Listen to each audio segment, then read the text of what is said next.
There. How you doing? Hmm?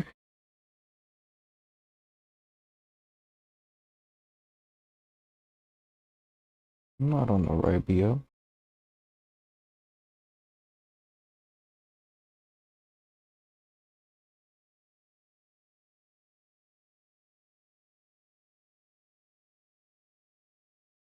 Ready to fuck?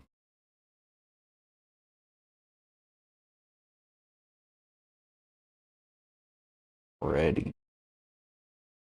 Spaghetti.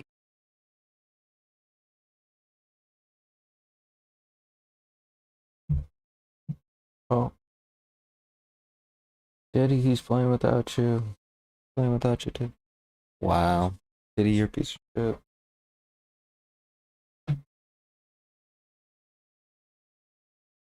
What a piece of shit. Punch him in the dick? I think you ought to punch him in the dick.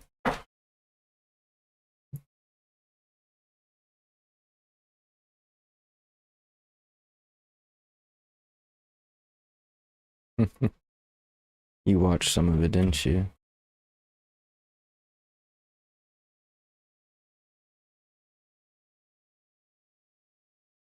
Damn. That's fucked up.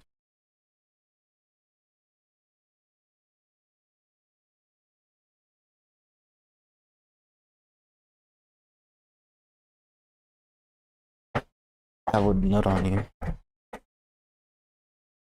Give you the fattest, juiciest load I could build up. You know what I'm saying? Yep. Just to spite, yeah. Maybe both, but who's to say?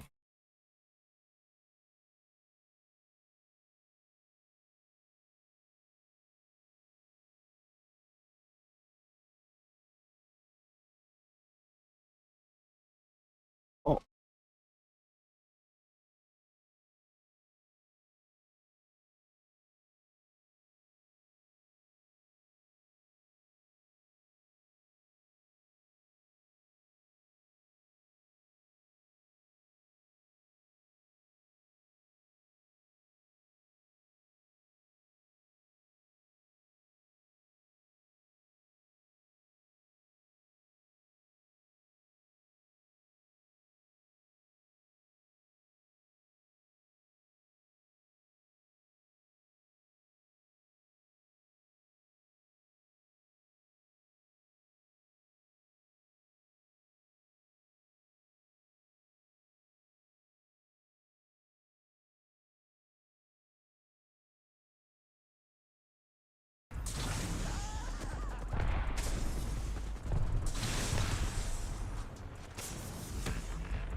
I need that.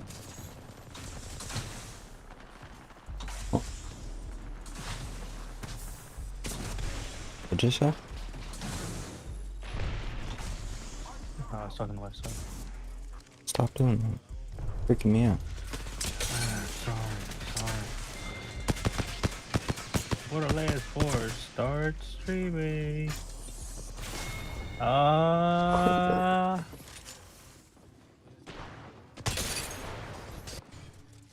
Wait, I'm not ready. What do you mean you're not ready? I'm not ready. What are you talking about? Talking about that fat, juicy dick ears. Sorry.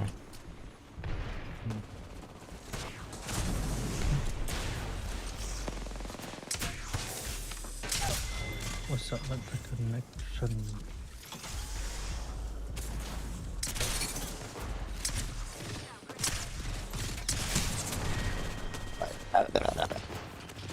You just strafe the other way. Huh? Nah, it's just playing Apex. Oh. People be weird, man. Ba wa ba bee. This is cool. This stuff's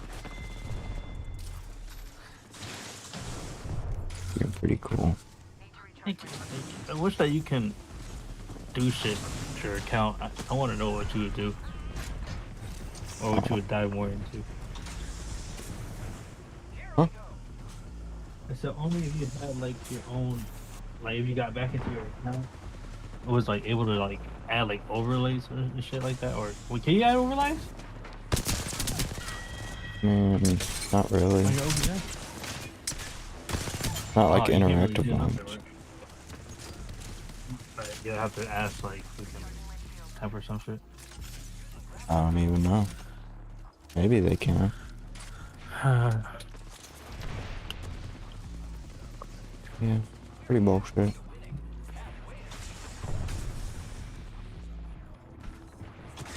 you should just take the 50 years.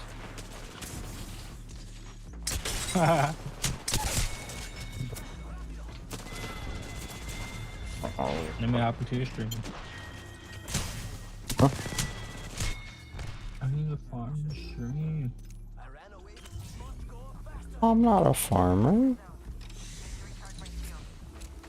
So you don't want me to farm the stream? I'm not a farmer. What are you two sexy motherfuckers playing? Apex. I'm about to play Borderlands 4 with Titty. Borderlands just came out today, bro. We playing this shit. Is it free? No, $70. I'm not playing it. Hell no, I ain't playing it. You never played Borderlands before? Nope. Damn. I'm streaming this shit right now. I ain't playing it no more. Not for $70. A game that I ain't never played before. No thank you. No sir. Apex is free. Drum, you know Teddy uninstalled it. Yeah. Okay, I got some siege open. I'm cover 5. Oh, look, hold on. You guys want to see, look at me, ready? Look at me. Okay. Hold on, maybe my fucking computer decides to let me move my mouse. There we go. You watch it? You watch it? Watch it? You're not watching it. Now you watch it. I just clicked on it. Oh, Man, what happened? Bam bingas. Look at it. Look at it. It's Discord. Holy shit, he's on Discord, guys. It's over. Oh, over. Look at this. Hold on. Oh, this one. Ready? I don't see your cheats. I'm lagging. Ready? This is the epitome of human Look at evolution. this. That wasn't even the best one. Hold on. I don't know if it's in this clip or not. Oh, look at this guy.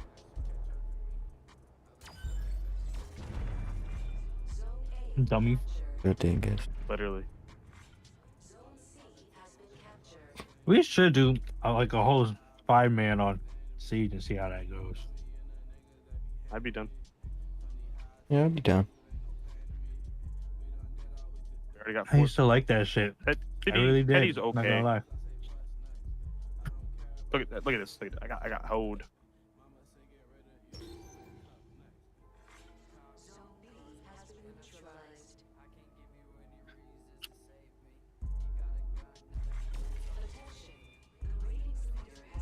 Was it? Is And it this on bitch comes out of Ubisoft, fucking right? nowhere. Yeah.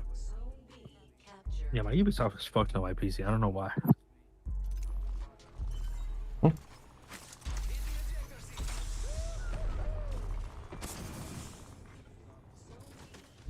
Why? And y'all make sure that shit is updated. Start streaming.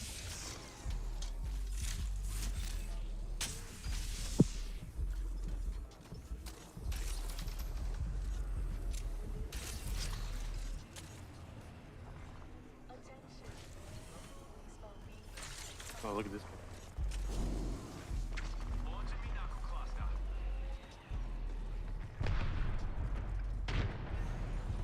Need to recharge my shields.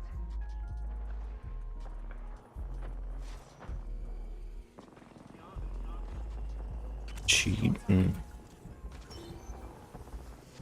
Did I kill the last one? Oh, I did. Oh, this is funny. This is funny shit. Hold the door. Hold the door. Don't move. Don't move. Hold the door.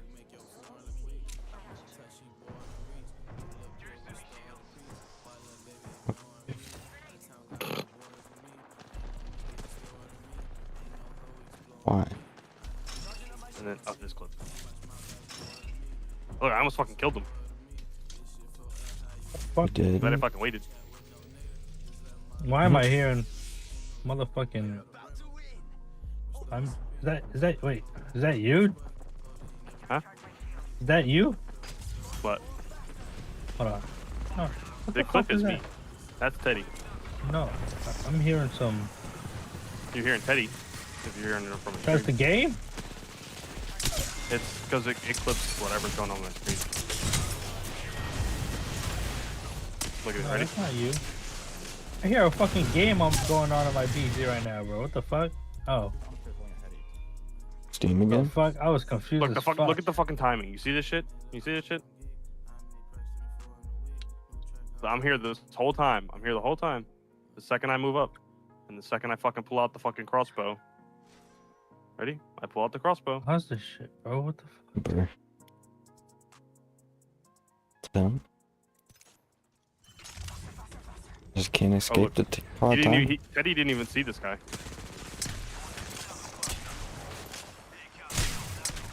Target landed near one.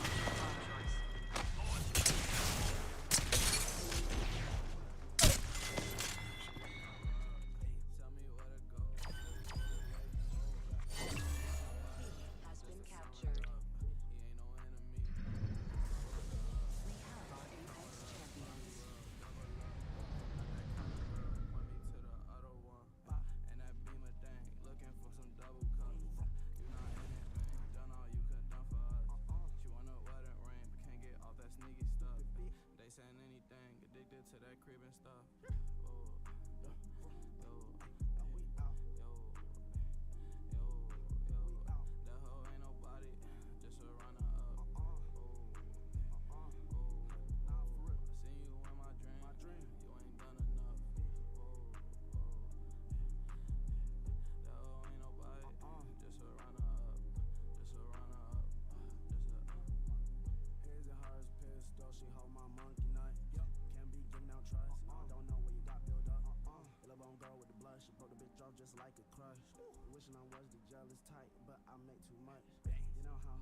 We have Apex champions. I think this is the clip where I fucking. Oh no, different clip. There's one that's like the end of it. What the fuck is this? Oh.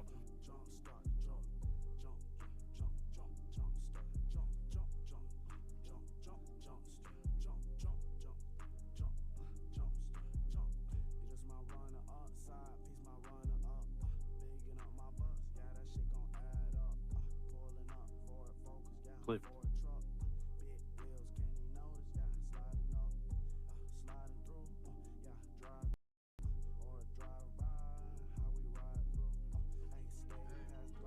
Oh, this. Look at me, ready? Look at me.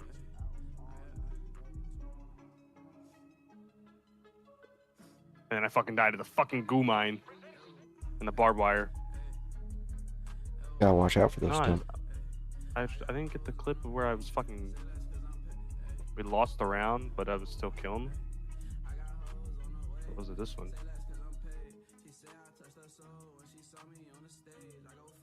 Ends up just being me.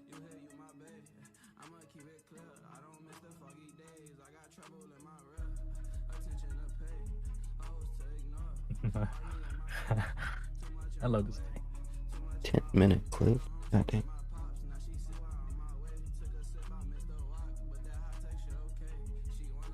Yeah, we'll keep it for now. But yeah, that's me on Siege. Yes, sir. Wow. I'll be right back. Be back.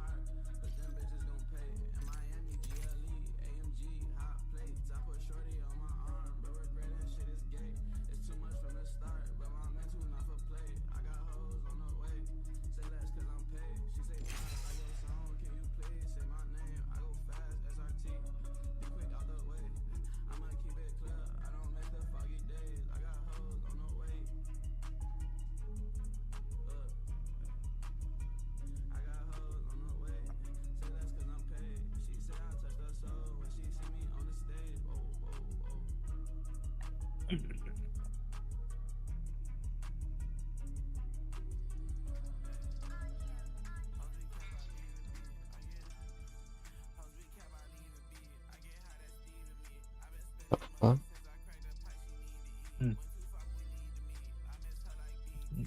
What you do all day? Oh no, it's not anything. That's fine. Hmm? What did I do? Nothing. What'd you do? Work. How'd that go? Did you have fun?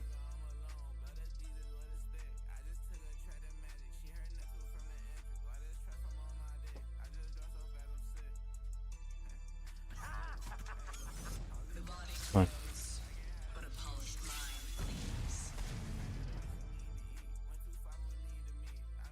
I'm not just about explosions. I also know about stuff. Like winning. Let's have a wee play with the laws of physics, shall we? What the hell, Kim?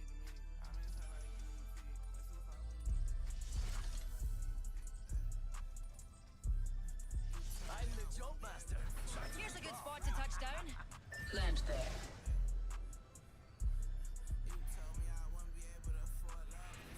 You would make it jump master and then not jump, right? I love this part.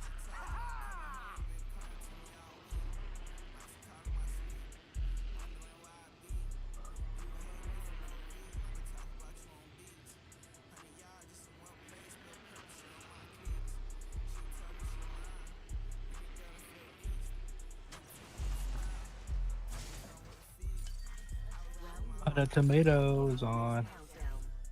Oh, first blood. You can't solve the eternal mysteries of the universe without breaking a few eggs. The next drink's power. Do not get caught Oh shit. outside of it. Subtitle color. What color should I be going for? Let's see. What do I mess with? What do I mess with? Oh,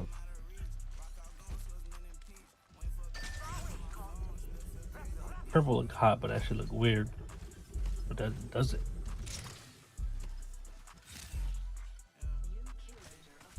might get lost in some stuff. Kill leader.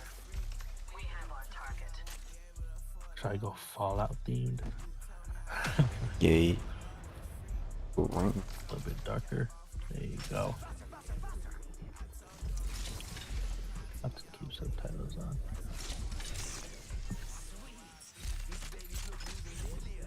One's a little close. So, what about this welcome city outside?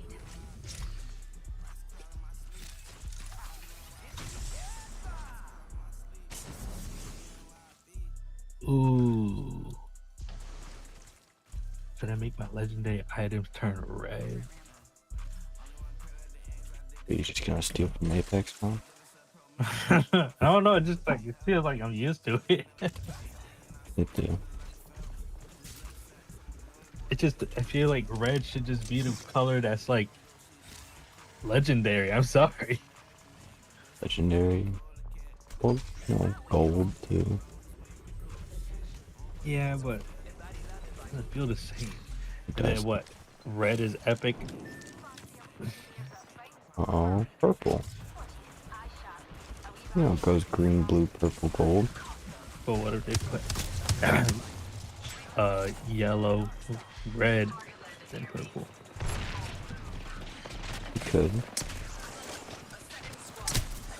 How do you see? I can't see like it being just like a regular epic item though. Oh, Maybe not. they got common, uncommon, rare, epic, and legendary rarities. Fuck it, I'm going for the red. Let's go for red.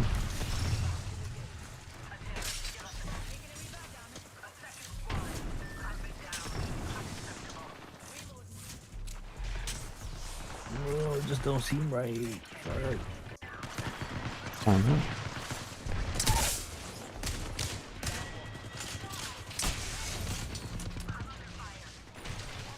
I'll keep color preset. I'll just keep that default color. I don't care anymore. I like it. Will I get TOS if I have 4? Yeah, what? I have that if there's like, fuck it.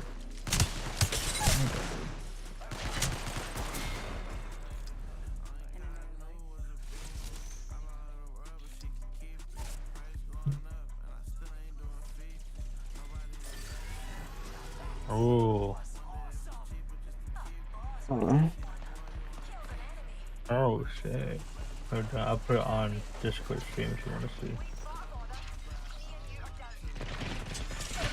see. Better be a picker.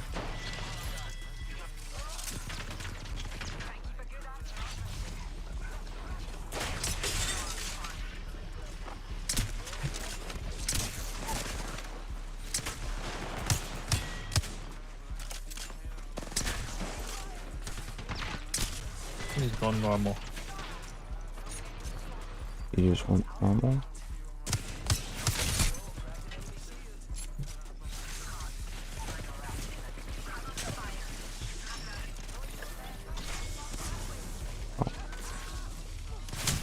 Oh.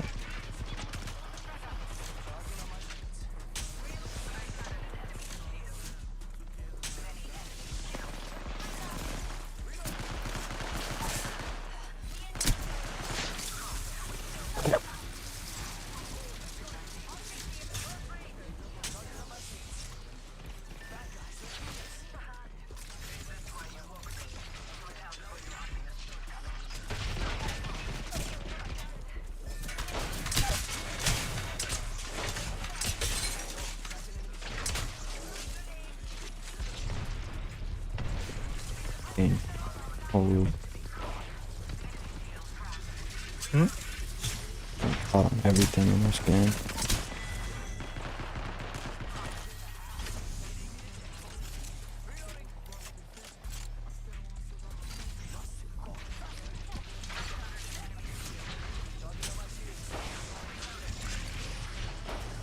Oh shit.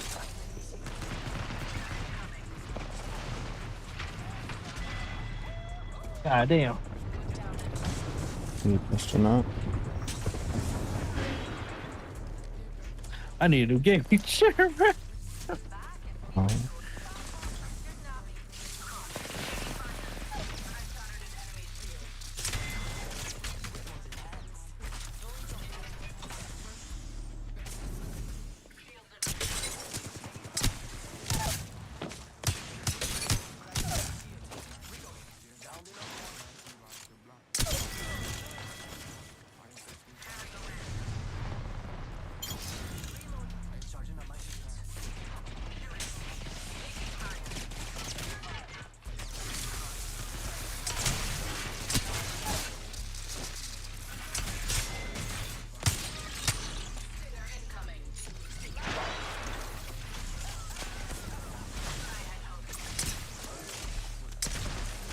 I don't even know what happened, to be honest. I was not paying attention.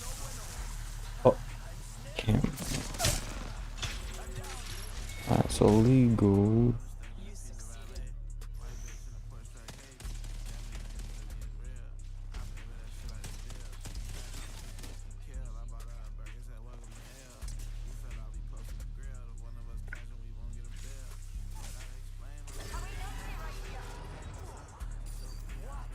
Recharging shield. Reloading. I ran away from the light, compadres. Let's go. Camino team right here.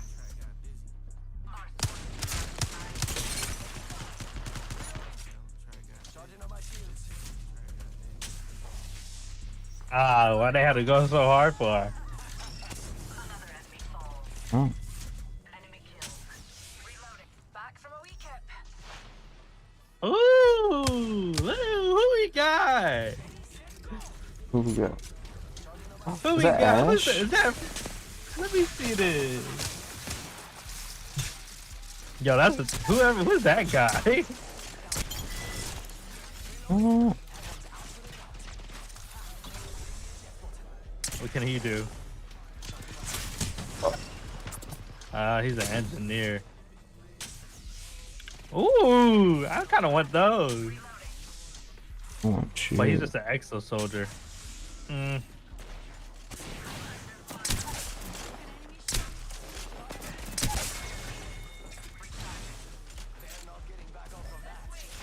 Well done. That kill was perfectly executed.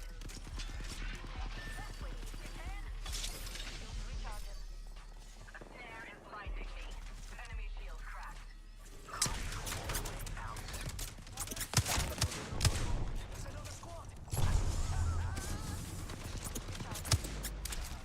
I've been downed.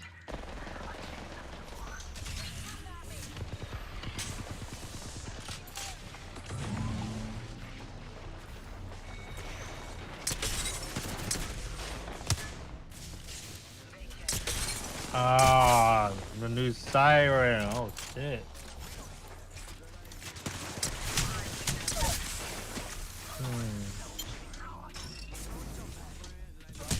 I want to choose that one, but Teddy already got it.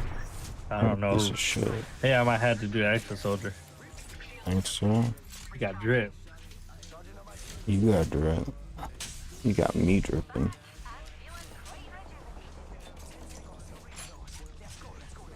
Like that's breach from fucking that's breach from fucking Valerie, bro. You think so? That's crazy. Same motherfucker. Maybe you're bleach. Yeah. Other fuck.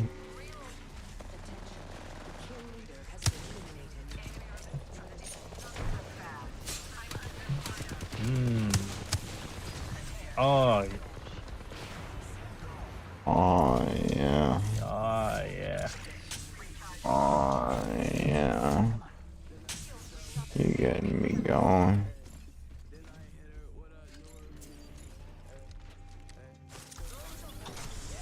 Oh shit, gas. Gravity launcher here.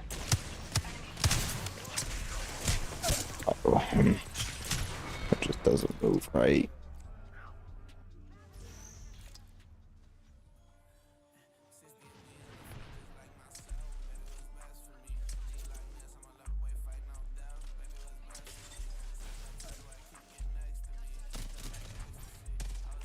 Yep, deployed. Enemy killed. Shields are depleted. Recharging.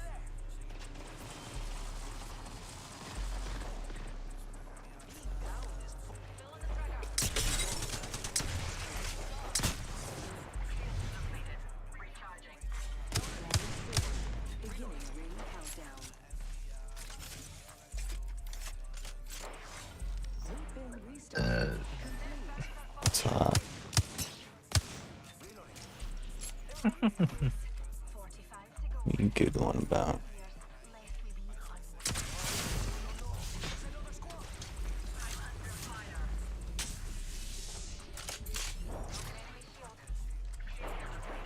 Recharging. Rings around the corner and we've got 30 seconds.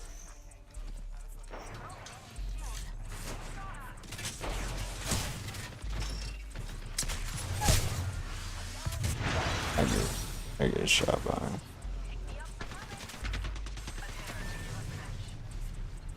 We have 10 seconds.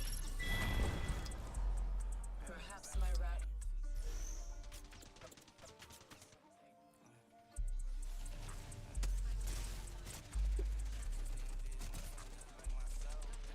So fair.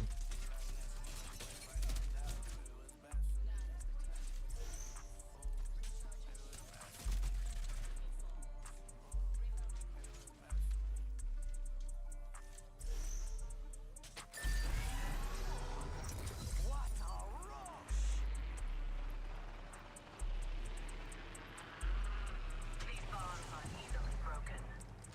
I'm under fire. I've been downed. Unacceptable.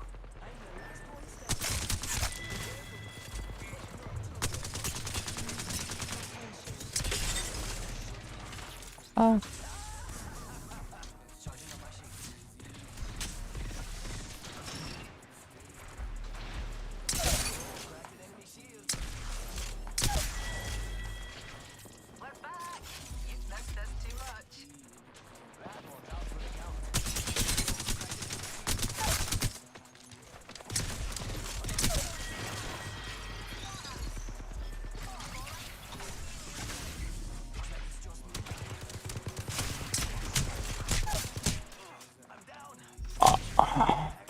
That's just up here. Perhaps my wrath will feast on you. Then you will be worth something.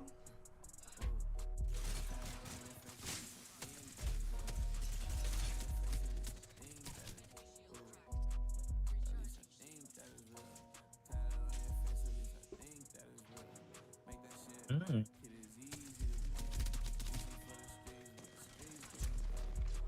Oh God. The fact that that's playable is so cool. Huh? Giant as rock here. I just GG, good try. Good luck on the next one.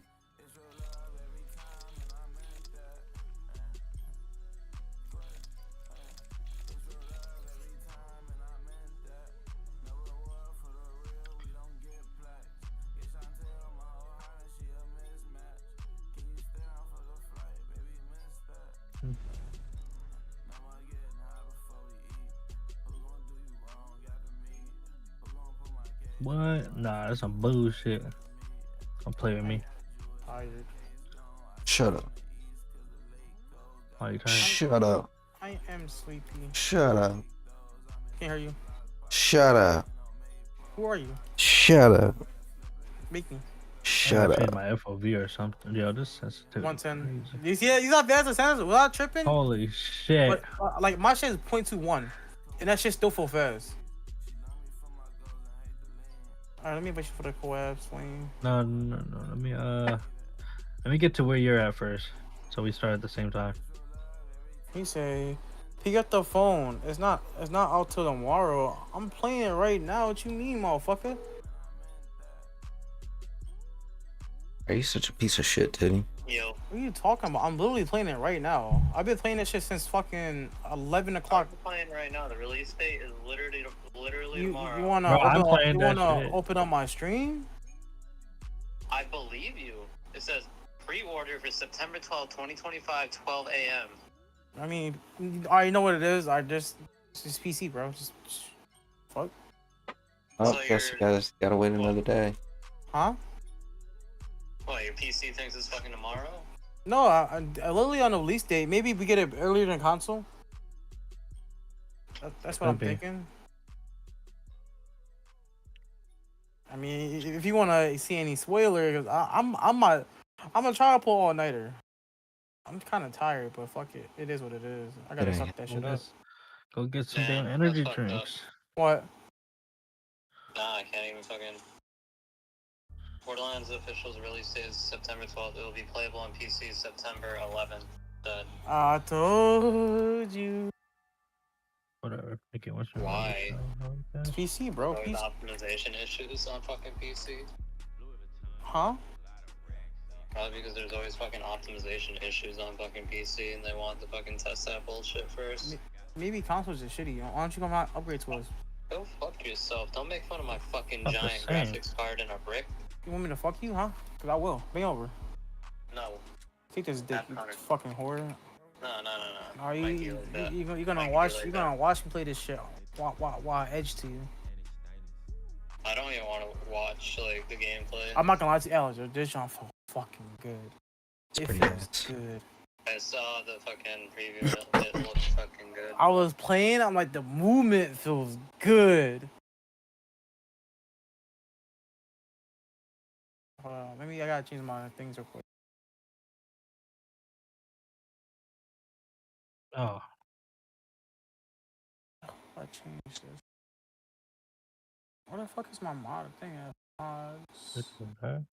Open mod dashboard. What'd you say? Australia's. I want to see something. No, Let's see something. let's see, guys. Shit about blowing my PC. 12 a.m. JST to EST. Oh my god. It broke Look my at- game. What are you talking about?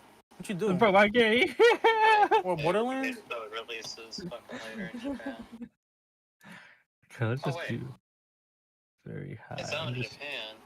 Can I send my curious. console to Japan? Try it. Okay, am I ready you for the quiet stream? Bro, this freaking ADS is crazy. No, let me get to your part first, bro. Can't believe I'm What you fucking mean? playing I'll wait you fucking to the quiet right now. stream. Huh? I'm just gonna join you. I said I'll invite you for the co-ed stream. What are you Oh. talking about? I'm I talking was about. talking about I can't believe I'm buying the fucking game. Oh, I know that. I didn't know. My bad. It's only 45 fucking gigs. Yeah, small. Not great. Damn, I gotta delete some shit now on my fucking Eternal. I mean, it's not else to fucking. Why do you have a cat in your thing? I'm gonna try What are it you out. talking about a cat? Are you a fucking V YouTuber? I'm gonna see what happens. I'm gonna see what I'm not happens. playing with you. I'm not streaming with you. No. That's why I Who are you asked. talking to? What you mean? That's what you ask. I'm talking to my fucking cousin. What the fuck is wrong with you? It's a okay. cat, bro. I thought you were talking to me. I'm like, what the fuck are you This talking motherfucker's You gonna want be me to a make it V bad? YouTuber. Want me to make it worse? Ew. I'm taking my question. Drum, what the fuck did you do, Drum? You had one job. Drum approved of it. Done. I'm playing solo. I'm not playing with you. What's wrong with it? Fuck is wrong with you? What is wrong with it? See, like I'm trying that's to why- find something that's- retarded right now. That's where I draw the limit at. A What, V you wanna YouTuber? make- you want me to change it? I'm trying It's it. called a VTuber. I don't give a fuck. Don't. You- Nah. What do you You're wanna not. see? My chat is not gonna see this. No. I'm out. What's wrong with it? What's What wrong is with wrong it? with you? No. What is wrong with it? I'm Okay, chilling. Okay, buddy. So you're just a femboy now, huh? How's that a Well, femboy? I know we joke around and shit, but like now you're How's just that a a Can you femboy. tell femboy? how many gigs this game is though? Huh? Just to make sure I'm actually downloading I'm the just full chilling. game I'm before. chill. How many gigs is it? Yeah, it says 44.5. Let me open up Steam. Give me 1 second. Open. Let me go put the game. Where the fuck do I go? Oh, The game is.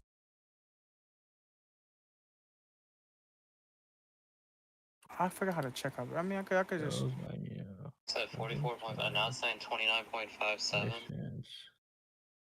I'm trying to check right now. How far did you go? Shut up. How far did you go? Really at the first mission.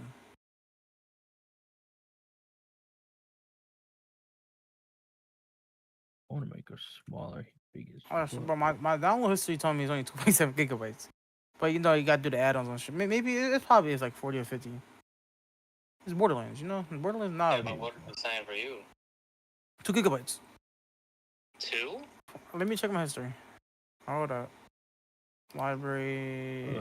I'm checking. 67.42. Yeah, I don't think it's gonna let me. It's only 44 unless it's. I mean, you probably had to download, you know, cheaters when you load the game. But I don't think cheaters that much stuff. I mean, it should be Ugh. alright. Yeah, Borderlands. This is Yeah, I don't know. done. I'll get back to you on that. My friend is How the inviting me to fuck? the party, but I'm gonna try and do the whole Japan. Actually, I'll stay on the phone. Actually. Alright. Motherfucker, how do you fucking What is going on with this party? What are you doing? how you fucking heal? Hold up. T. Do I even have that yet? Yeah, you haven't. No, you don't have it yet. Oh.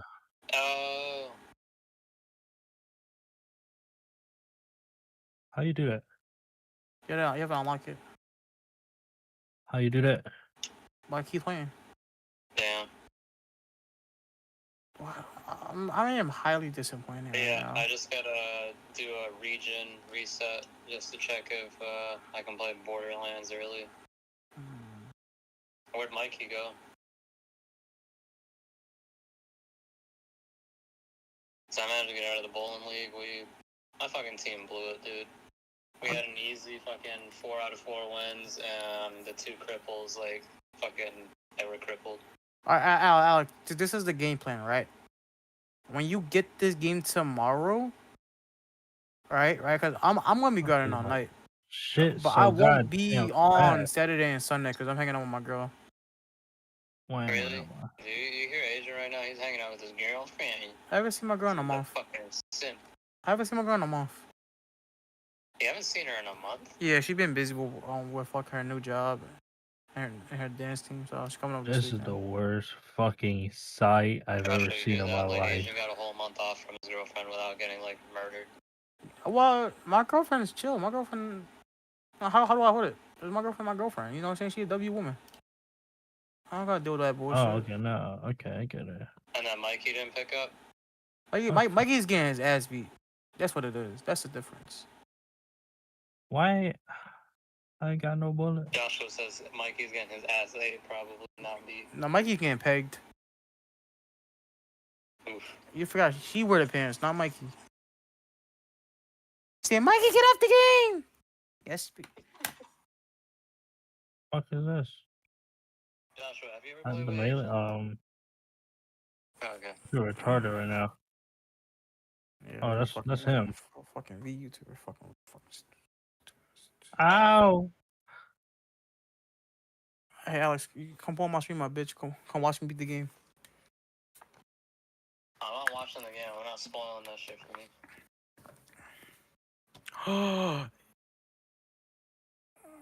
Are there new classes though? Yeah. Do they got a mech? No. Damn. All right, Alex. I'm about to hang up. I gotta grind. Alright. Love you, fucker. Love you, fucking homo. All right, babe. See you.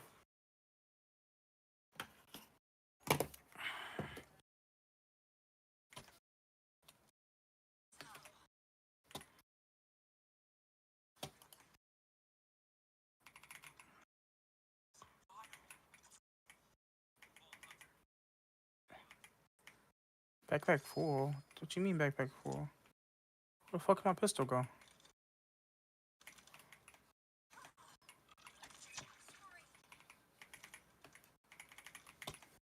They really went strong with the fucking shaders.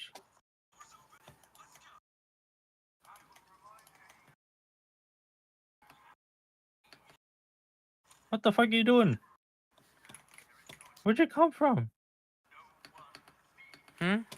So where the fuck you come from? Africa. Understandable. How out of these two revolvers, which one was better? I think I'm bugged, dog. I'm coming. Follow I'm RJ. I'm going. Wait, am I going the wrong fucking way? No. Yeah. I think I'm going the wrong way. What the hell is that ping? What the hell is that ping? How do I? Ping. Yes, just your ping. How do I? I'm ping. I'm Oh, stuck. just tap it. Okay, okay.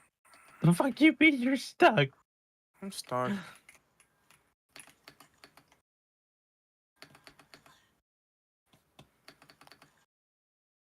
Where'd you? Wait, did you fall off the map? No, I jumped. I'm stuck behind a closed door. So I can find behind you. Come on. Wait. Come here, remember. Oh, that's ass. You can't duel. Oh, you trying to duel me? Yeah. Wait. Hold on, come here. No. You like? No. You like? Okay. What if I shoot you? No, it doesn't do it. I was about to say, could you like send a request?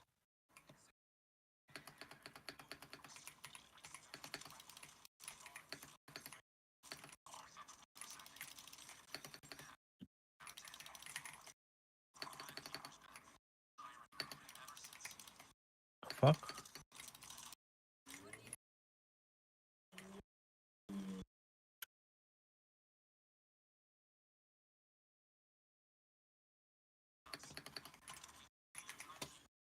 Yo, I was gonna buy some liquor energy drinks. Wow, I'm high as shit right now. Oh God. You got this game, come on. I'm like, I just want to enjoy this shit. I'm tired. Go to sleep then. Huh? I said go to sleep now. I'll play Delta Force or something. Oh. I can't. I'm too addicted. I've been waiting for your ass. You calling out tomorrow, right? Yeah, Alright. bro. This shit is kind of nice. Hold on, let You me. feel the movement? It feels nice. Yeah. Hold. Give me a minute. Need cover me real fast. I kind of want to change my. Can't hear you. Audio's Back. too loud. Need to change my shit back to medium. Graphics? Yeah. What do you have it on? Damn, this shit getting hot. High. You're on high. Should I just keep it on high then? No. I'm gonna put on medium. Fuck it. We got grapplers and everything. That's crazy. I don't know why it's like this shit capped at. Why this shit Oh, capped? frames like capped. Frames capped at 60. If you don't change it. Where the fuck is that shit at? Right there. Literally right there in settings.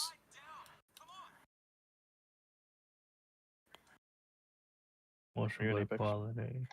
Oh, options right there. You see where it says limit frame rate. Turn that bitch off. Oh shit! Wait a minute. What Fucking the blind fuck? ass. I don't get that much. I kept mine at 120. I'm leaving without you. Just saying. I still kept at like 50. All right, where am I going? Just getting low frames. Good. I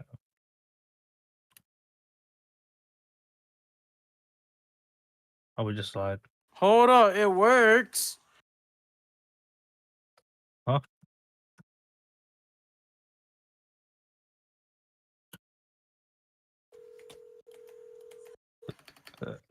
Oh, you could do a slam? Yep. Hello? It works. Yeah, I set it to Japan. It came out at 11 a.m. U.S. time. If you haven't set to Japan. So what are you gonna? Are you gonna switch back your region back to the U.S.? Can you still play with us? Yeah, yeah, I can. I just have my console region. All right. We're a little on the first mission, so let me know if I'll probably wait here. You just join our world. All right. Yeah, that'd be gas. Joshua, are you getting Borderlands? Damn. Would it bother you if I played, what happened? Only because he's not gonna be on all weekend. Are you gonna be on the weekend though, or you got work?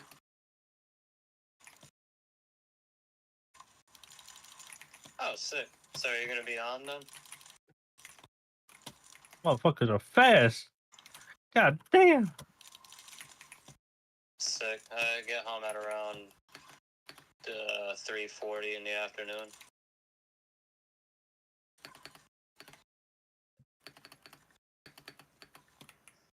Yeah, no, for sure. Sorry if I fucking bothering you. I don't know if you were in the middle of something. I didn't realize the game came out and that this whole Japan region thing was gonna work. How fast your download speed? I got you. Alright, have a good night, Joshua.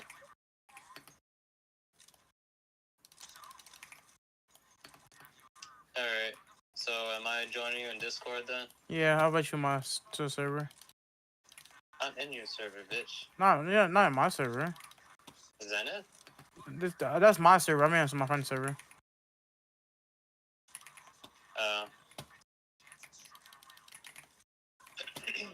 Are you Anarchy Fat?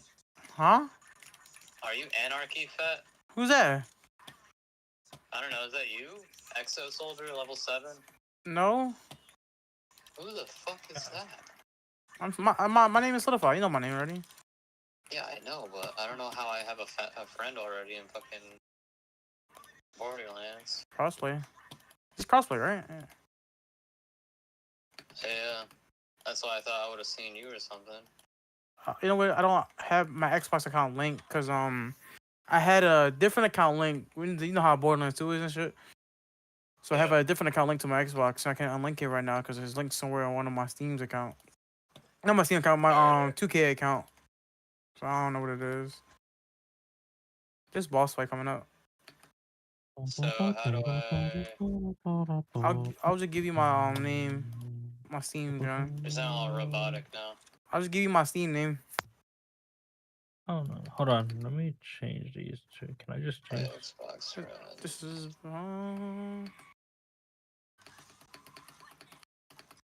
How do you add friends? Are you on already? I've been on. You downloaded it? How that quick? Damn. Yeah, dude, I got like 800 megabytes a second download speed. You're right.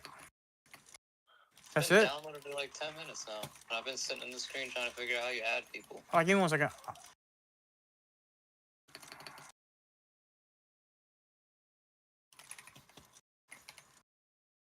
Um,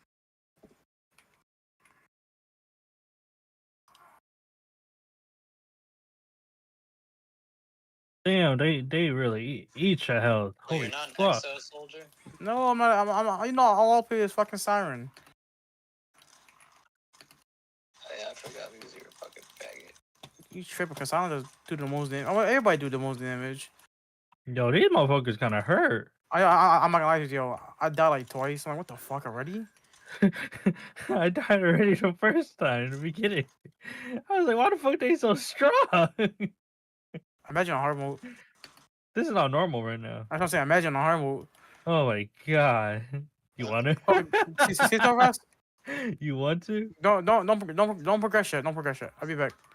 I gotta figure out how to add my friend. You got crossplay on? Well, you gonna get Okay. disconnected if I keep going? No, cause I want to add my friend so we could skip through all this for the first mission, so he could be where we at. Okay. So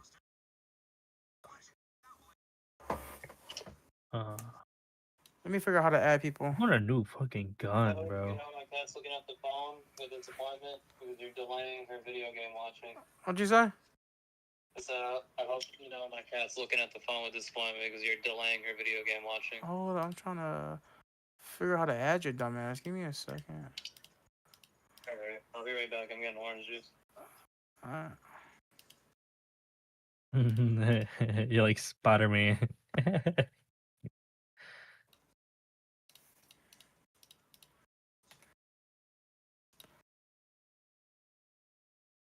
I just gotta add friends.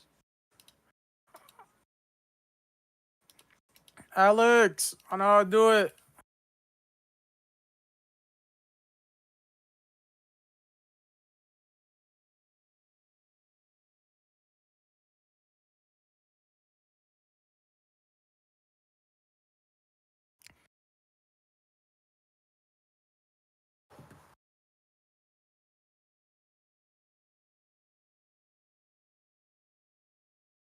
I'm on phone What are you app. saying, dude? Alright, yo, link your account to your shift account. Shift account? Yeah. Display name. What's your Sally Crazy oh, 96. Are you looking for friends? this friend. What's your name again? Requests. I have 0 requests. Hold on. I'm gonna add you. Give me 1 second. Or I could just search too. Alex AZR96. Yep, Alex with the capital A, and then AZR all caps, and then 96, no spaces.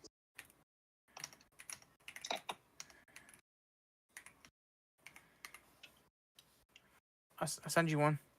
You get it?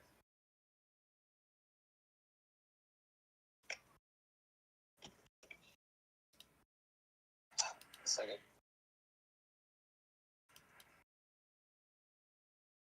Yep, no, looks like I got a request. Okay. Now just join me.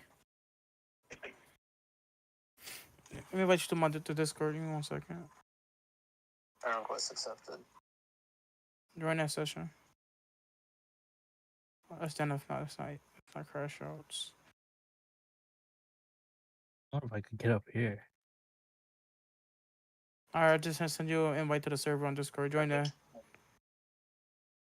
Nice, and an invite to a fucking sir. I hear you. You talking in game chat?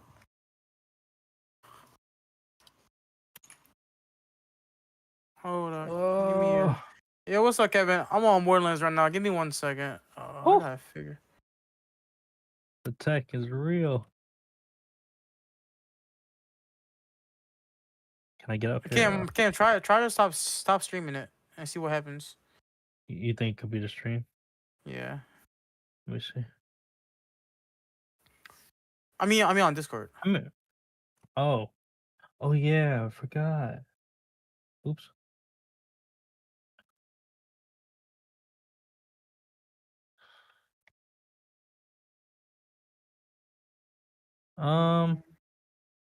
About the same, really. Not the same.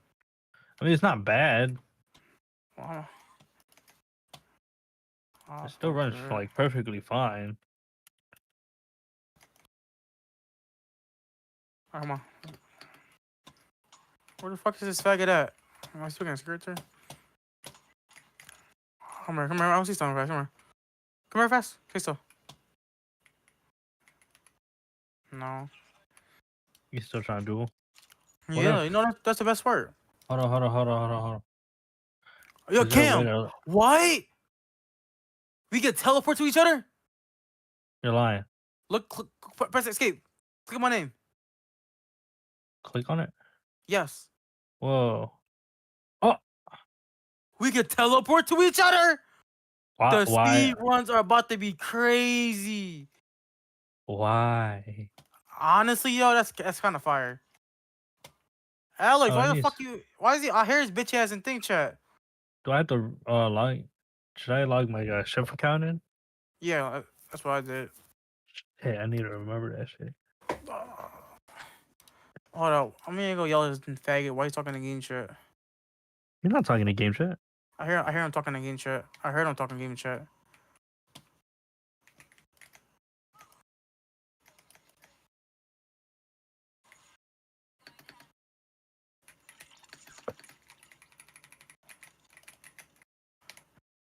Alex, where are you?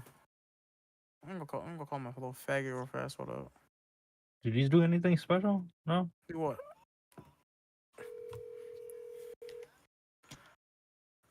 I don't see any invite. I just invited you on Discord. I'm on my Discord. Nothing, no notifications. Yeah, look, go on your phone. You can't go on console. I'm on my phone. You don't see what I see? No. You don't see this? I just send you a picture. You get that?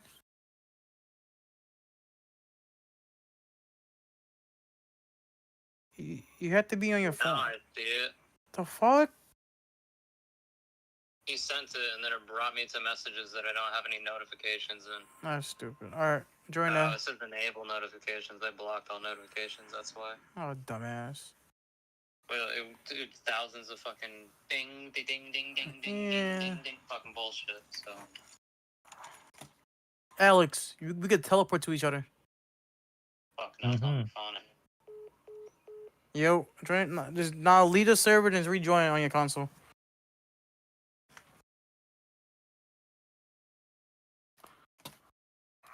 Oh.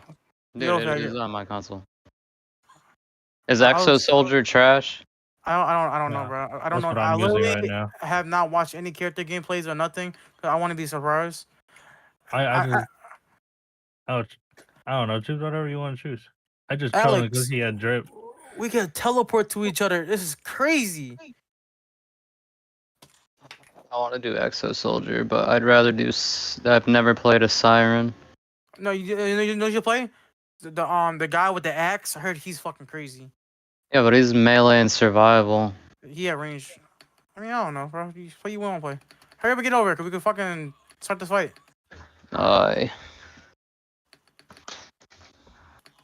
You,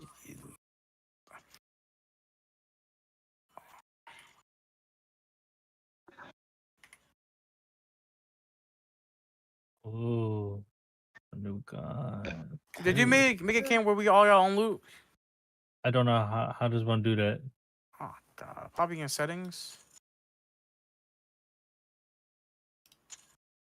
Session settings. Personal crossplay was this change whether you want to allow players from player. Okay, yeah, that's fine. You have a double jump Yeah, as a Siren? Oh. yeah. I think we all got double jumps, This game looks crispy though. bro. The movement is nice. Figure it out later. Fuck it. Just get through this first part.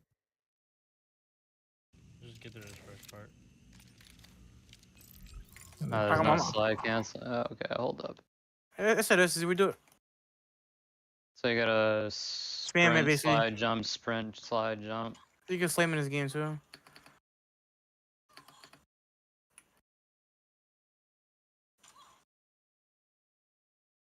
The tech is just basically side cancel.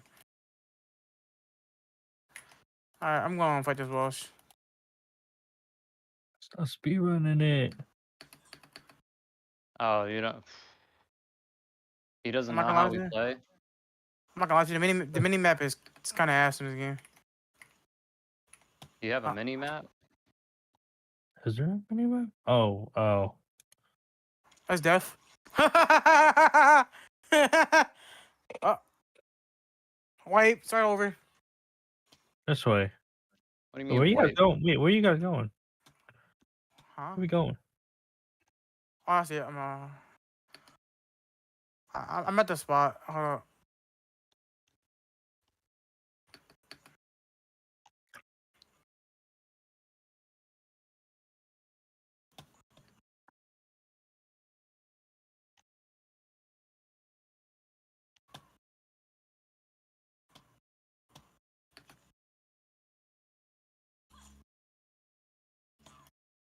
Wait. Alex, you you guys- teleport to me, Alex. Alex, press escape. Click on my name. You can teleport. You talking to me in fucking keyboard language Press right start. Select. I don't fucking know. Click on my name. Teleport. now? Hold on, I'm getting ammo.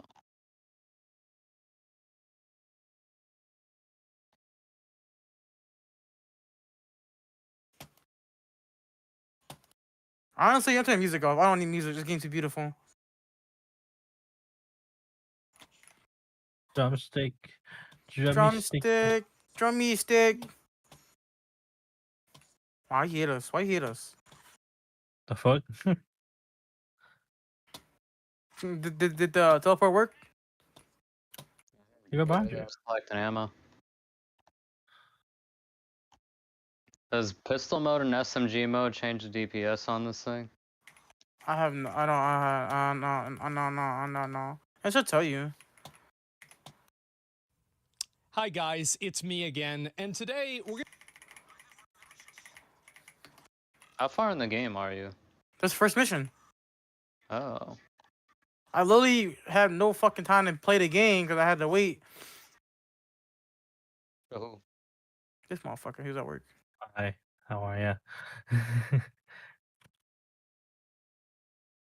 Ooh, oh my god. Okay. We're going to look at some of the I interesting went the wrong way. users on, you would never believe it, Blue Sky. That's right. Yes. And I don't know how this keeps happening, but yesterday, after Charlie Kirk was brutally murdered, he was shot in the throat, bled out on stage in front of everybody, including his own family and his children. The number of people in the games industry who decided to go on to social media, particularly Blue Sky. A lot of these people, you have to understand that many of these people have already been run off of Twitter because there's a level of discourse and negativity that they can't really deal with. So the only place that they can really exist is on effectively a reservation like Blue Sky, where their opinions are protected and they're allowed to be vitriolic and nobody's allowed to tell them that they're wrong. Well, that's why we're making this video. We're going to be looking at some of the different people that, after the death of Charlie Kirk, decided to, and I'm not really going to be going through, everybody is going to draw the line at a different place. Here's where I draw the line. I personally have a big problem with people that are celebrating him being killed. I don't have a big deal if somebody says I don't like him or I never liked him or something like that. But for the people that are celebrating for him being killed, advocating for future violence, and saying that it's a good thing, I think that's what crosses the line for me. And I think that's what crosses the line for any reasonable, normal person. And so anyway, we're going to go through a number of people. And the first thing I wanted to start out with today is that maybe you guys remember this from the beginning of the year. It was a content, it was a big content year, I would say that. And people might have forgotten, but there is a person who decided to advocate for killing your local MAGA. This was a Blizzard employee. And I want to say that after the video that I made on him and a lot of other people made on him, this person lost their job and effectively has ruined their life. And I want nothing more than for the exact same thing to happen to the people in this video too. So I hope that after you guys see these individuals and you see what they're advocating for, you'll be able to go out and tell their employer, hey, you know what? Maybe I'm not comfortable funding a video game that is employing people that are advocating for the brutal murder of a person in front of their family. And it's absolutely insane, but it's also not surprising. And so anyway, we're going to go through some of these. Obviously, you know, I put out a post about this before. This was yesterday. If you guys want to make a list, and this is something I'll go ahead and just contextualize it all. So there's several game developers that are liking posts that are people mocking Charlie Kirk's assassination. We'll look at pretty much who these people are. We'll start off with this. These are people, Dennis. Let's look at this, and this is also on Blue Sky. I'm 6'5" and Vans, Blue Sky Social, sound effects associate at Bungie. So Bungie, you know the game that's trying to make Marathon. I guess they were too busy. Well, he's doing sound effects, not visual effects. So maybe he actually has to do his job rather than just copy pasting something off of Twitter. But anyway, you've got somebody like this who's advocating for, and again, people might think that it's not a big deal. Oh, well, these people aren't making these statements themselves. These people aren't really saying anything that is that extreme. Here's the reason why it's a big problem. The reason why is because it creates an ecosystem and an environment where the actual extremism and the actual radical behavior is feeling comfortable. It feels comfortable in an environment where you have this blasé, passive acceptance of it, and you have people that are just basically complicit with it, but they're not openly saying it. They're just privately doing it, or they're just privately voicing their support as well. And well, I guess in this case, it's not private anymore, is it? And so anyway, we have a associate producer at Bungie who is liking and promoting tweets that are celebrating the death of a person being shot in the neck in front of their family and bleeding out profusely on the stage in front of millions of people. And so good job, Bungie. Really good winners you've got here. I can't wait to play Marathon. I thought that my expectations for the game couldn't be lower, but somehow Dennis has managed to fulfill, you know, or exceed those expectations, you could say. I've got another one also. Kelly, senior producer at Sucker Punch, amateur cosplay armor, D&D enjoyer, source of corgi pics, they and she. Okay, so we have also, and you're going to see this word, this term, Sucker Punch, a number of times. We're not talking about the action, but we are talking about the company. This is the company that makes the game, or that is making the game, Ghosts of Yotai. Ghosts of Yotai, and this is also important to keep in mind, is that the voice actress for the game, for the character itself, has gone multiple times on record making the most deranged, stupid comments like defunding the police. She's just your typical, like, libtard, insaniac, moron, retard, right? It's not really that complicated. But what it really indicates is that there's a culture in this company, and there's a culture in this environment where this type of radical, violent behavior and language is normalized. You have multiple people at the company that are all saying these things, and we're going to get to the other ones too. This is another person here also that works at the company, and so you can see right here, obviously this is them retweeting or posting something that they did with the game, and then right after that, I hope the shooter's name is Mario so that Luigi knows his bro got his back. And I've been noticed that Twitter has noticed me from the, I've been told that Twitter has noticed me from the, across the room. Well, we certainly have. We absolutely have. And I think that these kinds of comments are absolutely disgusting. This is a person that works at a massive game company, and they're openly advocating for, on public platforms, and promoting and celebrating the murder of a random person. This is disgusting. It's really disgusting. And in my opinion, I don't think that it should be tolerated. And that's the reason why I'm making. This is the mission I'm on right here.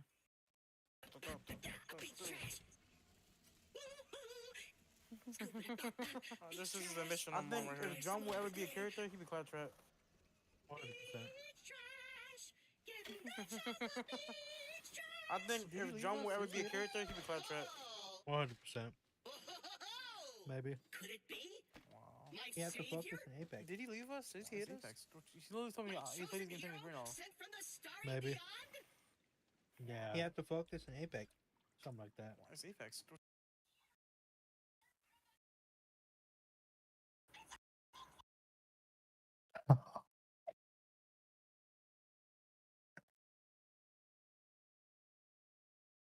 Dang, oh god. Ouch.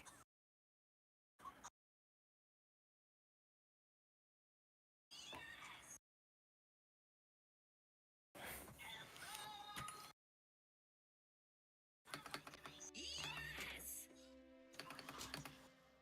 Hello, beach trash.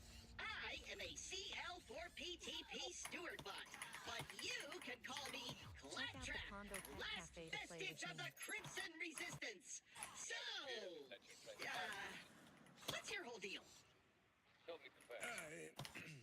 I gotta change my And my thing. whole deal is that your friend RJ just helped me break out of prison. He told me to find you. RJ, my #1 recruit, most promising vault hunter I know. This video. I think that everybody should try to message anybody that works at this company, anybody who, you know, like any sort of PR, any management, you know, anything like that. Let them know that you don't want to support a company that employs people that celebrate the murder of innocent people just for exchanging ideas. This is a disgusting, disgusting thing to do. And you can see also, and I think this is a systemic problem at the company itself. Whenever you have 3 people, the voice actress and then different these 2 style. other people that are also doing Kind of crazy. Damn it! I gotta pull all nighter now.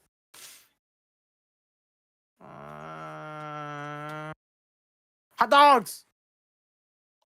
That's on berries. Oh.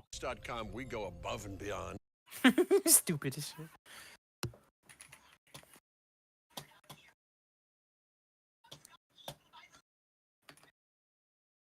Rippers.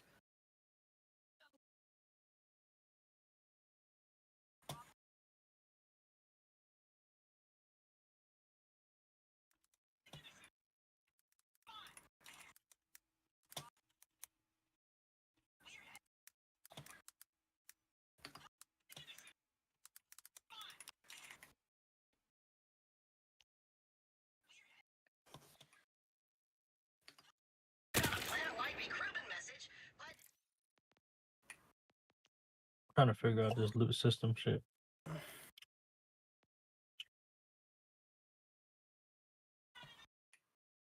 Trying to figure out this loot system shit.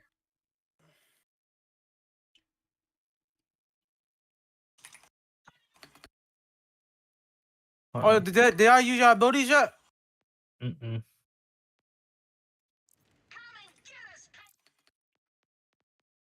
Oh, did I use your abilities yet? Mm-mm.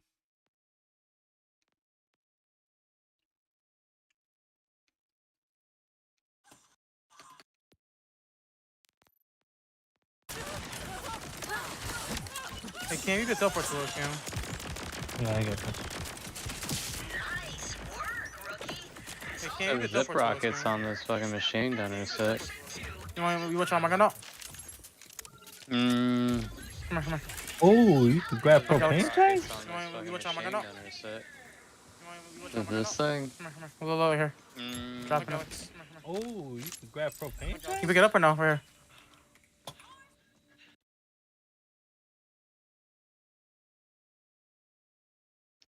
Try it out. No, just hold it. Hold E. Just like you. No, you hold X. I think it is probably. No, it didn't give me the option to. Try it out. Can't equip. You gotta give me it.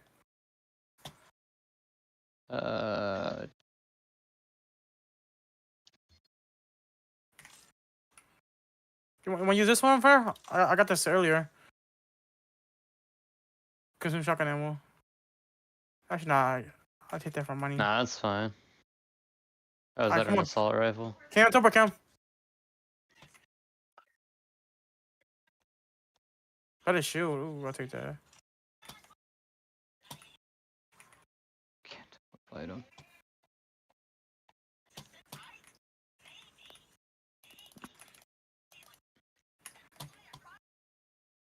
Wow, grenades! Yay!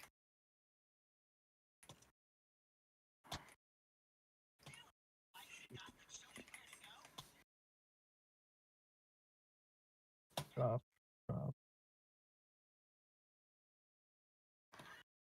When you use the echolocation of locating.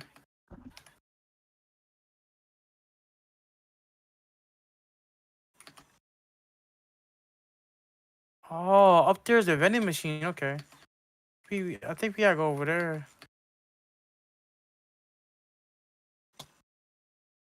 What are you doing on there? Ooh, loot. Honestly, a little more weapons so that you don't hold that much money.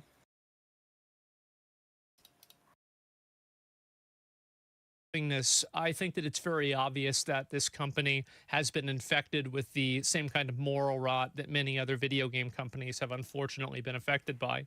And so you have also Zibs, they, them, always a very good indicator of mental awareness and normality. A producer at Magic the Gathering. So this person works at, I'm assuming, Wizards of the Coast. And they're working at Magic the Gathering Arena. Previously also at, wow. Wow, what are the wow, what are the odds of that? What a coincidence. And so what you've got here, this is, again, another person who is celebrating this type of violent behavior.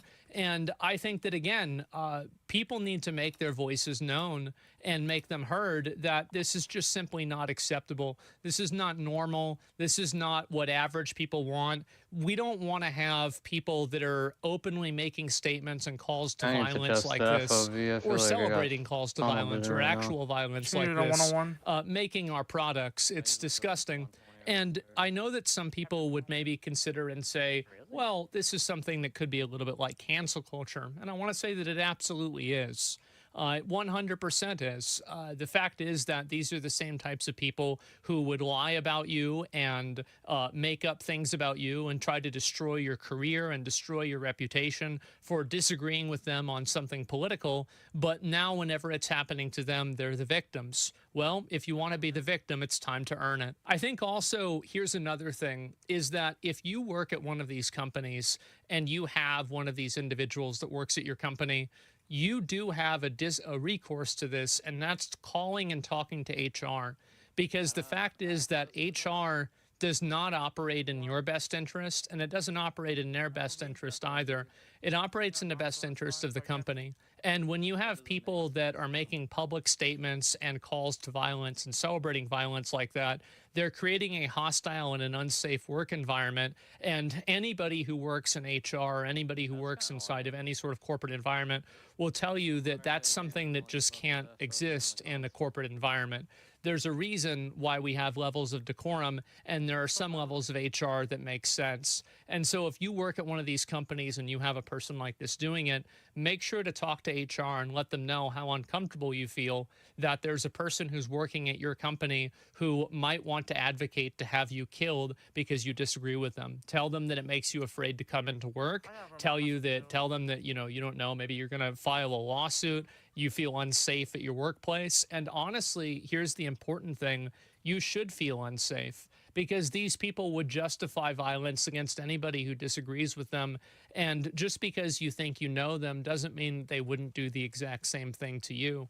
And this is them. This is the game that they're making right here. And you can see that they've made no statement about this. Now, let me ask you a very simple question. If these people made a degrading comment towards the trans community, for example, or towards the black community, for example, do you think Sucker Punch would have immediately fired them and made a statement? I think so, absolutely. But for some reason, these people are protected. And the reason why they're protected is because there's a lot of other ones at the company that feel the exact same way that they do. That's the only logical reason that I have. And I think that at a certain point, Sony or somebody needs to step in. Whoever owns this company needs to step in and root out this disease before it kills the entire company. Because I do think that it will have a tremendously negative effect on the game. And you can see this right here. This is a post that Sony made. I guess it was a couple of days ago about Ghosts of Yotai, and you can see 1,000 comments on this. Your senior dev at Sucker Punch is a violent leftist, etc. And these are more comments here. Never let up the pressure. Never, ever, ever do that. Keep this pressure up until these people lose their jobs. And then after they lose their jobs, then take a break, relax, pat yourself on the back, wait for them to get another one, and then do it again. And that's the only way that you should treat these animals. And that's exactly what they are. You shouldn't view them as people. You shouldn't view them as a person with a political disagreement from you. These are violent animals that are trying to destroy the last good thing that we have, which is the open ideas of political discourse. And they're celebrating murdering people for doing it. And as soon as that starts happening, I don't want to know what's next. And the worst thing is that I already do. And I think you do too. And so anyway, we've got more of these. Here's recognition is not enough for me. I hope he tanks the studio. And cowards keep quiet. The studio deserves to go under. I understand why a lot of people at these companies don't speak up, which is why I suggest that if you work at one of these companies, please make sure to go to... This shit different, bro. The movement feels so good. Like, nah, this shit different, bro. HR. Go to HR and file these complaints legitimately with them. There are certain legal things that they have to do, and in some cases, these people will pretty much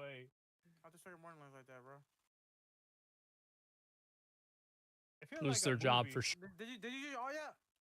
Huh? Did No, you use I your don't all have yet? all yet. What do you mean? Yes, you do. You get level 1. Level 2, I mean. Sure, if enough people are discussing it. And you have also some people make comments like this. It's wild how the woke right, like Asmongold, Grums and others, showing themselves to be what they hate, authoritarian freaks that want to censor and silence anybody they despise. Yeah, I do. I do. I think that anybody who's advocating for killing people over speech like this should be censored. Absolutely. And this is just normal. Absolutely. I don't... There's this trick that a lot of people like this like to play, which is they try to use your own language and use your own morality against you. These people don't care about freedom of speech. They don't care about censorship. They don't care about any of that. They're simply trying to weaponize your values and use them against you in order for them to fulfill their own goals. And so every time that they try to make an appeal to your own values, you should ask yourself, do they hold these values? And if the answer is no, then you shouldn't take it seriously, because this person is simply trying to use your values to subvert you and take advantage of you and to push their own agenda and to hurt you. And so never listen to this, never play into this game, never even acknowledge that that there's any validity to it at all. These people don't care about freedom of speech. The only time they bring it up is whenever they're trying to co-opt the person who does care about freedom of speech and make that person act against their own best interest. But anyway, we've got also, you know, this is me. I was supposed to put out the call for finding game devs mocking, and there's another one here. This is the voice actor for Diluc and Genshin Impact. I hope they receive the same care that the average American citizen would get in the same situation. Really? So they're just going to fall down and die. Somebody gets shot in the neck like that with their blood like spurting out. There's no health care. You're not coming back from that, at least not anytime soon with the medical care that we have now. And so anyway, at least he came out, at least he goes out doing what he loved, being a bigot. Yeah, of course you have more comments like this, more people like this. And if shoot police go if it's permanent, every post you make goes out to the public firehouse, captured by someone somewhere. The delete button doesn't do what you think it does. And so anyway, we have a lot of people, obviously, that are starting to say stuff, live by something. So she's obviously trying to make a statement of live by the sword, die by the sword. This is what, and I think that this is a very revealing statement, and I think this is going to be the last comment that I'm going to look at here, is that this statement's actually extremely revealing, because what it's saying is that from her perspective, living by the sword is the same as being killed. Speaking out and being able to, like express your opinion on certain things should be met with the equivalence of deadly force. And that's really what these people want. They want to bully, push, fight, and if it comes down to it, kill you if you disagree with them. And that's why whenever somebody does do something insane like this, all of these people try to do mental gymnastics about why it was somehow justified, normalized, okay, acceptable, or something one way or another. The fact is that no, live by the debate, die by a gunshot wound in the throat. No, I don't really think that makes a lot of sense, does it? But it doesn't sound as good as these, vapid, like Yas Queen comments that people like her make on Blue Sky that have absolutely no pushback because they're on their own protected reservation away from anybody whose opinions could be different than their own. And that's the reason. And also, those are the only people that are still left on the platform. And soon, if with enough effort and enough work, we can have enough of these people removed from our media, and removed from our public discourse, and removed from any sort of positions of power where they can exercise their completely maladjusted, totally deranged viewpoints and worldview. And so anyway, I want to let you know that this is definitely not the only amount of them that there are. I'm sure there's plenty more. And so if you want to express and show any of these other people and you want to post one of their comments or anything like that, I would recommend anybody to go on over to Roach Ranch. This is a comment right here. Sorry, not comment, community right here that I made on Twitter. I do not really moderate this at all. And if you guys want to post the different public comments that are being made by these different developers or these different people that are working in media celebrating this, and collectively we can contact their employers, contact the people that are around them, and have them get fired from their job. And do not for even a second think that this is not fair. It is absolutely fair.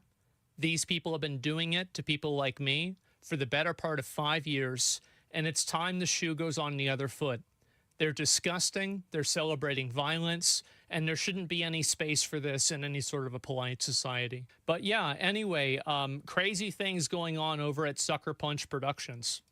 Really, really crazy stuff. With that many weirdos and freaks working at the company, I wonder what this game's going to be like. I kind of don't want to know, but I kind of do. I think it'll be great content, but for all the wrong reasons. So anyway, guys, that's about all I've got.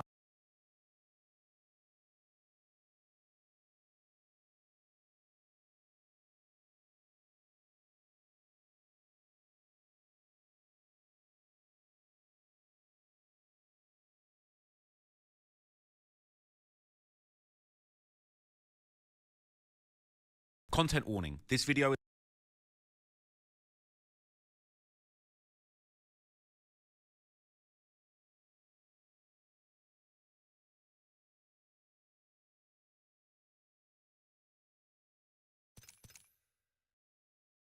Content warning. This video is about a sensitive topic involving loss of life. We've removed any graphic content to comply with YouTube's guidelines. We aim to provide informative, factual journalism on a tragic event in the public interest that does not dismiss its seriousness. All clips are used under the doctrine of fair use for news reporting and analysis. Some points made in this video are opinions and theories. I am not responsible for third-party information. If you want to see an uncut version of this video, go to patreon.com/traplawross. T Grizzly is one of the most buzzing gangster rappers to ever come out of Detroit. With deep ties to the streets and a mother and father who were frequently in and out of prison, the apple didn't fall far from the tree. And growing up, T would find himself in trouble with the law too. Despite being the first person in his family to attend college, studying accounting and finance, at university, T was a menace and became infamous on campus for burglarizing the dorms. I had like 40 laptops in there and like 20 iPhones. This is all stolen. Oh my God. So I'm shaking, I'm scared, like, damn, they about to go find it. You know what I'm saying? I'm sick. He went on the run and kept on robbing, eventually finding himself on a lick gone wrong, catching a case for a failed attempt to rob a jewelry store. I pulled the hammer out, boom, hit the glass. My man's go to grab the whole platform of watches, of Rolex watches. All you hear is freeze. T Grizzly ended up getting put behind bars for this brazen robbery spree, and while in prison, he vowed to change his life and become a rapper. He was released from prison at the end of 2016 and released his groundbreaking song First Day Out. This song blew him up instantly, scoring him over 2 million views in less than 3 weeks and over 300 million spins to this day. The song made him the hottest street rapper in America and launched a bidding war for his contract, and later signing a major deal, he had truly made it out of the trenches, embarking on a lucrative career as a rapper. All with the help of his auntie JB, he would make it to the top. But today, in 2025, there's a dark rumor surrounding T Grizzly that might just tear down everything that he spent years building. In 2019, his aunt, through marriage to his uncle, would be gunned down in a gangland-style attack that T Grizzly claimed was meant for him. Also, shots fired into an SUV, killing the manager and family member of a popular Detroit rapper. Off the top tonight at 11, investigators trying to determine if rapper T Grizzly was actually the intended target. But, like, he was coming for me because they opened my door and shooting the car. They hit her 8 times, though. Over the next 6 years, he would make music that paid tribute to his auntie and sought him down as the killers responsible. From here, he would continue his rise and keep rubbing shoulders with the greatest gangster rap game. One of those people he got close to during this time was Chicago drill rapper Lil Durk, who had his own deadly ties to the streets, with a particular association with a crew of killer rappers known as 600. T Grizzly got so close to Lil Durk that he would make a collaborative mixtape called Blooders with him in 2017, just 2 years before his Aunt JB's murder. And after the murder, he would continue to collaborate with Lil Durk and his crew, collaborating with one particular member of Lil Durk's OTF collective, the Gang 600, Booker 600, with Booker even being a groomsman at T's wedding. But T Grizzly's life would be absolutely turned upside down when it emerged in 2025 that a man was facing trial for the murder of his Aunt JB. But to the surprise of everybody that had been following his career, the killer was a member of the 600 gang named Wu-Tang. And the details of the case were remarkably strange. 600 member Wu-Tang had allegedly camped outside the house that T Grizzly's aunt died at 2 hours before the murder. And ever since that news came out, considering how close T Grizzly had remained to 600 members following the murder, rumors would fly that T Grizzly might have been the one to set up the killing himself. Since then, dozens of internet detectives following gang scenes in Chicago and Detroit have tried to connect the dots, uncovering a bizarre string of evidence that tore apart the official narrative that T himself had spread about JB's murder. How did they know to wait out at that address for an hour and 56 minutes waiting for them to show up? It doesn't make sense whatsoever. Rumors flew that T Grizzly might have even been in a relationship with his uncle's wife and heard that she had tried to take control of his music career. Now with a reputation as a backdoor king, dozens of suspect lyrics about setting people up, people think that T Grizzly takes the number. So today, we're going to take a forensic look at T Grizzly, his career, his lyrics, his interviews, and his entire digital footprint to try and work out once and for all if T Grizzly really is the set-up king that he portrays in his music, whether he truly would have had a motive to take out his own aunt. If you want to watch my videos uncut and extended, go to patreon.com/traplawross, where you can get those for just $2. Also, you can now watch my new drops on Spotify, so go search me there. Here's the video. T Grizzly was born Terry Sanchez Wallace Jr. on March 23rd, 1994, in the unforgiving streets of Detroit, Michigan, a place where dreams go to die and the streets claim more souls than they save. Some lose their lives to shootings and drive-bys, others to drugs and the cycle of addiction, and for many, the streets, the drugs, and the trap force good people to make bad decisions. The desperation in these streets often forces desperate parents to choose between their children and their own survival, and in T Grizzly's case, it was a deadly combination of drugs and abandonment that would define his childhood. He would later explain in an interview with Adam 22 of No Jumper, both his parents would be in the streets selling drugs to survive. My parents was the ones in the streets. Oh, okay. My parents, uncles, cousins, all them dudes. My whole family was in the streets. Just selling drugs or what kind of stuff? Selling drugs. And so you, as a very young kid, you remember like just seeing that and it was always normal to you, or was there a certain point you realized? It was so normal. Beyond the drugs, prison was like a revolving door in his household, with his mother and father constantly going in and out of the system and leaving their son to be raised by whoever would take him in. It was crazy. I remember like when I was young, because she's been in and out all my life. You know what I'm saying? Which is why she got so much time in the feds when she did get her time, because of the point system shit. That responsibility often fell on the shoulders of his grandmother, who lived in a small house near the intersection of Joy Road and Southfield Freeway in Detroit's notorious Warrendale neighborhood. His uncles and aunties also stepped in to fill the void left by his absent parents, but this didn't shield him from the streets either. If anything, it actually pulled him deeper into them. Just like T's parents, his extended family was also caught up in the drug game, and they weren't shy about involving a child in their operations, even going as far as handing in packages to deliver to waiting customers. I was in the living room with my grandma. And my uncle would be like, here, T, take this outside to them. And it would be like some crack or some heroin. My grandma don't say nothing, like just normal. For T, this was just normal life. At that age, he didn't understand the danger of what he was carrying or the lives these substances were destroying. It never occurred to me what the drugs can do to people. Really? But even surrounded by all this chaos, he somehow managed to stay on a different trajectory. He wasn't smoking, drinking, or getting high on his own supply like so many others in his situation would have. In fact, he was actually pulling good grades in school, which was pretty impressive for someone growing up in these circumstances. But in school, I always did my work though because it was easy. And plus, all my friends, we all did our work, and then It was during these formative years that his love for music really started to develop. Besides drug dealers, his uncles were also aspiring rappers who would turn the basement into a makeshift studio. They would play hip-hop and R&B throughout the house, and he would watch them record tracks and craft lyrics, absorbing everything like a sponge. When T was about 12 years old, his uncles brought him along to the studio just to hang out, but during the session, they came up with the idea of making a young voice sing the chorus on one of their tracks. As it would turn out, he was the only kid in the studio. I started rapping when I had to be about 12 years old, and I went to the studio one day with my uncles. I'm just coming with them, and they came up with an idea in the studio that they wanted to have a younger voice sing the chorus. At this point, he'd never recorded anything before and didn't want to mess up in front of his uncles. When they played it back and he heard his own voice coming through the speakers, he fell in love with the sound. I don't want to mess up, because I'm nervous. You can hear I sound like I'm shaking through the rap. But when I heard my voice play back, I fell in love with it. From that moment on, T was hooked. He would begin writing raps at home and creating his own. From there, I started writing raps at home. I started doing songs on my own. By middle school, he would eventually form his own group with two close friends from school, JR and Lee, calling themselves All Stars All Hard, or ASBH for short, which was going by the moniker ASBH. Even as a teenager, he was getting specific about topics like robbery and violence, establishing a blueprint for everything he would later become. In early ASBH tracks like Chopper Boys, his opening bars would talk about hunting Zops down in the dead of night. He would also call them fake gangsters for saying they rob and kill, later shouting out his hood, warning outsiders to stay away, also making reference to being a calculated planner who sees his targets clearly before he strikes. At this point, it wasn't deep conscious rap songs they were making, they were just young teenagers rapping about young teenager stuff, praying about being fresh, having some money, talking to lots of different girls. But they took it seriously enough to record their tracks and upload them to YouTube, likely hoping that someone, somewhere, would discover them and change their lives. By the time T was just 16, they managed to get a slot at a local club, even though they were way too young to even be in there legally. I do the first performance I ever did, it was so dry.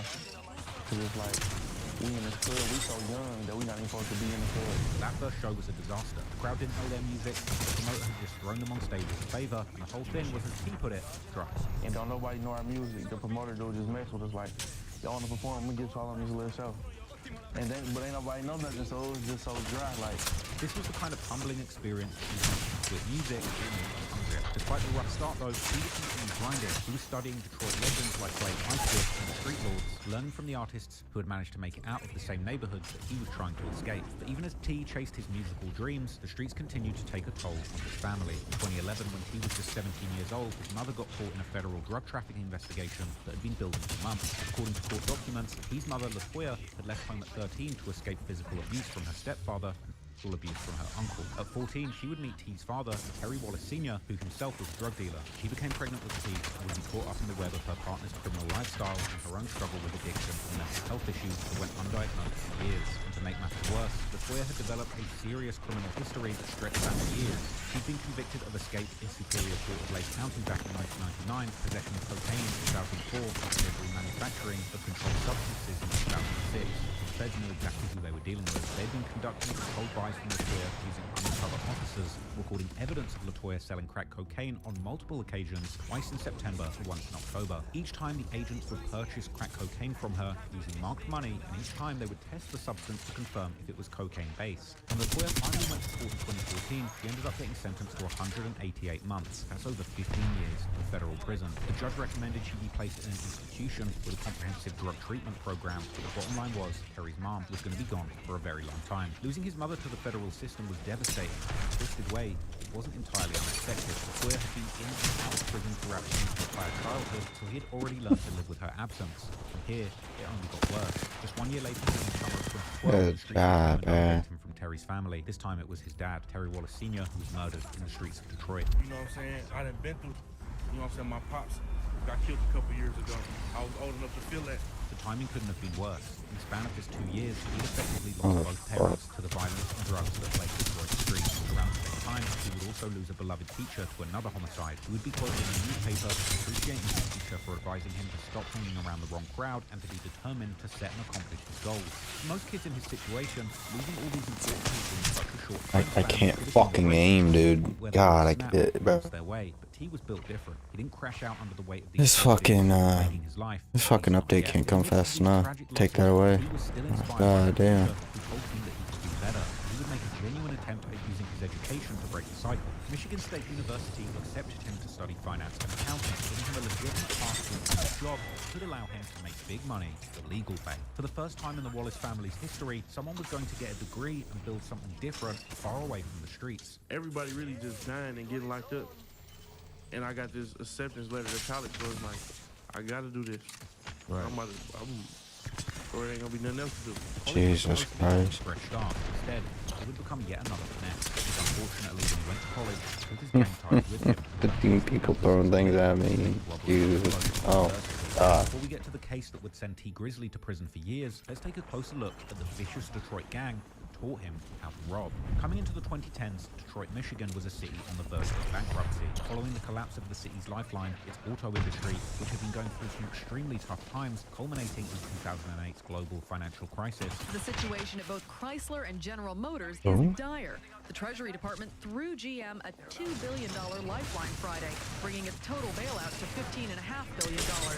GM must drastically restructure itself by June 1st to avoid bankruptcy, which many analysts and GM employees feel is inevitable. You know, everybody's looking at the big picture, you know? Hey, Mustard. About filing bankruptcy. We don't know what's ahead. In the following years, the city would often top the list of the most dangerous cities in America, as well as being the poorest big city. Violent crimes were 5 times the national average, and the city's police were embroiled in all kinds of corruption allegations. Even the city's former mayor would go down in a massive RICO case. Recognizing that the city was in shambles, the United States Attorney for the Eastern District of Michigan at the time, Robert McQuaid, would assemble the top federal and local law enforcement leaders from different agencies, establishing the Detroit 1 Violent Crime Reduction Initiative. We stand together as a community. We work together for a peaceful Detroit. Violent felons caught with guns in Detroit will face long federal sentences. We are Detroit 1.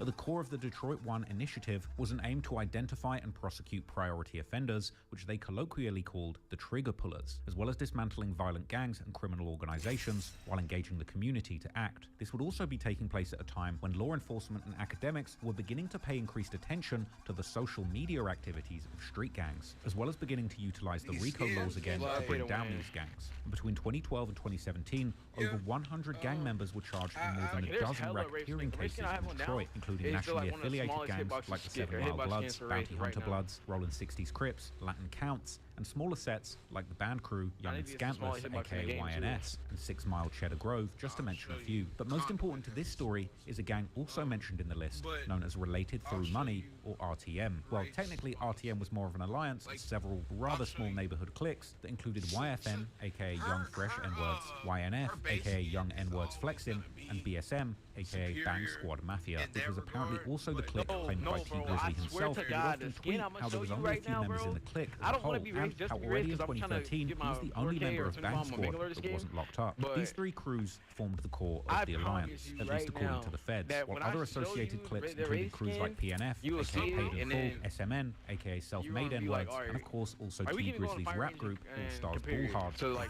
ASPH. What it is, King T? What it is, King T? Oh what shit! It is, King T? Twitch! Oh, we're fucking drumsticks.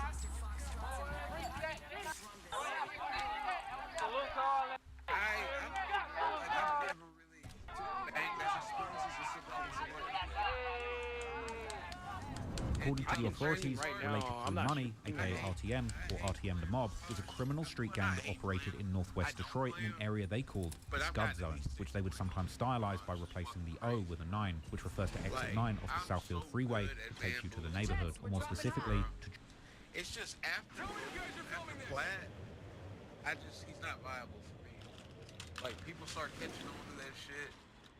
Nah, he's goated for play just for his healing abilities. What the hell? Now.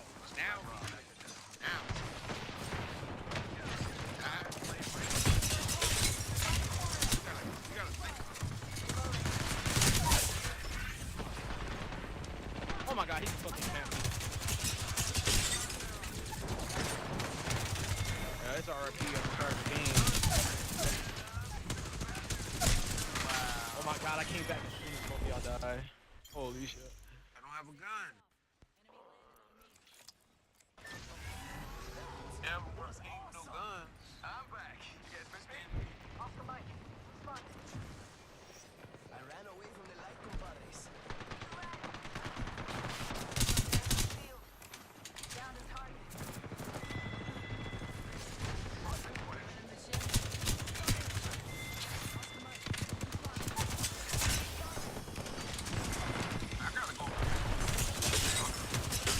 Why was she standing in the corner? There's mad people in this bitch, yo. Kill these niggas now. There's mad niggas. There's so many niggas out here. They all resurrected. It's so many, bro. It's so many. Nah. I'm clipping that shit. It was so many people. Hey, bro, you can get me, bro. Trust. Oh God, you can get me. I'm free as fuck. I should have just bled out, to be honest, for 5 seconds, but I don't want to raise it.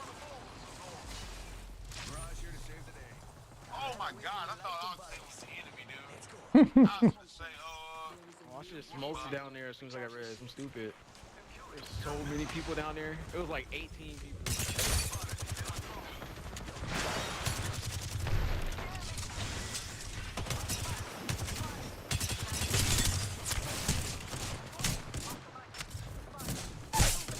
Oh.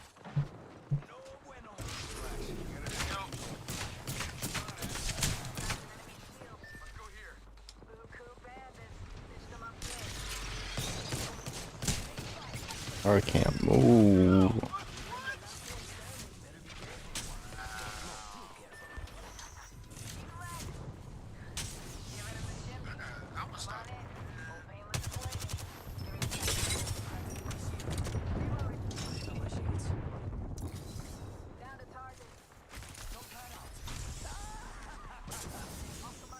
I can't shoot him, I'm the kill leader right now.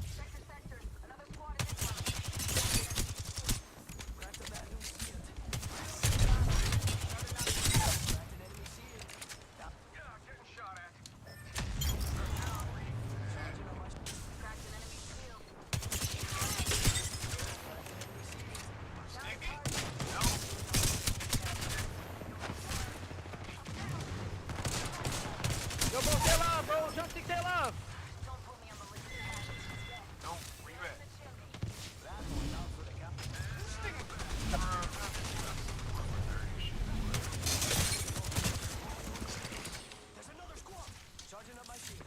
You dead from ring, bro.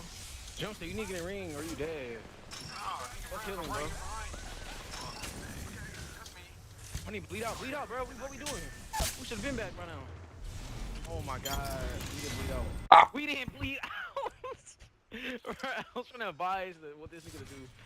Shit, bro, that was easy 20 bomb game, bro.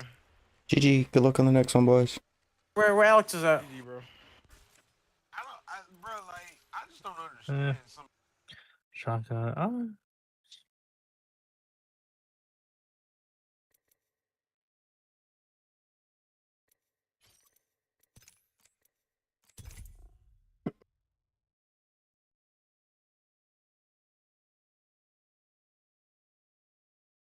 Joy Road, which marked the southern border of their territory and the main road that they were repping, while the other borders, according to the feds, being the Southfield Freeway in the west, Plymouth Road in the north, and Greenfield Road in the east. The neighborhood is officially being known as the Joy Community. And I try to get out of it. RTM would get started in the nearby Frank Cody Just High so School, many where people of the just small rotate cliques now. ran their own crews, until early 2011, when members of YNF, YFN, and BSM would, according to the feds, attend a meeting with the objective of reducing conflict and enhancing their ability to make money by any means necessary. Now, the feds would make it sound like these were some mafia families coming together to create some kind of La Cosa Nostra, but really, it should be made clear that the majority of these members were still just underage kids at this point. Nevertheless, Detroit is a city with a long gang history, and members of RTM would allegedly have associations and affiliations with several traditional gangs, such as the Insane Vice Lords, Westside Pyrus, and Bounty Hunter Bloods, as well as some more homegrown sets like the 8-2 Headbanger Bloods, who T Grizzly's little brother Baby Grizzly, also known as Joy Road Mama or RTM Mama, is allegedly a member of. His affiliation as a Blood seemingly going all the way back to his childhood. RTM would represent themselves regularly on social media, including dropping music, which wasn't limited to just crews like T Grizzly's All Stars Ball Hard. However, according to the feds, RTM also had beef with numerous rival gangs, including the previously mentioned band crew known as 2-2 Band Crew, who were often considered RTM's biggest ops.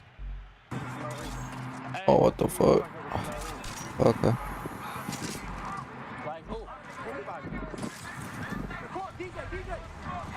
Oh, shut this down at the carnival. Thick as hell. We thick as hell.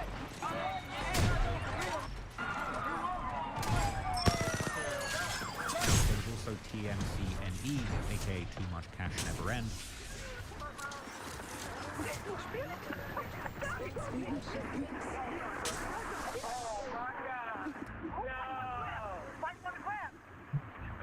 MVHN, aka No. Most Valuable Hood N-Words, YPB, aka Young Paid Bosses, YGB, aka Young Gutter Boys, BBC, aka Black Boys Cash Out, FAMO, aka Family Over Everything, TNO, aka Trust No One, and RNI, aka Real N-Words in Charge. Besides dissing each other on social media, these crews would often post videos of them confronting each other in real life, often leading to fights. Sometimes these fights would even end up on the local news. Carnivals are supposed to be fun. You're supposed to see bright lights and hear laughter, but instead this is a carnival on a Saturday night. There are no lights, and the laughs turn to screams after someone pulled a gun during a fight. Hey, look at my jacket all dirty. My jacket all dirty. My rims hurt. They were covering me. A carnival brawl in the middle of the day. A swarm of flashing lights from the Northland parking lot clear down 8 Mile and beyond. For hours, no matter where you looked, you'd likely see a group of kids getting arrested. Fox 2 cameras were rolling when police surrounded this group of at least 8 teenage boys. One by one, they were cuffed and loaded onto a Detroit police van as parents pleaded with officers not to arrest their sons. It was a planned fight involving at least 7 gangs. I seen that it was a whole bunch of gangs and groups across the street towards Taco Bell, and when we was getting ready to leave, all I seen was them just all running towards each other, you know what I'm saying, acting like they about to attack. They all got into it, they was finna fight and stuff like that. And then the boy had put out a gun, and everybody started going crazy, running up 8 miles, 7 miles. And a lot of police just started coming and all that, so that's when everybody started getting on. The police started making everybody disappear, and that's when they started shutting the carnival down. As many Detroit natives who grew up in that era have recalled on social media, these crew beats were wild, and many seem to look back on this era with a mix of fear and nostalgia at having survived those past years. Even in the local news, the name of RTM was firstly mentioned already in the summer of 2011, the supposed starting year of their alliance, when 15-year-old Antonio Fletcher was charged for allegedly shooting into a crowd at a graduation party, injuring 3 people, after he and his friend had allegedly barged in yelling the name of their crew. Fletcher would eventually plead guilty to 1 count of assault with intent to murder and felony firearm charges, and he would be sentenced as an adult. But as you might guess, the violence unfortunately didn't stop at failed attempts. During one particularly heated beef in 2012, a 16-year-old member of the band crew called YNC Squid, real name Marcus Cole, would allegedly shoot a member of RTM called YNF Josh in the face, causing RTM to go on a weeks-long hunting mission looking to get revenge on Squid. Then, in May 2012, RTM would allegedly catch Squid walking on the Evergreen Road, where they would gun him down. The trigger man, according to the feds, being the alleged leader of the RTM subcrew YNF, and CEO Tay, real name Deontay Matthews. After the murder, a rival member of RTM would openly mention Tay's name in relation to the murder on social media, while friends of Squid would put out somewhat less direct posts that would still clearly connect RTM to the murder. And of course, RTM members themselves couldn't help but post their own messages dissing Squid. In fact, T Grizzly himself didn't shy away from openly dissing Squid too. In 2013, his All Stars Ball Hard crew would release a song and music video together with a crew called Stunt Hard Hot Boys titled Hey N-Words, where T can be seen wearing a shirt saying RIP Squid, this clearly being a way to troll the band crew. YNF Josh, the guy who had been allegedly shot in the face by Squid, would himself tweet how RTM had gone crazy after he'd gotten shot, while also mentioning how despite getting shot in the face, he had ultimately suffered little, if any, long-term injuries, while clowning how Squid had allegedly been running away from him while doing the shooting. But RTM would of course also suffer their own losses, one of these taking place around a year after the murder of Squid, when their member called YNF Nitty, real name Franklin Thomas, was shot in the head during a large fight. But the details of I his can't death find remain anybody. shrouded in mystery. However, what is very much detailed by the feds is that the members of RTM were acting completely out of control around this time, allegedly committing crime after crime, ranging from numerous armed carjackings, numerous jewelry store robberies and home invasions, as well as shootings and even more murders, until their crime spree would finally come to an end in 2015 when 5 of their key members were indicted on federal RICO charges. These included Deontay Matthews, aka CEO Tay, Mayor Bedford, Brandon Sims, aka B, Brandon Owens, aka Lil B, and Antoine Foster Stockton, aka Twan. Like with the other gangs, the US Attorney's Office would come out with a celebratory press release where they would praise the indictment as yet another example of the Detroit One Initiative working for out-of-control gang crime, while a special agent in charge of the FBI's Detroit Field Office would call the RTM members some of the most violent criminal offenders in the Detroit area. T Grizzly would actually comment on the indictment in his 2016 song Straight to It featuring Bad Gang, seemingly responding to the gossip in the Detroit streets of people wondering how he had gotten out of the indictment, with T stating that he was never part of the case while telling his haters to stay quiet. Then in 2017, the news would report how 10 members of RTM had been arrested together as part of the Just a pussy sitting up there. going down with RTM, he wouldn't escape trouble altogether, because ironically, one of the greatest blessings in his life at the time, his acceptance into Michigan State University, would ultimately become his undoing. With associations to one of Detroit's most feared street gangs, RTM, T Grizzly himself would become a prolific robber too. Unfortunately, despite being the only person in his family to attend college for generations, his connection to the lawless streets of Detroit meant that he would start being a menace on campus. When T first arrived at Michigan State, he was genuinely trying to do the right thing. He started hanging out with good students, focusing on his studies, and staying away from trouble. Right away, I started hanging with some dudes that was doing good in college. I started hanging with some dudes that was doing good. Like, I ain't even having in my mind to do nothing illegal when I first went there. Right. I'm hanging around good people. Boom, the people who like, I was at seeing that orientation and we both from the city, so we like, bet we gonna rock out together up here. In fact, as a finance and accounting major, he had access to internships and opportunities that could have set him up for a legitimate career after graduation. The internships would pay for his flights and hotel, but he was expected to cover his own meals, professional clothing, and other expenses. Now within my major, I had access to some internships, but I had to travel.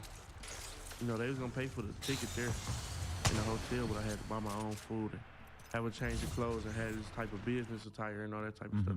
Now, for the average college student, this wouldn't be a big deal, as they could easily ask their parents for help or use money they'd saved up. But T didn't have parents to call, and he definitely didn't have any savings. He was broke. When you're desperate and surrounded by other more privileged people's expensive belongings, sometimes that desperation leads to bad decisions. Eventually, T would link up with his friend JR, real name Jeremy Ford, who magically popped up with 11 grand on him shortly after struggling to pay an $80 phone bill. One friend in particular came up there. He was broke. Someone like, I only had $80 left and paid this phone bill. Now, I needed some money, but I'm trying to get a job.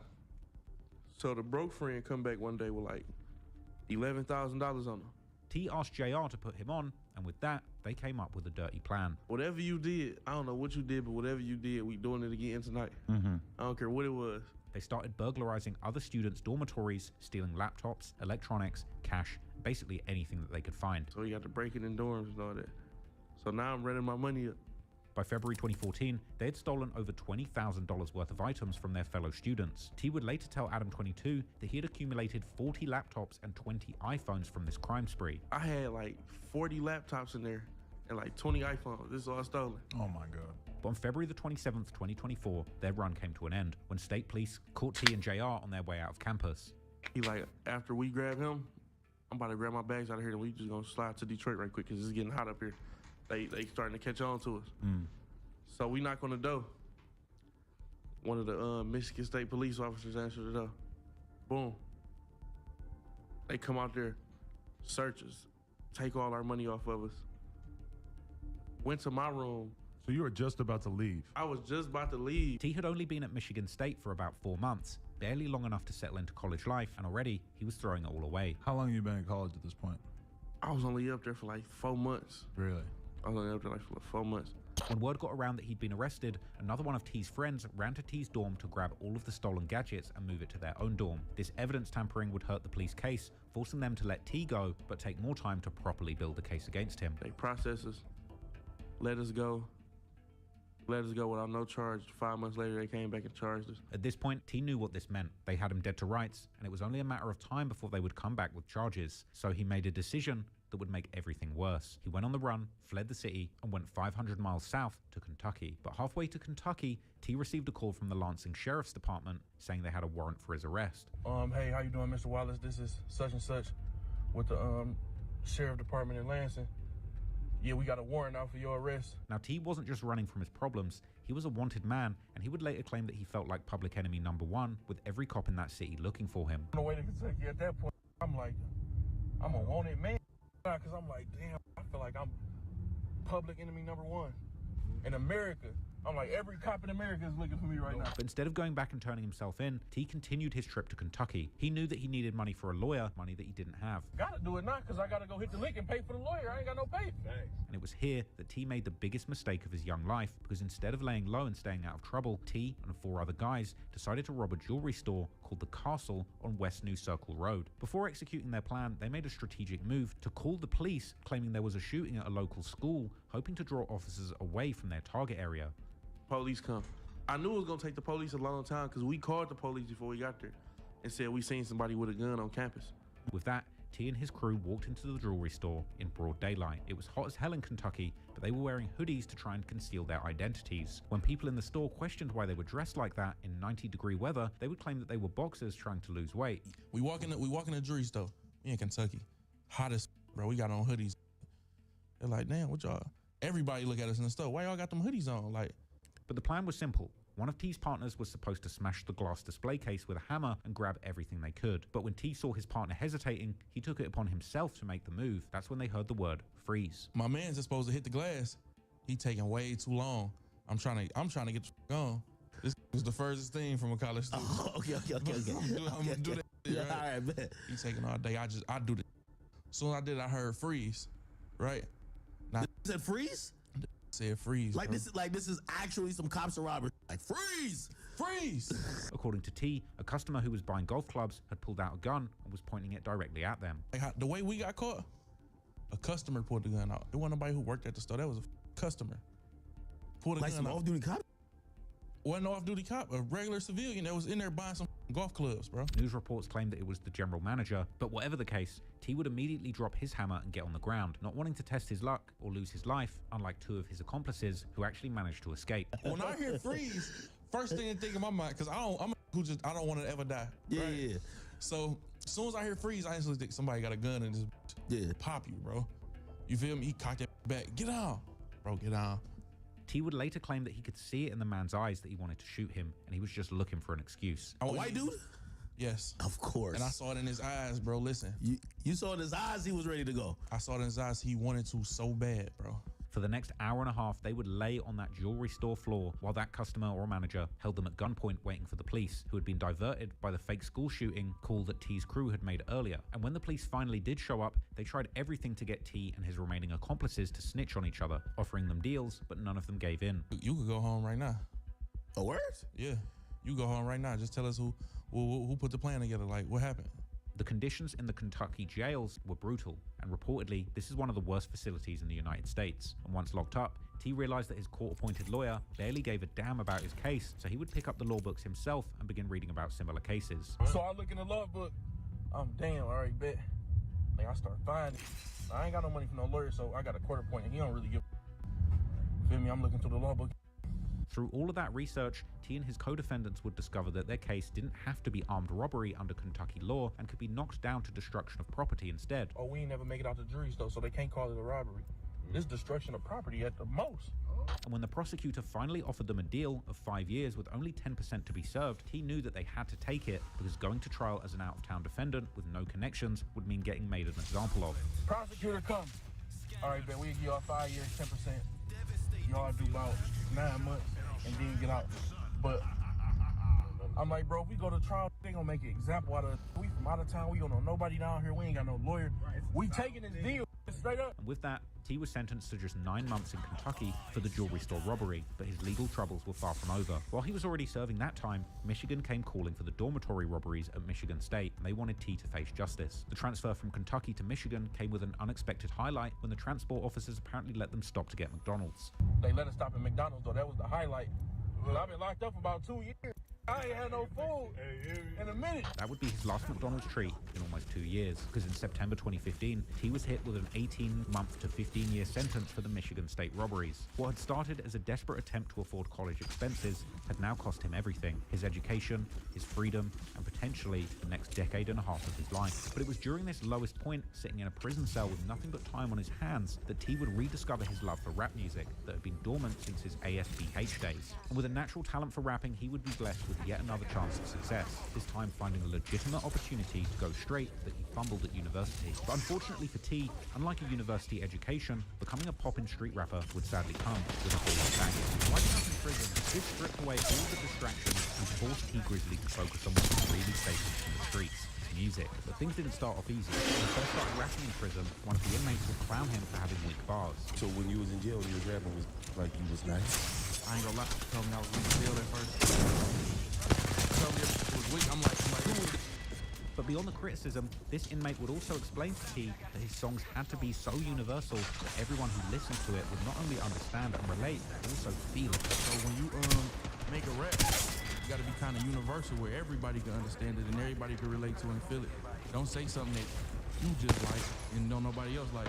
That criticism would make T realize that he had only been rapping about things that would fly over most people's heads. I gotta kind of get more universal. You know what I'm saying? With this newfound insight, he would begin writing obsessively, using his life as material for more relatable bars and crafting what would eventually become his entire debut mixtape while serving that sentence. I wrote CDs when I was I wrote over 100 songs. Everything on the mixtape was true. Everything I said on the mixtape was like, what's so unique about it to me is everything I said on the mixtape actually happened. The people that I named was like actual people, the situation, actual situation. On October 16, 2016, after serving nearly 2.5 years behind bars, he walked out of prison with nothing but a plan. He had the whole strategy mapped out, starting with getting his driver's license so he could easily get around the city. What was the plan? My plan. So I'm like, all right, bet. As soon as I come home, I gotta get a license. You feel me? So I can get back and forth to where I gotta go. That's the first order of business. Now he needed money for studio time, but this plan would hit a roadblock when his parole officer would present him with an ultimatum to either get a job within 2 weeks or get locked up again. When I came home, my PO like, listen, you need a job within 2 weeks or you get locked back up. And I'm like, damn. My whole plan, I ain't got time to get my license. The next day, he showed up at the golf course where his friend worked dressed in uniform. He went straight to the boss with a desperate pitch. He asked for a job with no benefits or pay. He just needed his file to reflect that he had gotten a job. I get the exact same outfit. This got gloves and everything. I go talk to the boss and like, listen, you ain't gotta pay me, you ain't gotta do nothing. I ain't got my ID. I just need to have on file that I got a job. I work here so I can show my people. While working at the golf course, he started reaching out to anyone and everyone he knew desperate for financial assistance to pay for studio time. No one would spot him money, not even his family. What the fuck? Meanwhile, I'm asking my people, like, bro, let me hold like $250 so I can. What is this game? It works. And I die off of it.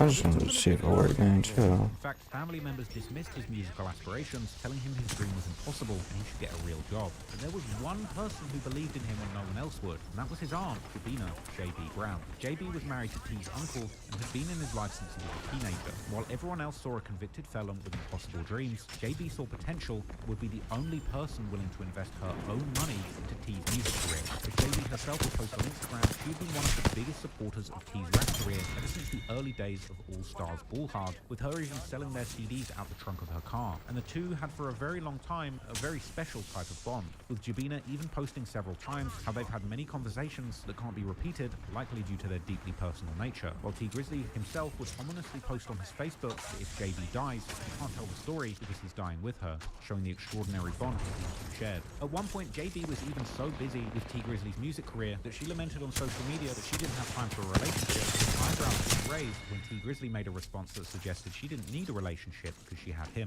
Anyway, with the help of JB, ASDHT would transform into T Grizzly, and a week after his release, he was in the studio, recording the song that had been brewing in his Good mind job. throughout his entire prison sentence. That song would be called First Day Out, and on the track, T simply told his story, the story of a young man who had lost everything and was determined to rebuild his life through music. He opened with bars speaking on how people had hoped for his downfall and how he stood his ground and was now using his success to prove those same people wrong. From there, he dove into the first verse, reflecting on how being broke affected him and recalling moments when he asked for help but was ignored. He would then go on to brag about success, now driving luxury cars and living a lifestyle far removed from his struggles. In the second verse, he shouted out JR, the same homie who had been with him when they were both arrested for the Michigan robberies, and would make it clear that his loyalty was a non-negotiable, telling his homies to kill him if he ever snitched, because he would do the same to them if they snitched. After recording the track, they shot the music video outside the same correctional facility where he had actually been locked up, and wearing the same clothes that he had on when he was released from prison. And it was JB who made this all possible.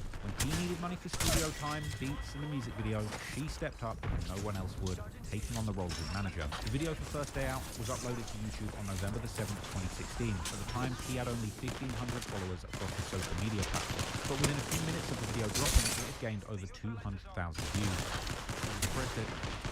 Had 200,000 views. Same night.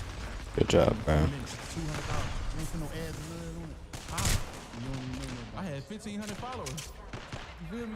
No marketing, no promo, no none of that. I ain't know about. Listeners in the comments were instantly hooked, with some claiming it had the hardest beat drop they've ever heard. And over the next 3 weeks, the First Day Out would rack up over I love Ash Blade. rack up well over 300 million views on the platform. T even got a huge co-sign from NBA superstar LeBron James, who posted the song on his Instagram, exposing the track to his millions of followers.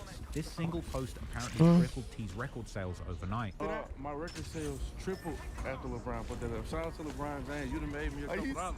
Then, bookings started coming in. About a week after dropping the video on YouTube, he got his first major offer worth 50 grand in Ohio, despite the fact that he only had this one song out at the time. And you want to book you in Ohio, Cleveland, we got 50,000 for you. I ain't never had 5,000. I ain't never had 5,000. You feel me? We got 50,000 for you. I'm like, what? I only got one song. I went on the whole Behind me. song, bro. And shortly after that, Jay-Z, Wow. notoriously inactive on social media, actually tweeted out that T Grizzly had the hardest song out. For a young rapper from Detroit who had just gotten out of prison, having Jay-Z co-sign his music was like winning the lottery. Jay-Z shouting you out, what does that feel like? I'm sure that he's somebody that you grew up listening to. Definitely, that was a lot of my people, my family favorite rapper. You know, that felt good. That was one of the best days in my music career when I saw that. Then he started getting offers to sign to labels, but he was strategic about his decision. First got a call from Interscope, got a call from Atlantic, and there were like 2 other ones, being 300 calls. Of the bunch bidding for his contract, he eventually chose to sign with 300 Entertainment, which was distributed through Atlantic First he Records. got that The off. deal felt right because 300 apparently had a true understanding of T's artistry and wanted to support his vision wholly. Business, you know what I'm saying? But when 300 called, they was like, man, would you? You know what I'm saying? We trying to get you out here, like, we behind you, you know what I'm saying? That felt good. I'm like, all right, bet. Now, following up viral hit is one of the hardest things to do in music, but T was ready. He released Second Day Out, an extension of First Day Out on March 10th, 2017. Just months after, once again he came in strong, claiming how he now had his eyes set on the bag and was determined not to let anyone slow him down. The music video itself opened with T arriving at the cemetery where his father was buried carrying flowers. Once the beat drops though, the visuals switch up, cutting between shots of T dropping bars in the studio and performing at the cemetery. But unlike First Day Out, which surpassed 300 million views on YouTube, Second Day Out didn't come close to matching that level of success, and only surpassed 1 million views years ago. While the track would get a lot of I thought I had a shotgun. mixed reaction, with some people claiming that it wasn't as good as his debut song. But after a Probably shaky not. follow-up, less than 2 weeks after Second Day Out dropped, T would release From the D to the A featuring Lil Yachty. The song paid homage to both artists' home cities, with T Grizzly repping Detroit and Lil Yachty repping Atlanta. Clearly, T Grizzly was already getting to the bag at this early stage in his career, as the song was wall-to-wall with inspirational lyrics about how much money he was getting now that he was a popping rapper.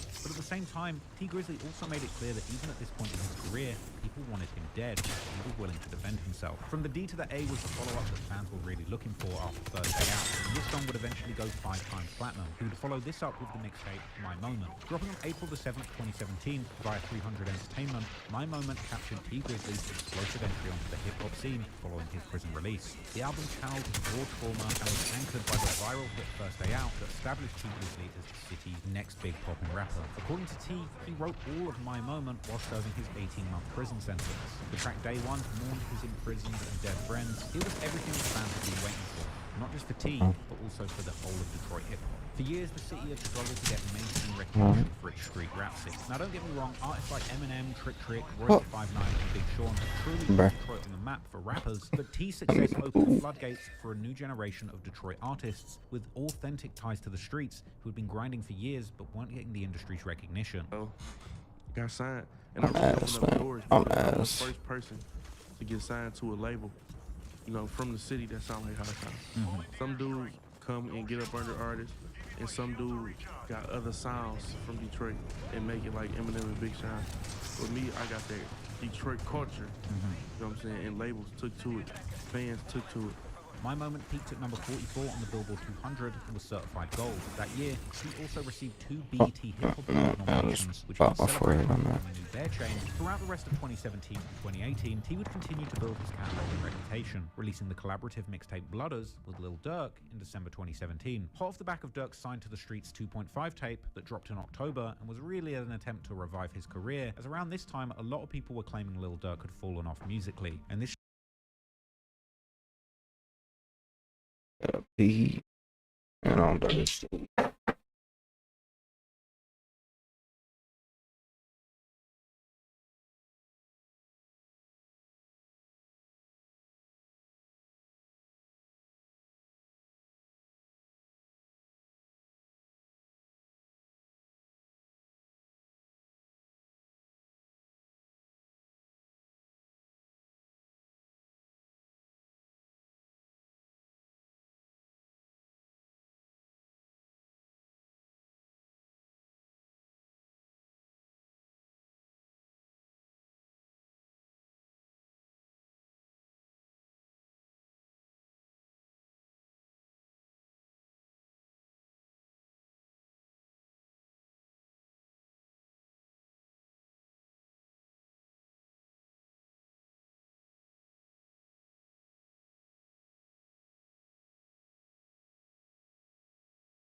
I forgot water.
Damn.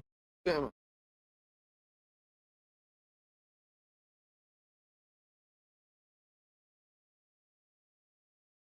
Street collab was something that was supposed to bring his career back to life with some of T's street cred, something that he mentioned in the song Third Person. The project was a fan favorite, and fans in the comments of the mixtape on YouTube love to see the Chicago and Detroit streets coming together, describing the collaboration as dangerous. The project's lead single was called What Yo City Like, and it leaned into the idea of both rappers repping their respective cities, with T Grizzly starting the first verse asking Dirk what his city's like and rapping how in Detroit you gotta keep your gun on you, with Dirk replying with some rather interesting lyrics where he rapped about how they get down in Chicago, sending his young hitters to park outside their ops' cribs and wait for them to come out. The Project Blooders was a project that highlighted loyalty, survival, and the pure rawness of both the Chicago and Detroit streets. Interestingly, on the track Third Person, T and Dirk would take turns talking about their haters, with T rapping from the perspective of the family members who watched him suffer and did nothing about it, and Dirk from the perspective of supposed rumors circulating about him being a snake, as well as the criticisms that he got from listeners who gave up on him years ago. According to both rappers, the foundation for this collaboration was built on mutual respect that had developed between them over time, and as we'll later discuss, apparently their friendship certainly ran deeper than music. In an interview with Red Bull Music Academy, T would explain that he had always been a longtime fan of Dirk and the Chicago rap scene, not just because it reminded him of Detroit, but also because it motivated him. This admiration wasn't one-sided either, as T had earlier shouted Dirk out on his song No Effort. But beyond collaborative projects, T was also getting busy with his solo career, releasing his debut studio album Activated on May the 11th, 2018, peaking at number 10 on the Billboard 200. Arguably, the album showed just how much T had grown as an artist, while maintaining that raw authenticity that made him stand out, with fans across social media platforms echoing the sentiment about how great the album was. One fan in particular pointed out how T had kept his lyrical approach whilst experimenting with different sounding beats. That year, T would receive the MTV Video Music Award nomination, yet again validating his place amongst hip-hop's rising stars. For someone who had been an unknown armed robber just years earlier, this level of commercial and mainstream success was remarkable. Following the album Activated, T would continue to build up his catalogue, coming through with his second commercial mixtape, Still My Moment, that dropped on November the 9th, 2018. This tape featured collabs with Quavo, Offset, Chance the Rapper, and Lil Pump, and debuted at number 29 on the Billboard 200. On June the 7th, 2019, T would release his second studio album, Scriptures, which would also debut at number 20 on the Billboard 200. Now, this was a brilliant album, and it has some absolute bangers on it. There was one particular song on there called Had To that had some very strange lyrics. Now, Scriptures dropped on June 7th, look at him, give me some shit. Which is a little over 2 months before the murder of T Grizzly's aunt and manager, JB. On the song Had To, we see a very sinister T Grizzly rapping about how he had to betray and kill one of his own friends. The song plays out almost like a confession, where T Grizzly raps about being forced to set up and kill one of his own friends for getting in the way of his plans. Throughout the song, he raps about demons talking to him and telling him to shoot everybody and bury them. He raps openly about not simply being able to cut this person off because they know too much about his personal life, and how he still planned to take care of their kids and mother after killing them. He even chillingly describes having to attend a funeral and walk past the casket of the person who he just killed while thinking about witnessing and committing their murder, with demonic lines saying that he saw shock and disbelief in their eyes when they realized T Grizzly was the one who set them up. Now, T is talking about setting up and killing a male friend in the first part of the song, but as it progresses, they have those. he's talking about a woman and rapping about how he played a woman just for and she fell in love with him. The song is a very strange thing to look back on. While it's not necessarily evidence of anything more than T Grizzly being a vivid and creative storyteller, it frankly looks wild looking back at it now. Even if all it does is paint T Grizzly as having fantasies of setting up those closest to him and smiling in everybody's faces afterwards. But regardless of any fictional fairy tales on the mic, within just a few months of this track, a real life tragedy would strike in T Grizzly's real life, leaving a trail of very questionable clues and years of speculation as to whether T Grizzly was really living the questionable lyrics that he was dropping on the microphone. On August the 20th, 2019, T Grizzly had been at a studio in Detroit recording new music before leaving, and shortly before 9 p.m, T, JB, and their driver would arrive at a location on 3 Mile Drive just off of Mack Avenue where T's cousin lived. According to T, he would beg JB to come inside the house, knowing how dangerous the streets of Detroit can be, but she would refuse, claiming that the house was too dirty for her, as she was apparently a germaphobe with very high standards of cleanliness. T would then, according to himself, go on the side porch alone and ring the bell, but it was taking a long time for anyone to open the door. And when the door was finally opened, he would suddenly hear shots going off behind him, making him hit the ground, as he was thinking that the shooter was about to come his way next, and he didn't have anything to protect himself with. At the same moment, T's cousin would run out with a gun, causing T to get up too and run towards the shooting. But when they got to the street, T's car was already gone, as was the shooter. This was because immediately after the shooting began, the driver would take off, driving to a nearby gas station next to the intersection of Buckingham and Mack Avenue. Here he would stop and try and get help after discovering the person in the back seat, Jubina Brown, had been shot during the incident multiple times, and she would unfortunately later pass away in hospital. The driver would give his account of events to police, explaining how an unknown shooter had opened the left side rear passenger door before opening fire, shooting Jubina multiple times, at which point he drove off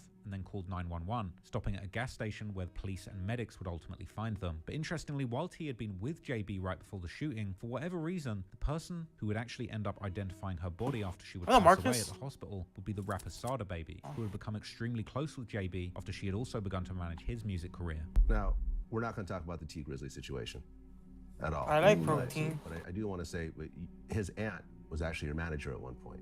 That's my baby. How did you feel when she got killed? Same way I feel now. That was sad, man. It's past sad. Yeah. I had to identify a body. Really? Yeah, man, because... Wait, is my shit logged in anyway? Yeah, I had to. Because you were just the first person they called at the time, or? I was the closest to kin that was at the hospital. Oh, because you're related to her?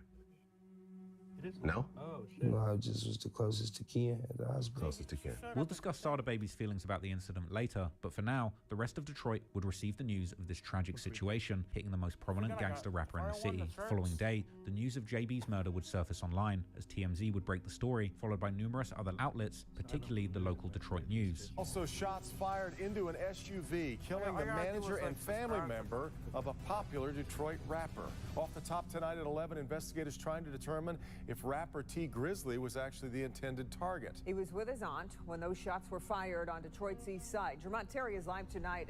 Jermont, was the rapper hurt at all? Kimberly, tonight we know the Detroit rapper was one of 3 people inside that car when the shots went off. Now, in that shooting, the rapper's aunt died, but he was not injured. Detroit police responded to the area of 3 Mile Drive just off Mack Tuesday night on the city's east side. They were out to collect evidence of multiple bullet casings regarding the deadly shooting here. It turns out someone opened fire on a black Chrysler with 3 people inside. Among those inside the vehicle, Detroit rapper T Grizzly. Police don't know if the rapper was the intended target or not, but what's clear, his aunt, who worked as his manager, along with another young man, were all in the vehicle Tuesday night. That's when someone intentionally shot the vehicle, killing the 41-year-old manager. There were no immediate arrests following the shooting, while the people who had been close to JB would give interviews to the local media, talking about how much of a kind person she was. Well, Glenda, Detroit police tell me that homicide investigators are still working on this case, still trying to figure out what led up to the shooting here on 3 Mile Road just off of Mack. Meanwhile, those who knew Brown say she was kind-hearted and a hard worker. She was a sweetheart. She was a good person.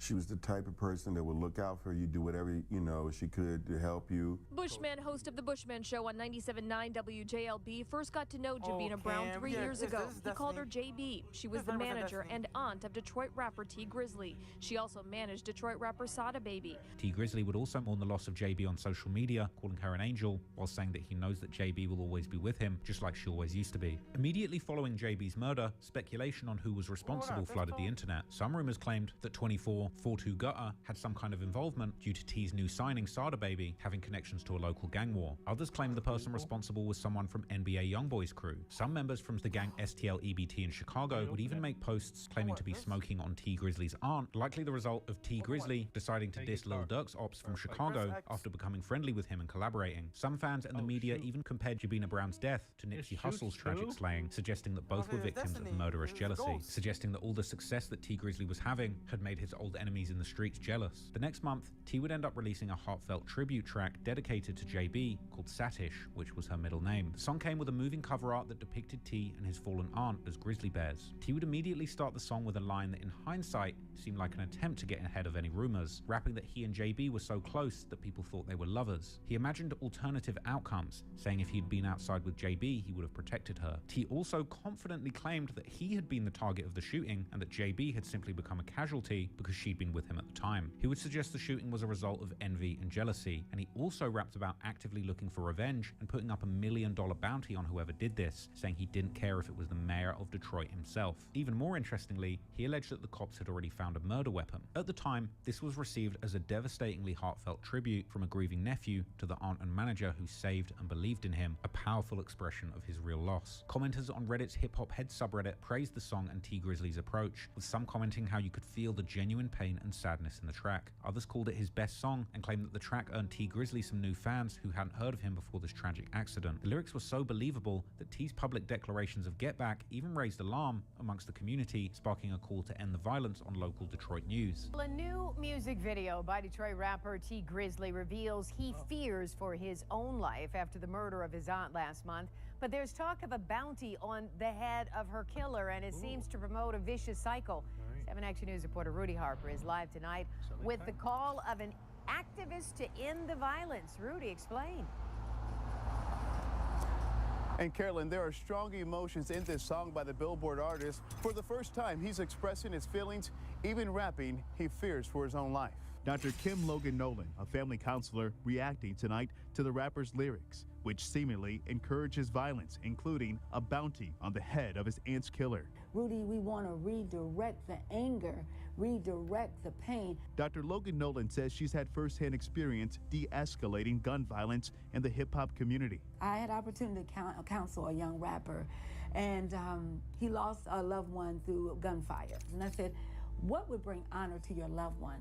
Let's redirect the lyrics to something positive and productive. However, looking back at these lyrics now, it's almost strange how suspiciously confident T Grizzly is about some of the details and motivations behind this murder, as well as being slightly eyebrow-raising at just how openly he was willing to admit that he was planning to put up money to have the people that did it killed. A strange move if you really were trying to plan a revenge murder in the streets. But regardless, behind the scenes, the police were seemingly hard at work. And despite T Grizzly rapping on the song, released in September, that the police had a murder weapon, it wouldn't be until October the 19th, 2019, around 2 months after the incident and 1 month after the song, that police would arrest a man in possession of a gun and a stolen rental car that they eventually linked to the crime scene. But the story behind that gun would turn out to be much darker than anyone could have expected, as the gun and vehicle weren't in Detroit, they were seized 280 miles away in Chicago, and tied to a man named Jermaine Wu-Thang Whedon, a known affiliate of Chicago's violent and notorious 600 gang. Just 3 months after JB's murder, an affiliate 80 miles away in Chicago, and tied to a man named Jermaine Wu-Thang Whedon, a known affiliate of Chicago's violent and notorious 600 gang. Just 3 months after JB's murder,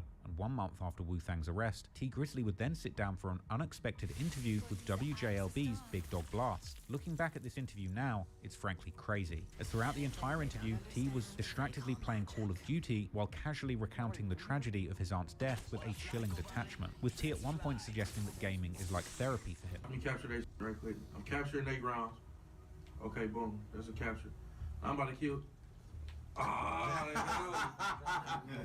This keep you up all night? Yeah, hell yeah. Is this like some therapy for you? It is though. It keep your mind. It keep my mind at ease. He would reveal that he had already moved on professionally, traveling to London to work with a new manager just months after losing the woman who believed in him when no one else did. He was over in London. Oh, there's a baby here. Was that where you were? Yeah. What was happening over there? Was that just to get away? Were you working over there? A little bit of both? Yeah, a little bit of both for real. Okay. A little bit of both. I was over there working. I was over there working, and that's my manager, my new manager. That's where he's from. Oh yeah. We opening up a studio over there and sold and stuff. Oh okay. He reflected on JB's career, how she quit her stable job to manage him full time, pouring belief and her own money into his music when few others would be willing to take such a risk. She quit her job to start managing. Yeah. Did you when she said she wanted to do that, did you try to talk her out of it? No, hell no, I ain't trying to talk her out of it.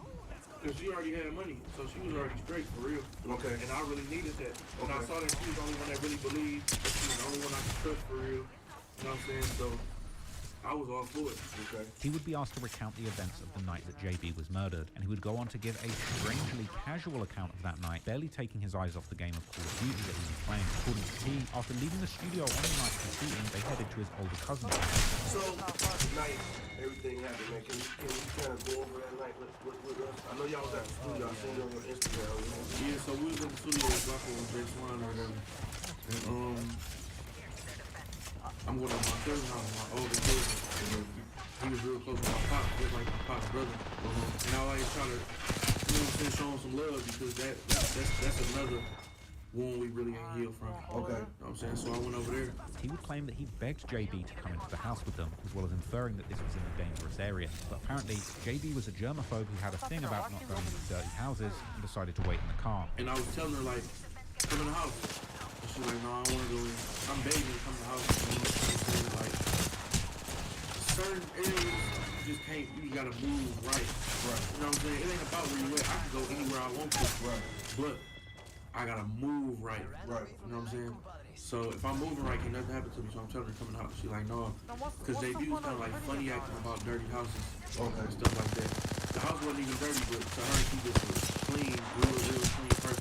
It's like, no, I don't want to go into people's house. I don't want to sit on their furniture. I'm like, all right, I'll be right back. Apparently, as he was knocking on the side door of the house, the gunfire erupted behind him. My people's taking so long to come to the door. You know what I'm saying? And they finally come to the door. As soon as I see her, as soon as I see her too, she got open wide with a whole bunch of shots going on. Behind me, I hear a whole bunch of shots going on. So, unarmed, he dropped to the ground while his cousin sprinted out armed. He claimed that they ran towards the gunfire, but the shooters had already fled. So I get down because I think they about to come to the side and start, you know what I'm saying, shooting at me, and I ain't got nothing on me at the time. My cousin ran out with a gun. I'm like, perfect. So we ran out on the street. When we ran out, my driver was gone with no cars out there. I'm like, She was in the, so what was the vehicle? She was in the car? Like, she was driving or she was in the car. Okay. She was in the car on the street. So my cousin ran out with the gun or whatever. And we ran out in the front to see what's going on. And to, if somebody up on us, we gonna get them off us. So once we got outside, once we got in the front where they was at, my driver gone. There's no cars out here. He was claiming to be confused at this point. He said because he saw no glass in the street, it could have been an unrelated incident where nobody was hurt. And he said that he was actually mad that they fled without him. I don't even know what's going on at this point. Okay. So we in the front, we looking, I look in the street. I don't see no glass in the street. So I'm like, oh, they straight. You know what I'm saying? That's probably, I didn't even think this had nothing to do with us. Okay. You feel me? Right. But my cousin still came out there with doing them. But it was all cool going out there. I'm like, I ain't see no glass in the street. I'm thinking they heard some shots that pulled up. So now I'm mad now. Like, y'all heard them shots, why would y'all leave me over here? Right. You feel me? You could at least call me. After this, he was being incredibly specific, claiming that his driver called him back to tell him that the shooter specifically opened his door to shoot at where T had been sitting earlier and still decided to shoot JB regardless. I said to my driver, ended up calling me like, they told me what happened. So basically what happened, they walked up to my door and opened my door. You know what I'm saying? Opened my door, trying to get at me. He ended up hitting her up. Where'd they hit her on the body? They hit her like on her side, on her arm. She didn't get in her head or anything, just all on her side. You feel me? How many on the side where her heart at? Oh yeah? Yeah, on the side like where her heart at. Now, I thought it was interesting how T specifically said she didn't get hit in her face or nothing. Now, I could be reading too much into this, but it's almost like he's saying that he has some respect for the shooter for not shooting her in her face, as if it was somehow a respectable, professional killing. They hit her on like on her side and her arm. She didn't get in her head or her face, man. Just all on her side. You feel me? Interestingly, T would point out that the shooters had actually hit her in the same spot where she'd been shot in a prior incident under eerily similar circumstances, revealing that she actually survived that incident because she went straight to the hospital. She got shot like that before a long time ago with my uncle. Okay. His car got shot up and she got hit in the exact same place, but she lived. You know what I'm saying? Because she went straight to the hospital. Okay. My uncle drove straight to the hospital as soon as that happened. He was on to reveal that paramedics rushed her to the hospital from the scene rather than the driver. And even more interesting, he claimed that JB called him to the ambulance, but she couldn't get any words out, with T still distracted by the video game, showing no emotion, and repeating that they for certain were targeting him. Was she alive? She died on something? No, I don't even, I think that, no, she died at the hospital. She's still alive. She was still breathing and everything. She called me. She called me. I see shot. She called me. What'd she say? I was trying to talk to her. I didn't hear what she was saying. She couldn't really form no words. You know what I'm saying? But, like, coming for me because they opened my door and was shooting in the car. They hit her 8 times though. This is honestly a bizarre interview. When you compare it to other interviews of people recounting traumatic losses of their friends and family, it's really strange. I mean, just look at how different Sada Baby's reaction and body language is when talking about the same incident a whole year later to Vlad TV. She was his manager and friend too, and he seemed genuinely hurt, even having to think about this incident. His aunt was actually your manager at one point. My baby. How did you feel when she got killed? Same way I feel now. Yeah. That was sad, man. It's past sad. I feel like they just prepped me for this. You know what I'm saying? Still hurt though. I ain't gonna say it don't hurt at all. Because when they beat us, I was in a real dark place. I can imagine. You know what I'm saying? I asked her what she did. I asked her what she did twice. We got a kiss left. Oh, she died at the hospital. She was still alive. She was still breathing and everything. She called me. She called you? While she was shot, she called me. Well, I'm sorry, man. That's a tough situation to go through. I appreciate that, but Yeah. no bullshit. Yeah, I mean, I've had death in my life as well. Yeah, that's one of them strong ones. You know, you had his funerals and his motherfuckers you love that pass, and you know what I'm saying, you cry and all that type of shit. But then there's people that die that and it hurt. You know what I'm saying? She her dying, it hurt. You feel me? It hurt me bad. So, you know, that's the shit I think about her a lot. Of course, revenge was in my head. My people was telling me like that'll be emotional. Right. You know what I'm saying?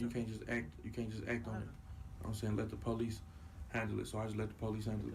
Big Dog Blast would ask T Grizzly if he had any idea where the hit came from, and T would deny having any knowledge or suspects in mind. But to me, he's strangely talkative. Like, usually when asked something like this, where your homie has been killed and you're plotting your revenge, you would stick to the street code and not talk at all. But weirdly, T is uncharacteristically talkative and claimed that everyone around him was a suspect. And you have no idea where this came from? No, I ain't got no idea where it came from, but it ain't even matter where it came from. I felt like everybody was a suspect. I felt like everybody was a suspect. So even if a person wasn't a suspect, if I didn't like that person, it was escalated. My dislike for them was escalated times 10. So yeah, everybody was guilty around that time. Man. This just seems incredibly awkward and a little too talkative. And once again, when you compare this to Sada Baby, who when asked by Vlad TV if he knows who did it, he doesn't say a word. What was the situation around her death? It was a shooting, or? You can't do that one. Yeah, do that one? Okay. Yeah, because that case open, man. That case is open. Okay, and they haven't solved it yet, so. Okay, I got you. I didn't realize that. Yeah, it ain't no biggie. I don't got no problem with talking about my auntie, you feel me? But once they done with it, you feel me, I'll be the first to talk about whatever my talk about.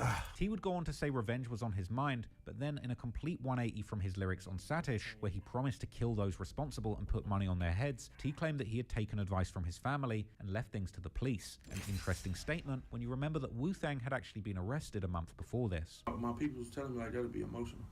Right. You know what I'm saying? You can't just act on it. You know what I'm saying? Let the police handle it. So I just let the police handle it.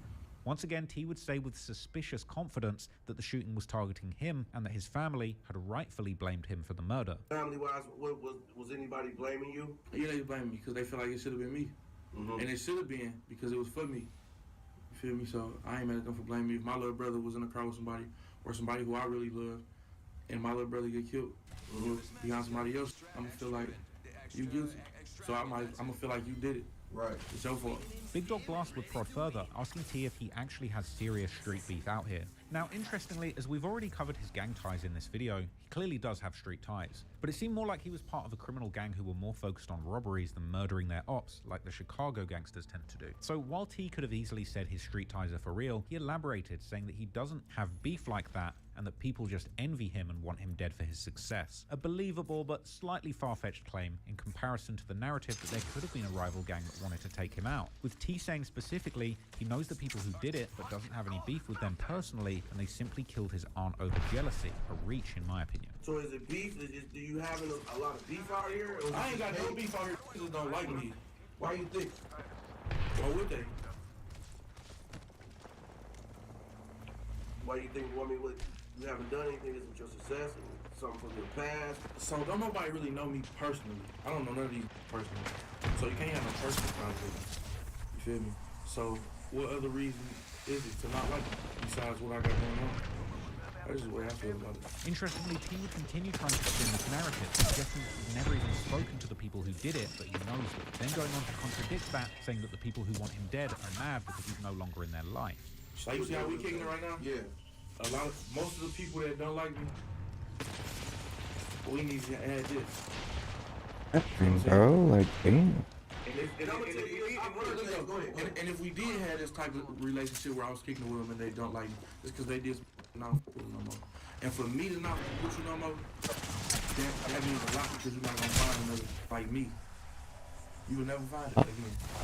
5,000 years ago, but there'll never be another person like me. And I ain't even talking about you, bro. I got me strong in my heart.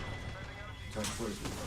Feel me? Now, at this point, Big Dog Blast would infer that perhaps T Grizzly's history of robbing people could have been the reason that he was targeted. And ironically, T Grizzly kind of rejects this notion, and then suddenly seems to open up, saying that his own family left him for dead in prison. I've heard things, of course, when people know you from the past, they want to bring that up. Yeah. And what you heard about my past? the things that you've done, you know what I mean? Yeah. And so, everybody got a past. So, when you start making the people like, I remember this he was doing that, or, he ain't doing for his family and whatnot. Yeah. And when I tell him, I said, you know what, man, the conversation is, people get to talking about this family, because you got to understand what I believe in. Okay. You know what I'm saying? Like, a lot of my family members, like, I was locked up for 3 years and some change. Right. A lot of my family members, I forgot randomly back. You know what I'm saying? And they knew exactly where I was at. And I was 10 minutes away from the city, so they could have came and saw me. Lucky A shit. snap cost 20 cents. You know what I'm saying? Motherfuckers get high, all this other type of left me for dead. And then when I came home, I was even willing to forgive them when I came home. I almost be like, all right, bet, just help me, you know what I'm saying, take off with this rap. They ain't even believe in how many chances you gotta give it, bro? From here, we see another interesting tidbit as Blast asks T how his mother is doing. Surprisingly, he says she's doing great. How your mom doing? My mom's doing great. I got a video of this with her tomorrow. Next, Blast asks T if his mother had a good relationship with JB, with T saying they was alright. But to me, it sounds like perhaps there was actually some animosity between the two. As T didn't seem to mention his mother being hurt by the murder of JB 2 months prior, nor did he say they had a good relationship. Was your mom cool with JB? They was alright. T goes on to suggest that they actually had a bad relationship when JB stopped messing with T's uncle, who was his mother's brother, and he actually ends up saying something chilling here by accident, that your husband's sister is there for you, so if the relationship ends, they won't be around anymore. It was right, because that was my uncle's wife. Okay. Which was your mom's brother? Yeah. Okay. My sister ain't gonna be the best of friends with my wife. Right. At the end of the day, she gonna be there for you. Right. And if y'all stop with each other, she ain't gonna be around no more. Blast would then prod further, asking why T is so cool with JB that she stopped messing with his uncle, with T revealing that she had a house in the suburbs and he spent a lot of nights there since she was moving in. Well, how did y'all stay cool, you and JB? Because, JB always had a house in the burbs. You know what I'm saying? I had spent the night over there one time. And it was just a different world when it comes to where I come from, so I always wanted to be over there. So she always let me spend the night. I'll be babysitting my little cousin. And this, like, the weekend turned into months turned into years, and then I just started living over there. And just going back to my hood on the weekends. Got you. I'm on this going crazy. Blast would then ask how T is holding up, sort of inferring that he doesn't seem very emotionally disturbed by these events, with T brushing it off and claiming that he went through so much when he was younger that he was just prepared for things like this. It's been rough for you, man. Your mom in jail, your dad going out. Now, JB, how's your belief, faith, and where you at right now? I feel like I went through a lot of shit when I was younger to prep me for this. I come from a real abusive household. A lot of crackheads, a lot of alcoholics. You know what I'm saying? I was selling drugs and doing in elementary school, and that was normal to me. So a lot of that was around me in my upbringing, I feel like it just prepped me for this. You know what I'm saying? Still hurt though. I ain't gonna say it don't hurt at all. Feel me? Because when JB first died, I was in a real bad place. I can imagine. You know what I'm saying? And once my pops got killed, I feel like that was the worst thing that could possibly happen to me. You know what I'm saying? So basically, it was like, still hurt. I was already used to it. before I even knew I was dissing. Blast was then constantly pushing the issue, going as far as to ask T if he dreams about JB, with T saying instantly that he had one dream about her and that he tries not to think about her. You dream about JB a lot, bro? I only had one dream about her. I only had one dream Fill about up, her. I don't really want to have no dreams about her, though. They ain't really doing me. I don't want to I don't look, but no, I guess not. I don't even want to have no dreams. And so, You know what I'm saying? That's like I I don't need want to have a dream. just, well, Okay, just I don't have a dream randomly. about having $1 billion because when I wake up, it's gonna be gone. Right. That's just quick. Everybody say you got $1 billion right now. Alright, that's what I wanted to do. I don't want to wake up and I got something. Then I want to go to sleep and I got something. Then when I wake up, it's gone. Right. Alright, Now this so, interview was honestly bizarre, and it raised more questions than it gave answers. And many people in the comments pointed out inaccuracies and inconsistencies with the story, like why the driver fled the scene but then didn't take JB to the hospital. Some suggested that he had gone to London after the murder to stay out of the way and let the murder die down. Others pointed out how suspicious it was that T was so sure that they were coming to kill him, and many thought that it was disingenuous of T Grizzly to discuss such a serious event while gaming. Others pointed out that if T Grizzly was moving correctly like he said he did, why didn't he call ahead and ensure that everyone was prepared for his arrival in the house? Some questioned how he could be so casual when talking about this tragedy that occurred just months earlier. Many people plain believed that from this, he was responsible for the murder. But interestingly, despite Wu-Thang being locked up a month before this interview, to his credit, it was unclear what the charges were at this point. And to the general public, the murder of Jabina Brown remained unsolved for over 6 years. However, behind the scenes, the first breakthrough in the case came only 2 months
Let's talk about Scarface. Not the famous Al Pacino classic, the original story by one Armitage Trail. You may know the movie it inspired, but the novel to me is just as, if not more, interesting. Swap out the 80s Miami fever dream for the paranoid pulse of 1920s Chicago. A tale of blood, bootleg whiskey, Tommy guns and gangsters, and the ruthless ambition of a kid from the slums who becomes the terrifying face of a criminal empire. Written by a young man who drank with real mobsters who prowled the same streets and died in a movie theater with a cigar in his hand. Scarface is the blueprint for every gangster epic that came after.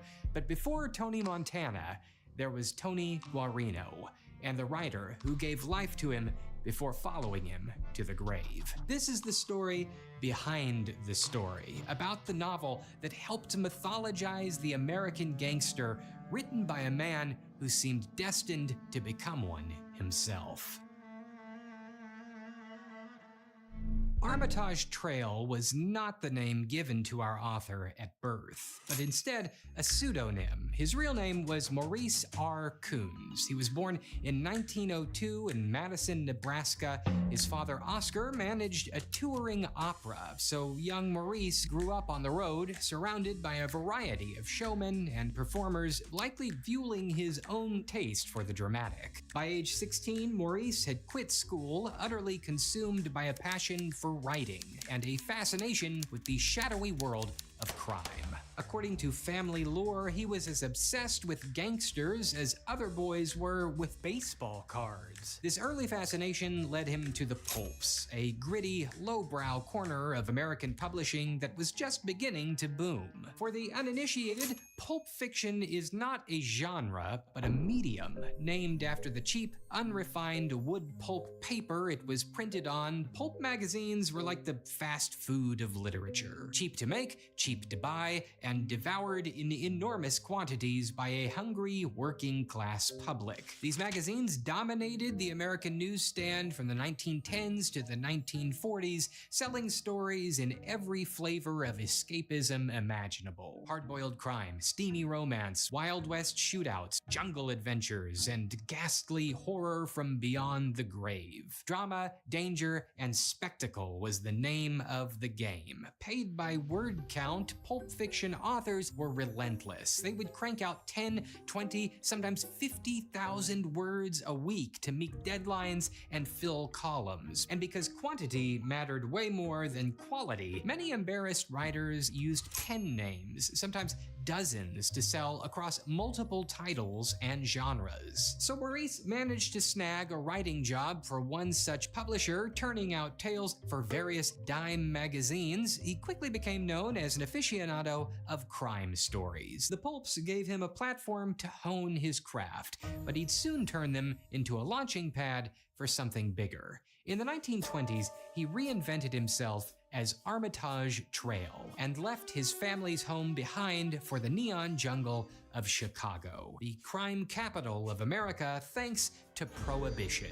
That's right, kids, there was actually a time when alcohol was illegal in the United States for everybody. From 1920 to 1933, the manufacture, sale, and transportation of alcoholic beverages was banned under the 18th Amendment to the United States Constitution. The idea, pushed hard by temperance groups, was that outlawing booze would clean up society. Less alcohol, fewer broken homes, fewer crimes. What actually ended up happening was the opposite. Instead of eliminating the demand for liquor, Prohibition created a black market for it overnight. Enter the bootleggers, gangs and syndicates who smuggled whiskey into the country from Canada, brewed gin in their basements, and paid off cops and politicians to look the other way. The brunt of this business was centralized in Chicago, and the city became a war zone of rival gangs fighting for control over speakeasies and smuggling routes. Mobsters and syndicates battled it out on the street with Tommy guns and sawed-off shotguns. Bribery and murder were the daily cost of doing business. This was the world Armitage Trail willingly walked into. See, he wasn't interested in writing about this stuff from his armchair back in Nebraska. He wanted to see it up close. So he left his home and immersed himself in the Chicago underworld to help shape his writing. Around this time, he published his first standalone novel, The 13th Guest. It's a murder mystery, haunted house suspense story to help him pay the bills, but it was clear from the get-go that his real obsession was with gangsters, not ghosts. By day, he lived quietly in an apartment in Oak Park, but by night, he prowled the smoke-filled speakeasies and cabarets on the South Side, rubbing shoulders with gangland's rank and file. A friendly Italian-American lawyer acted as his passport into this dangerous nightlife, introducing Trail to Sicilian mobsters who haunted backroom casinos and bootlegger bars. Trail became a nocturnal fixture in these circles,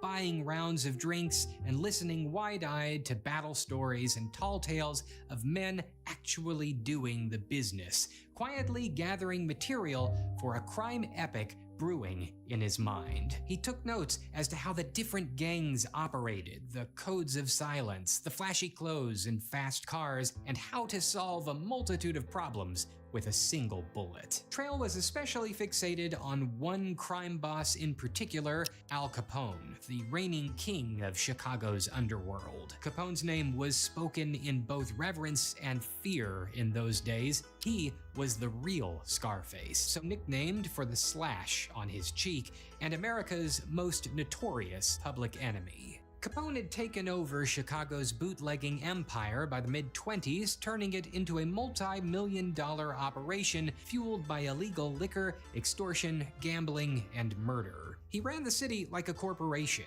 with speakeasies operating as storefronts, and he maintained comprehensive accounting records for his vast empire. He kept politicians in his pocket and cops on his payroll. To the public, he was a larger-than-life villain.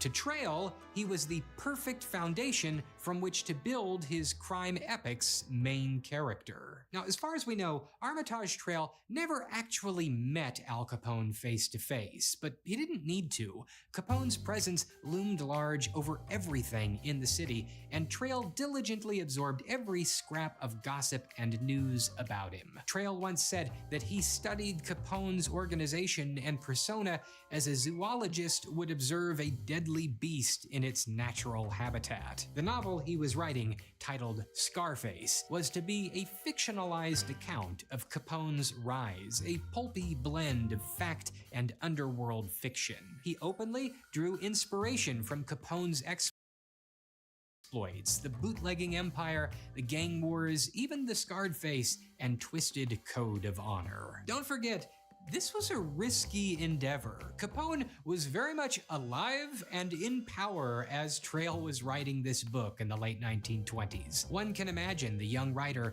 hunched over his typewriter in his Oak Park sunroom each morning, turning the morning's headlines and previous night's barroom intel into prose, all while knowing that the real gang boss he was writing about might kill him for what he wrote. When Scarface was finally published in 1930, it was a smash hit. Trail was just 28 years old, but he produced a novel that crackled with violent energy that readers had never experienced before. His research paid off in a big way. Unlike other gangster books of the time, Scarface felt real. The book was a hard-hitting portrait of a ruthless gangster's rise and fall, and readers knew just who the author was really writing about. As it turns out, Al Capone himself actually did become aware of Scarface. In fact, when the book's movie adaptation hit theaters, Capone reportedly sent a few of his men to have a pointed chat with the film's screenwriter. But despite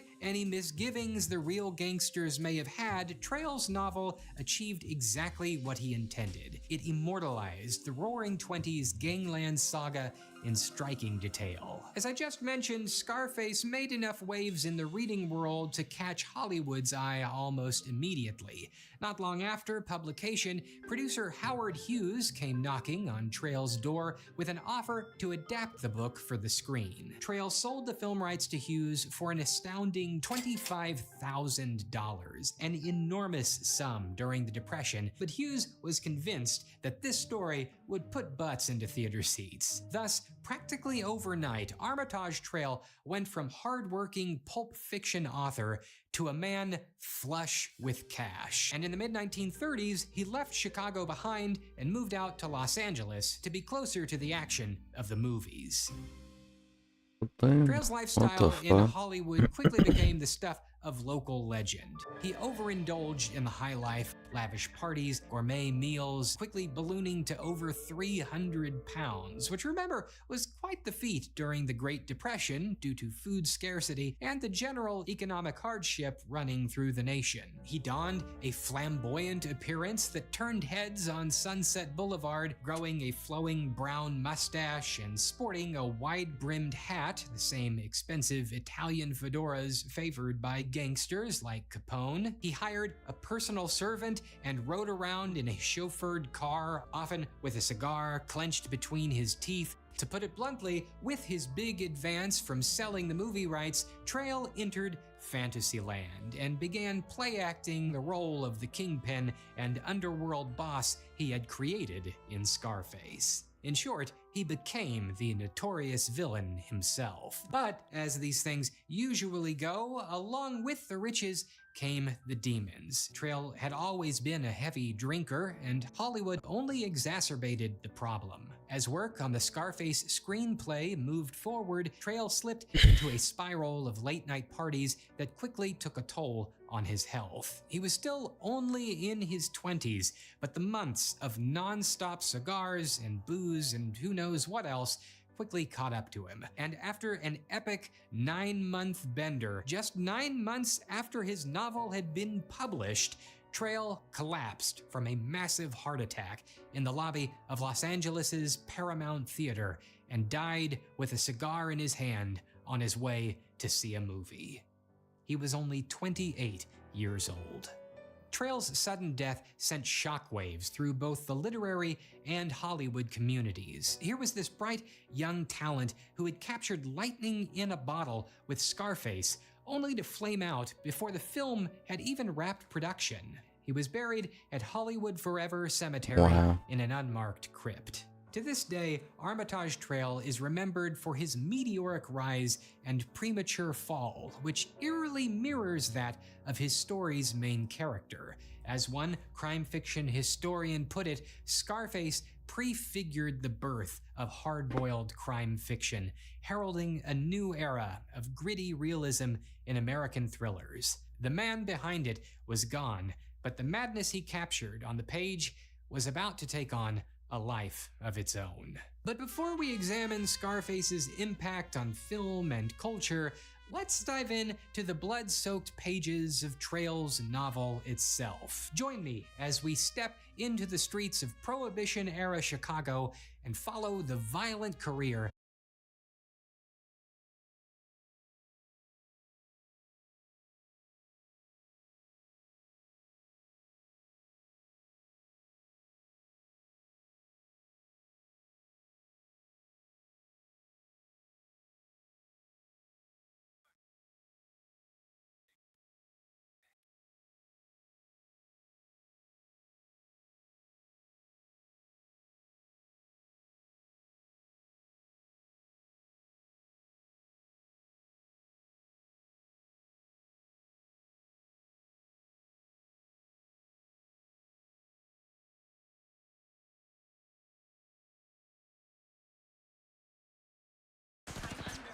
$16 damage.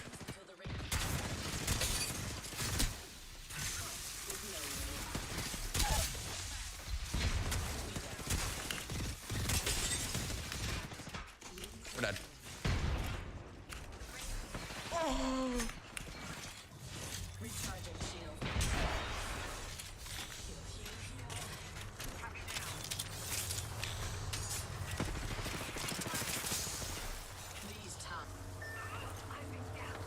What is this guy doing? What Shields are depleted. Recharging.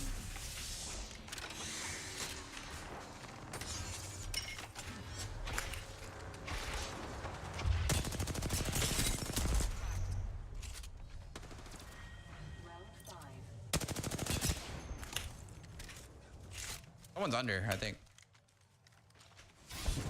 Why am I dashing? Good. 1 minute and minimal.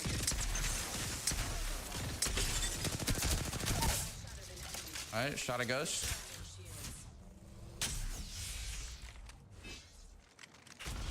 45 seconds until close. One less enemy.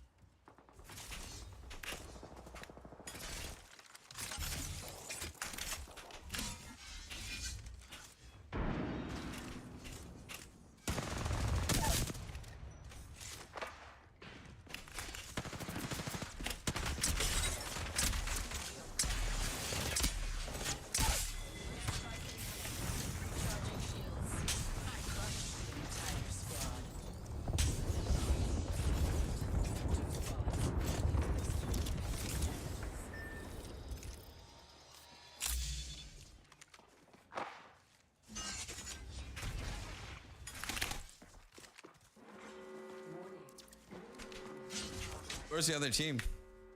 Perfect. I'm inside the next ring.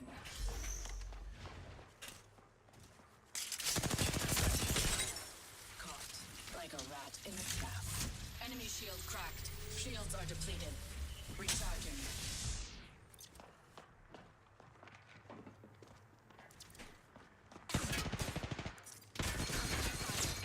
Awkward. Awkward.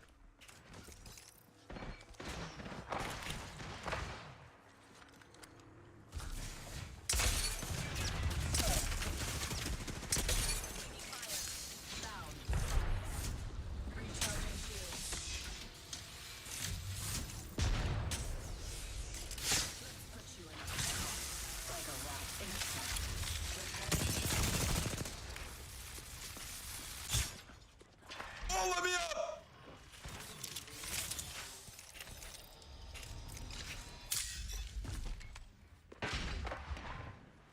Close.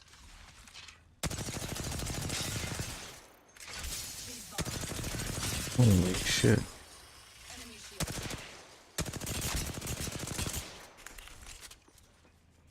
I have 30 seconds. Plenty.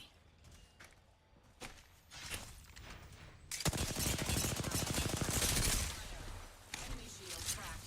Shields are depleted. Recharging. I would have done been pushed from below at this point.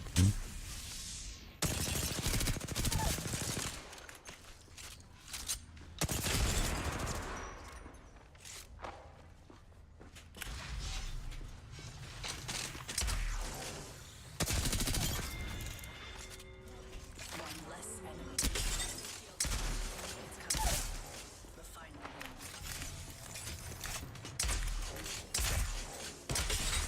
Enemy shield.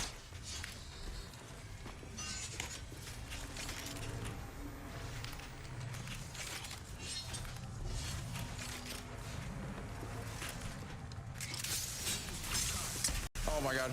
Oh my god. Oh my god. I don't want to throw.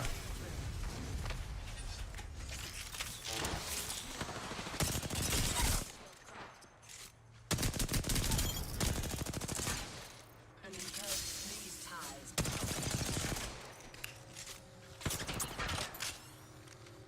What the fuck? Like a rat in a trap. Oh, he tries to res.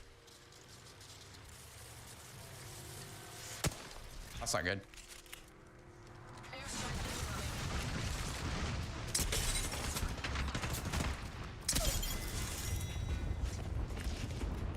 Okay, but everyone's in buildings.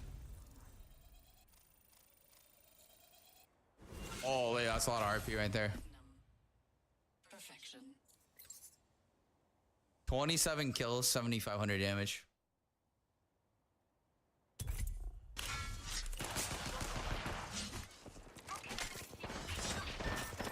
What the fuck?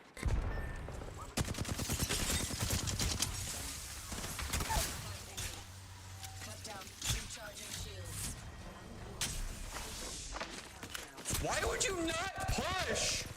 I hate this game. We're dead. Superior positioning. Recharging Only got 360 RP. Time to bind you. I've secured the banner. They get a second chance. We're dead.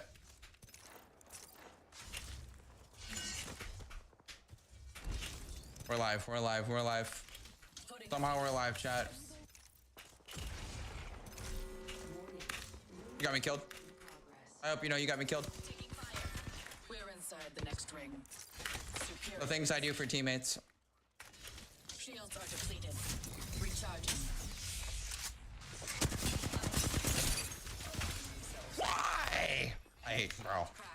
I've leveled up. Time to perfect a skill. I've elevated my skills.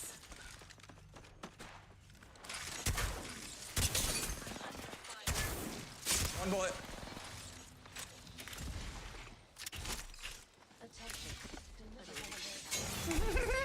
Ew! That was the shortest TP of my life. I have no heals.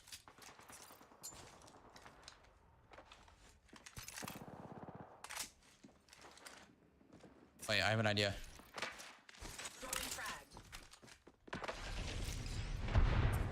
Got the sick one. I like how the stream snipers finally showed up. We were waiting for him to show up. They finally showed up though. I give him some props, dude. They're coming in crazy on me. They're still only going for me. Holy.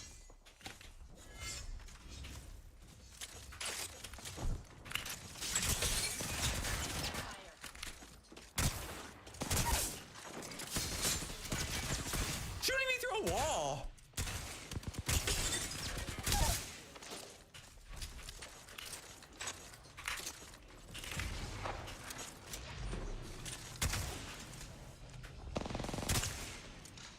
I hate this game.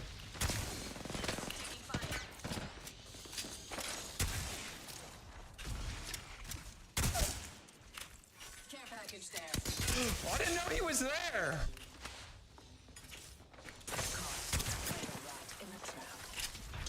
Well played. Riding in a corner.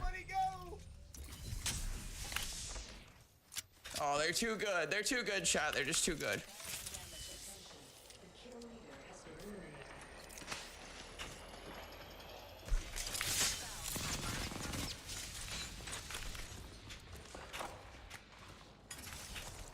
Maybe there's heals over here. If I can get some cells.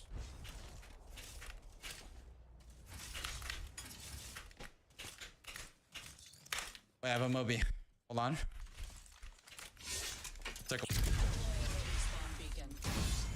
Maybe. Nope, he's RNG. Oh yeah, bro.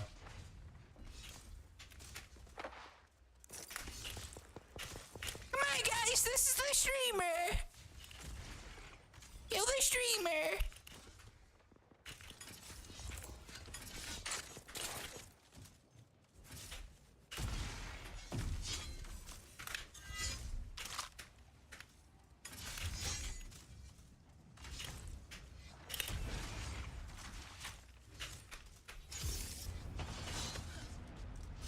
I took crib to the ER, separated his AC joint.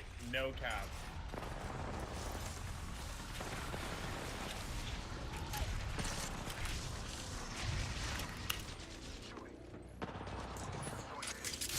Hey, you like that? You like that? Didn't really kill him, but you know, fuck that guy.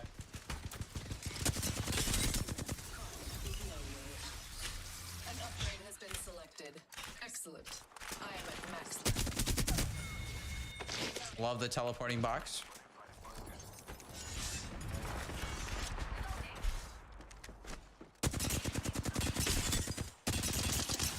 Oh my god, I randomly got why am I here? I sniped in the side, bro. Come on.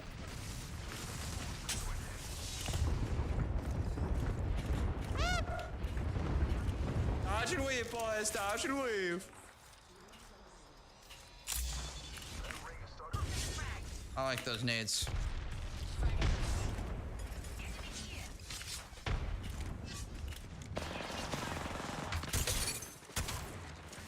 Oh.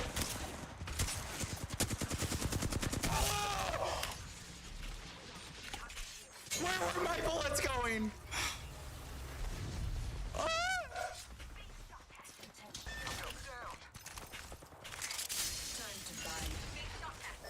I've been down. I shattered an enemy's shield.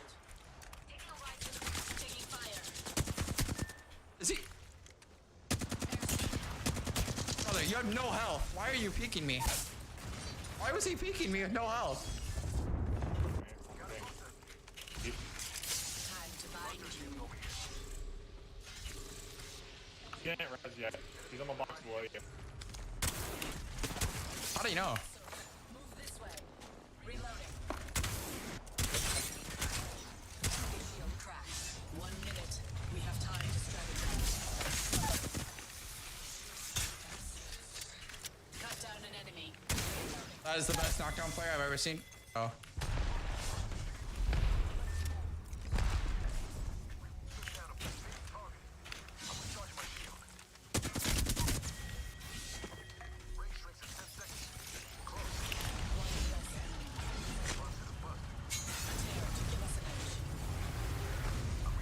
Second squad. Adjust your Who's that? with no way out. Shields are depleted. Group up! How many are there?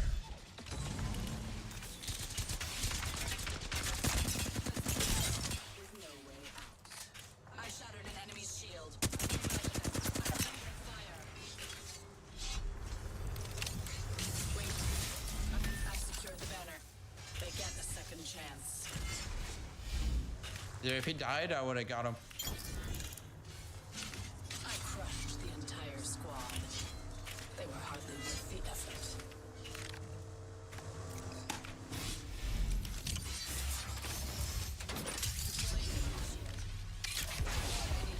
I have the banner. Respawn beacon. Focus. Plan. Move. Allowing themselves to be caught.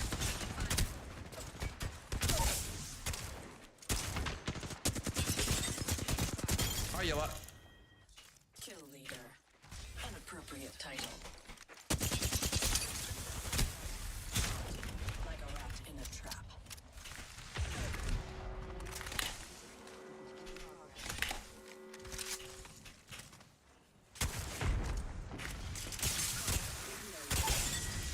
Enemy shield cracked.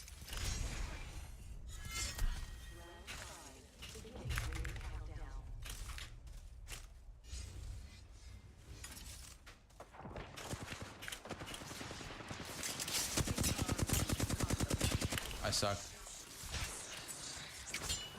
Why did you all when you're in a building? What? What was the point of that?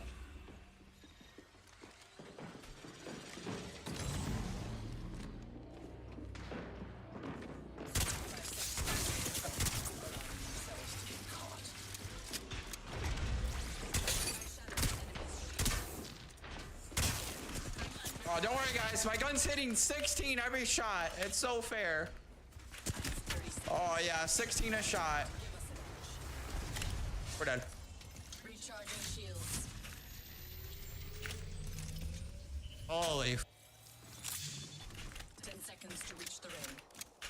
I want to grief this team.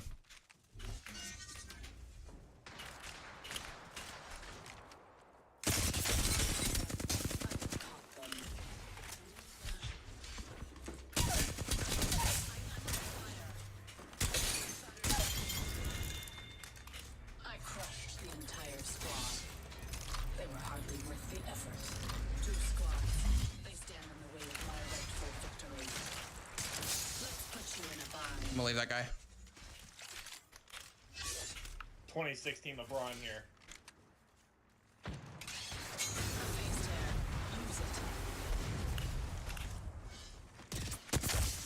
Why are you back there? Allowing themselves to be caught. Shields are depleted. My TP.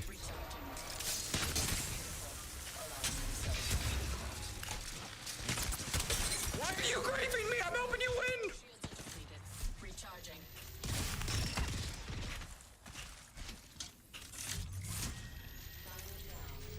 I'm helping this guy win, and he's griefing me. Look at him. Foolish. Oh, yeah!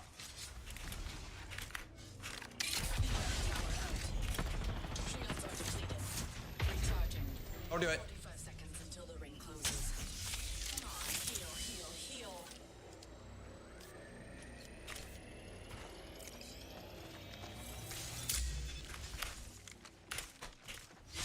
I have 30 seconds. Plenty.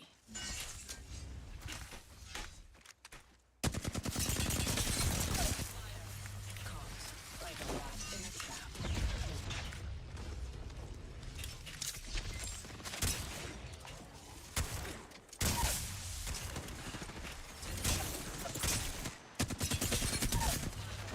Enemy shield cracked. One less enemy. Goofy, ah.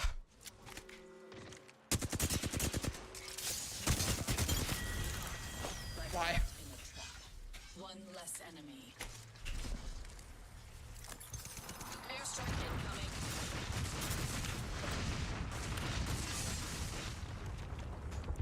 Recharging shields. Yeah. This will bind them. I have caught them. One squad left. Dump on him. You even hear me? How many kills is that? Flat 3. My rank increases. A testament to my perfection. Level 14. I'm opening for fancy on it. Might die here.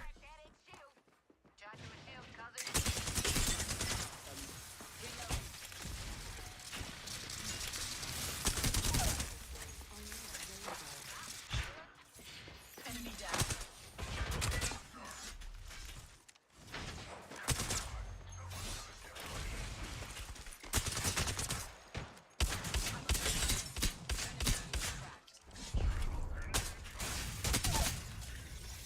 No, I picked the wrong one again. Dude. It's cooked, bro. Why am I going down a zip? I would have been up there to kill him. I would have been up there to kill him if I didn't go down a zip.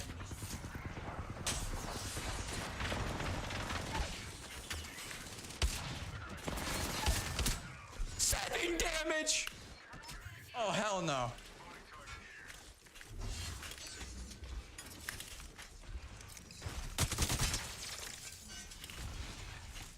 Where is he? What?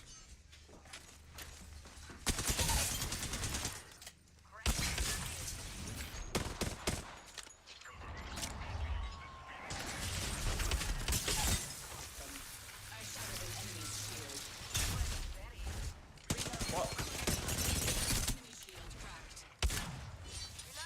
He gave up. Maybe he didn't? I don't know.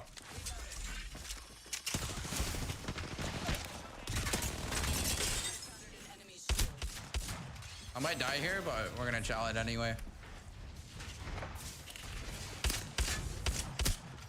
I have no ammo. We're dead. Cut down an enemy. Wow, I'm barely alive. What a random crypto? Whose team is he on? Woo!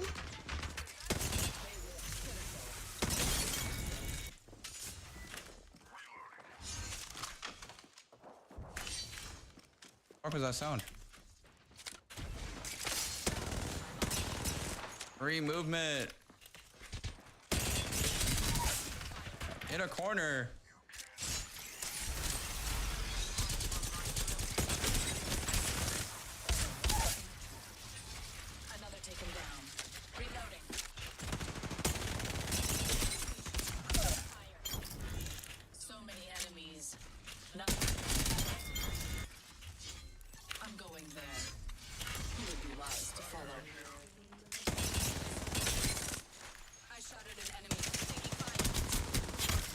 You re-shell me.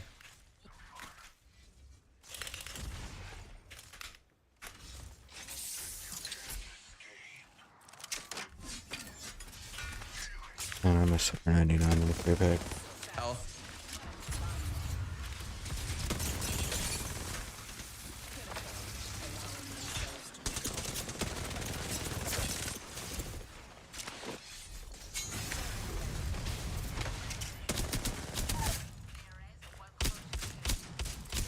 How are you alive, bro? There's a reason no one uses this gun.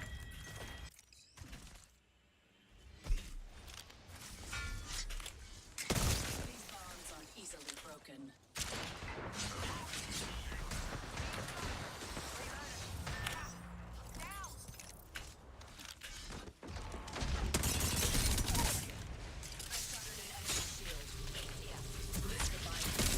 Of course.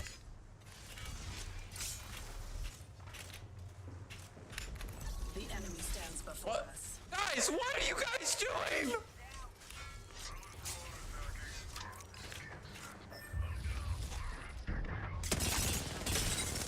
With no way out.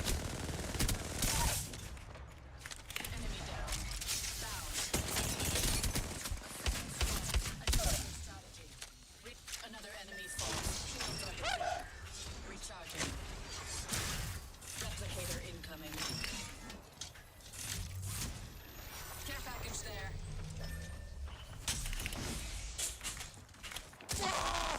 Get me out of here! Putting a Phoenix kit to use. Second chance. Spawn beacon. Focus. Oh my god, I'm resing right in the open. 30 seconds.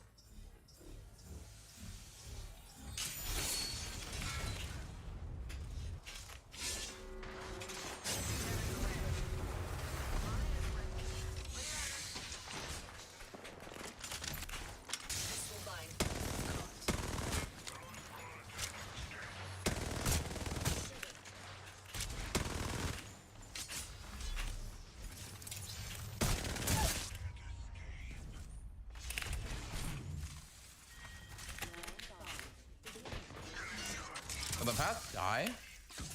What? When are you out there? In a trap. Shields are depleted. Not again! How many ults?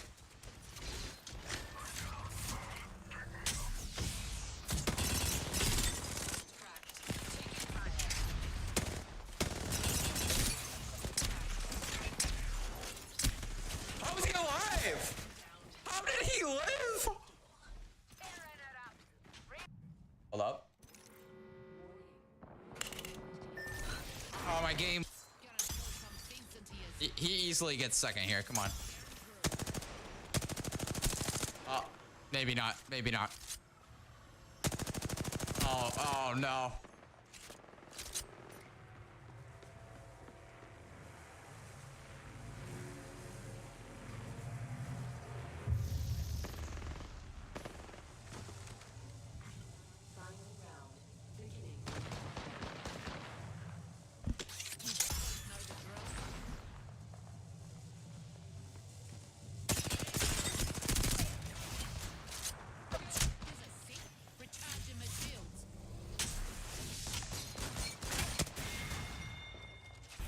Oh, come on, man.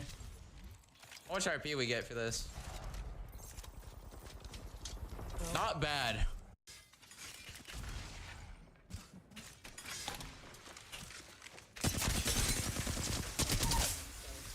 No, dude. Okay.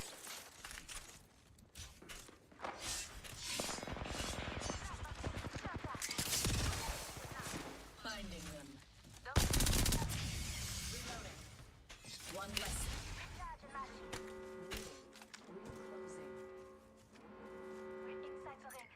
Is he right there?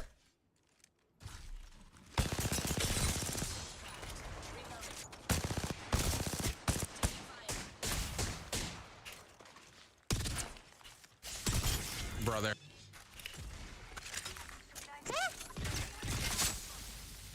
It's all I can have ammo.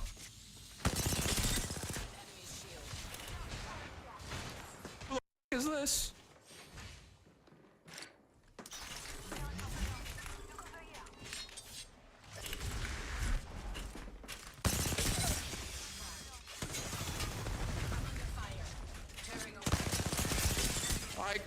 Oh my god, I can't move. Slap the wall.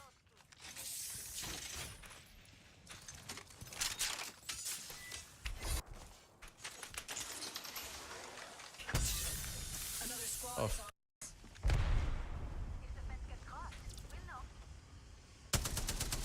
That's a f***ing decoy.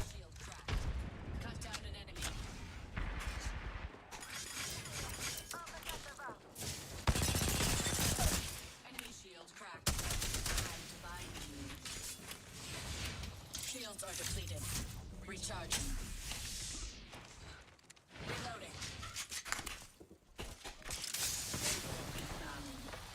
Where'd he go?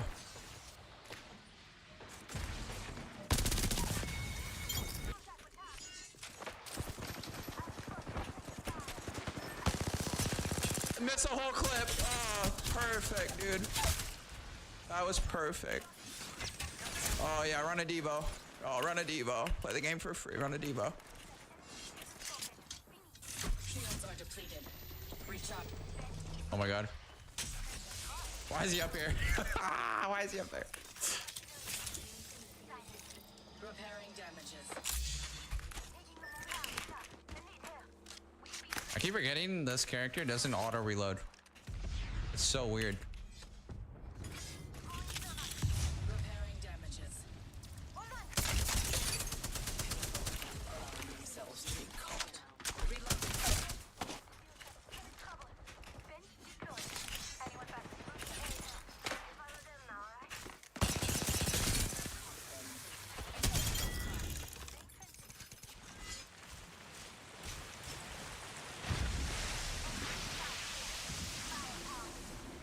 Oh my god. Is that a real player?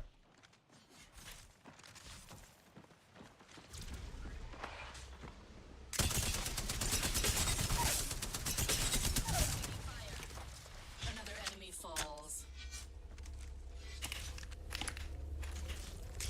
Time to buy you. Frag out.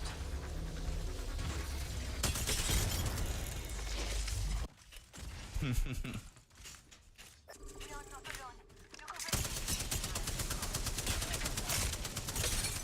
shield cracked. Reloading.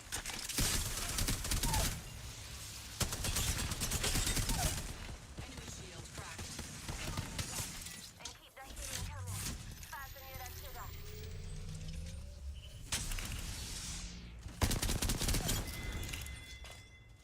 One left.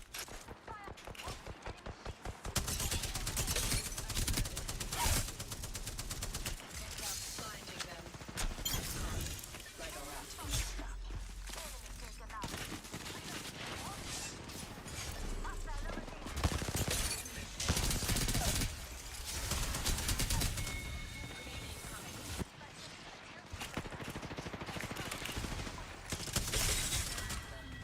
Enemy shield cracked. Care package there. Let's put you in a bind. 30 seconds. Oh my god.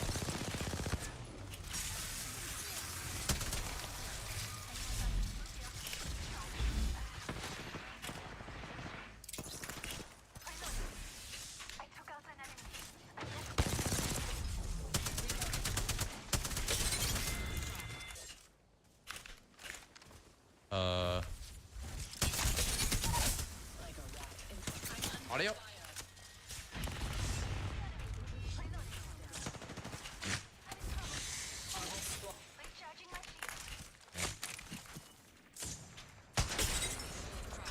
Recharging shields.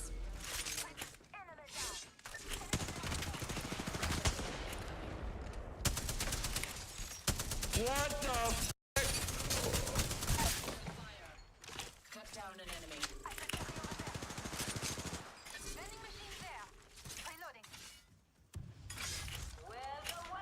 One on.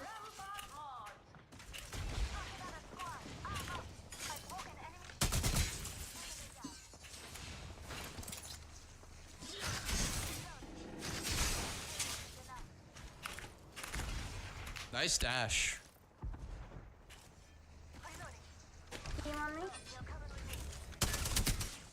Where's his teammate? Who? Bonds aren't easily broken. Pitiful, allowing themselves to be caught. Finding them.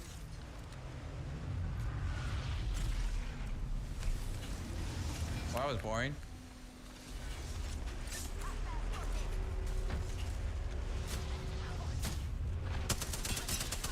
When was there a guy in the store?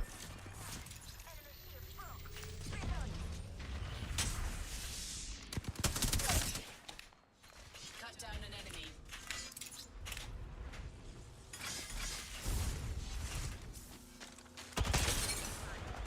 I shattered an enemy's shield.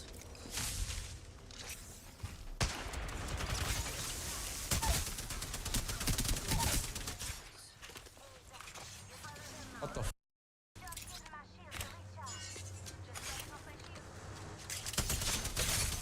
Yeah, you died his own rat.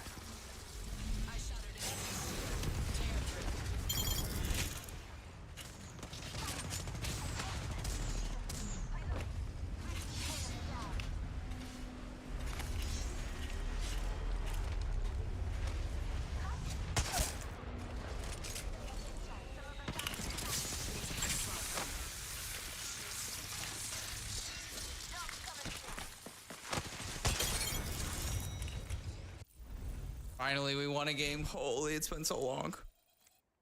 Flat 2. I'm rising in the ranks, as predicted. Oh, 23.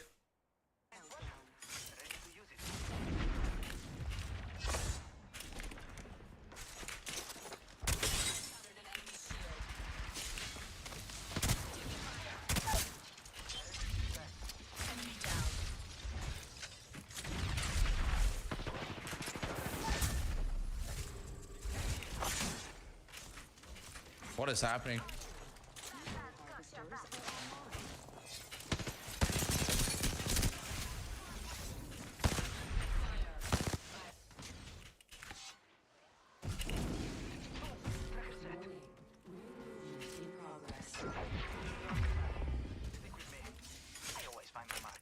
We're already in the mix. Time to bind you. I shattered an enemy's shield. Shooting. Reloading. What?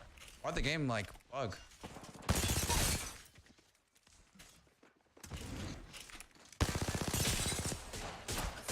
Got reach out that.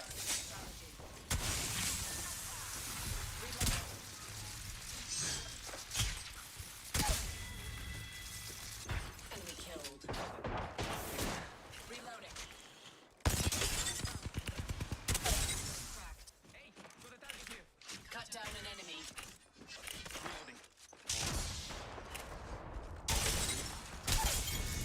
Game is just free. Let's put you in a box. Got them. Why do you have no armor? Let's just see where he goes. So, like, I want to try to get in his mind. Like, okay, never mind. We routed that squad. Hard. Shield cracked. Cut down an enemy. Whoa. Reloading.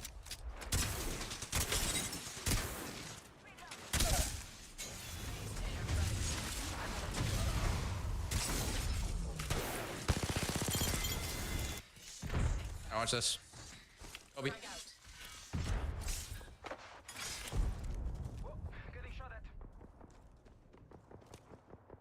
Are you okay?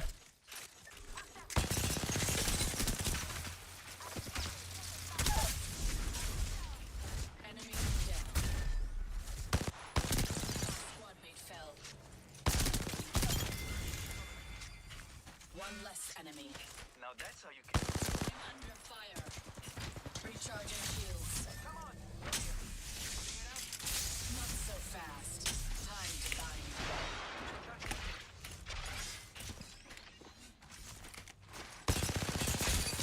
Enemies. Reloading. Why am I dashing? Far. Do not get caught outside.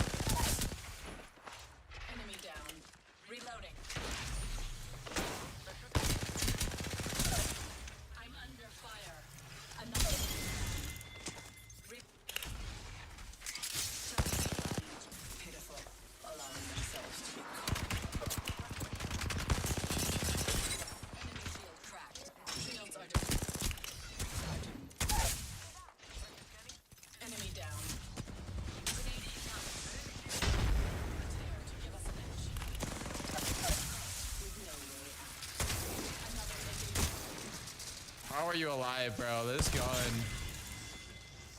Change shotguns. Make them one hit down players, please. We're all asking for it. Why am I dashing?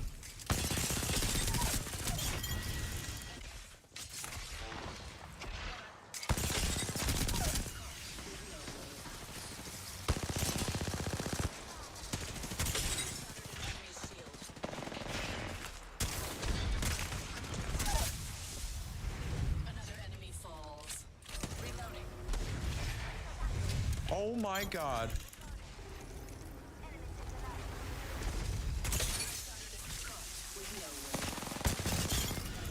Got 2 fucking TPs. Pitiful squad. Even killing them was dull. Attention. The champion. Wait, they're split.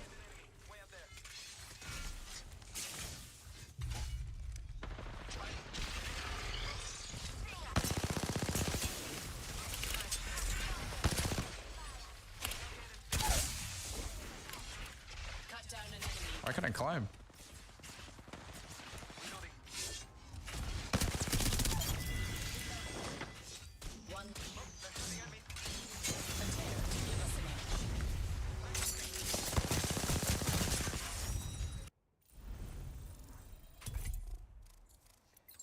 Bot 2.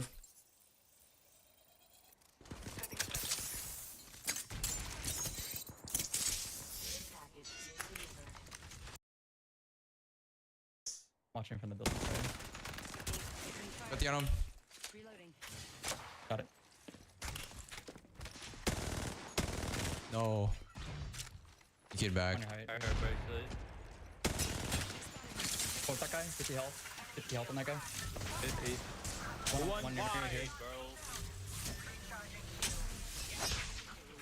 I got triple 30. God, that timing so RNG. Two bottom. Flip one.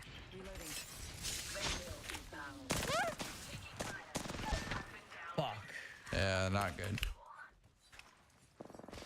Winnable, winnable. Only chasing you.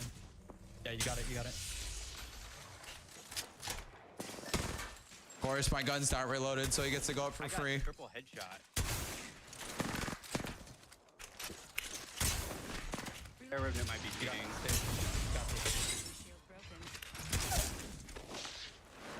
Oh, he's right there. Nice. Can't move. Coming in from the bottom floor. What is this timing? Fucking move, bro. RNG timing. Placing a portal. Holy. Recharging my shields. They're rezzing right now. Yeah. Eyes are open though. You can crawl bottom, I might be able to get you. Yeah, I got you. Moving. One following me right now. He's on me. Loba. Ah. That's not good. Need to recharge my shields.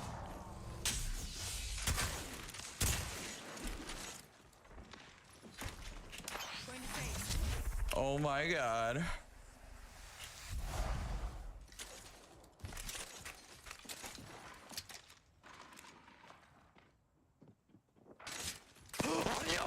Oh my god, I didn't know where he was.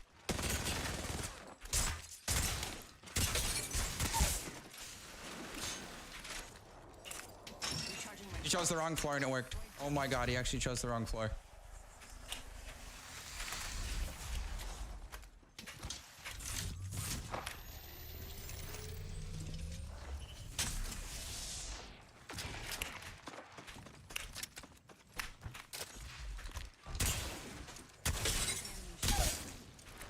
Good God.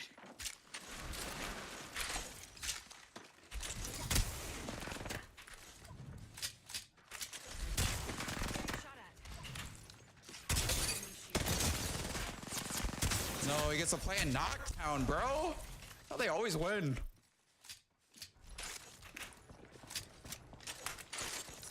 Recharging my shields. Gonna queue up. Oh. I didn't hear anything. I love the no audio res. That's great, bro. Honestly, that's great. Need to recharge my shields. Didn't hear a single thing until it was the end of the res.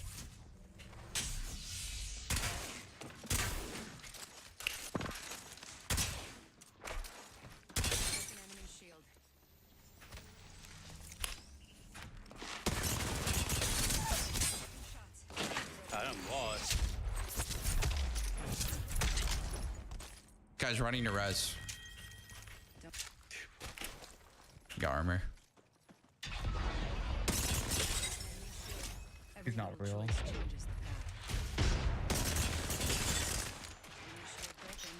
Aw, they worked so well together.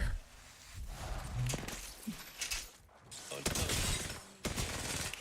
Don't let yourself get done like this. Oh no.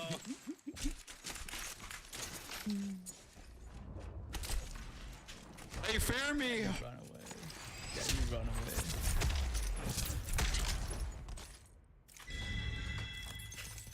I hear it being Omni-Man. 100% every time. Oh no. Oh. Only 10 seconds left. It's them again. No way, dude. How did that hit me when it's open indoors? That makes no sense. Oh, we're dead. GG's, boys.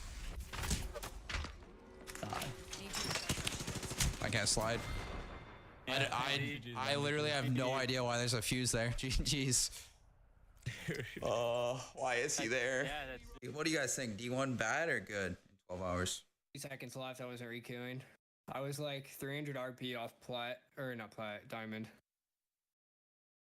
300 off diamond? Yeah, it's like 1 win. Could have technically, I think, squeezed in the last game and got diamond, but Yeah. I feel like I could have hit masters. I just bricked like 7 games. Some of the games too, I like died getting ratted on. you're up at least 3K on. 3K on you? Yeah. All right, chat. We're gonna call it there. 12 hours in, we hit D1.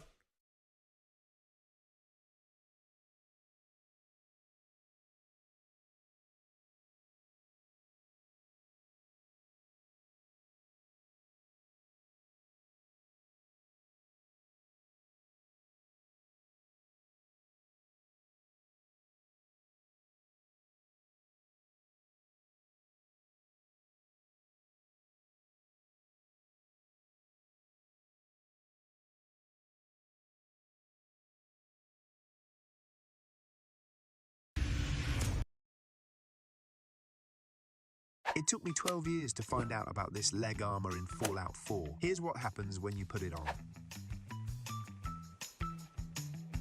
As you can see, this armor lets you fall from any height without taking damage. However, getting it is tough. If you want to try, you'll need power armor with a jetpack. Then go to the mass fusion building and climb until you see a glass ceiling. Find the hole in the ceiling that you can only reach with the jetpack. When you're in the right spot, use the jetpack again to go even higher. Look for a hole in the wall when it seems like you can't ascend any further. To get there, use the jetpack and stand on the tiny ledge.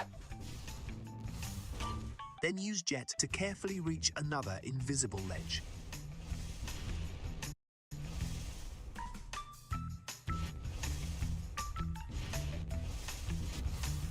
After that, fly into the room. On the right, there will be another hole in the wall that's easier to reach.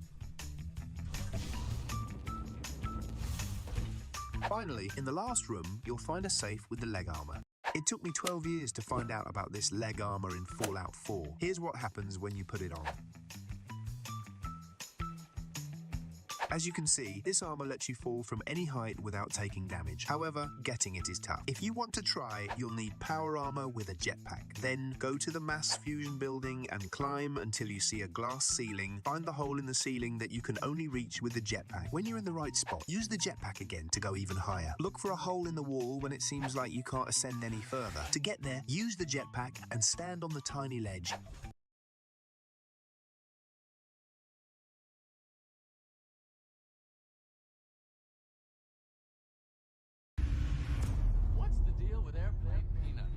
From comedians calling into other podcasts. Shane, I did not say that. You know I didn't say that. I expect nothing less. To wild comedian wipeouts. Oh my God. And the start of brand new podcasts. Thank you so much for having me, and congratulations on your new podcast. I really feel like you mean it. I do. These are 40 of the funniest comedy podcast moments from the month of August 2025. Starting off with Andrew Santino reacting to Bobby Lee's crash out on Bad Friends. Yeah, those are gone. I don't think we have ice here. I think you have to go get ice. Who has that clip of him falling? That's all I heard, you laughing. No, and that makes me realize that we don't have the friendship that we have. Not true. I ran. I said, "Are you okay?" Then I turned and saw. Oh, you said okay, and then you By the way, cackle like a hyena. We have the footage. If you want to rewind it, we can actually watch what happened. Is you fell. I go, "Oh my God, is he okay?" And then I turned my head while we're coming over to you, and those two Mexican guys are dying laughing, and I mean dying laughing. Am I wrong? You have audio on that? My supposed friend cackling like a hyena. Oh, you jump over. You said jump over. No, he said it. No, you said. Wait, stop. That wasn't Mexicans laughing. You laughed as soon as the fall happened, you piece of shit. Dude. Look. No. Rewind it. Look to my right. To my right. Irish laughter. Watch. To my right. You didn't even look right. He's looking. That's where he's looking. He's looking. I'm looking at them. And then you looked. You laughed and then you looked, you piece of shit. Dude, that's not cool, dude. Are you? Oh my. I said, "Are you okay?" In laughing. Watch. Listen to the rest. Are you okay? Honestly concerned. We said. Our hands on hips. Nervous.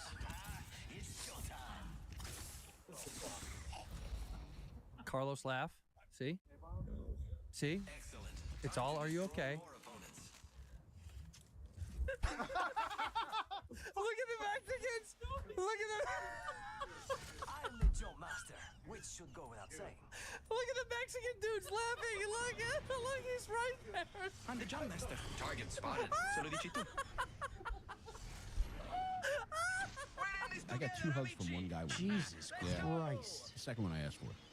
Oh my God. I wish a homeless guy would hug you with that shirt on so you throw it out. With shit on his hands. Smeared on your back so I never have to see that shit again. Now, Tom, what would you think if I told you I had one in black, too?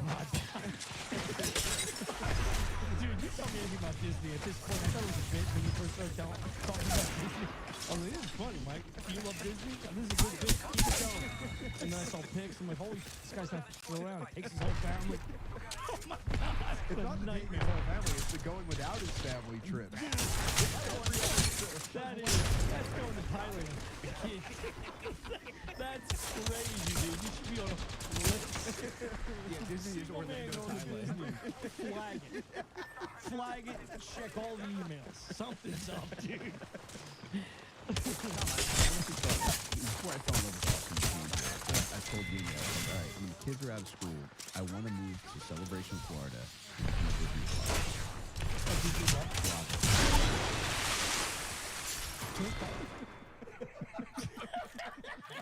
It's just a smash cut and he's all dumb.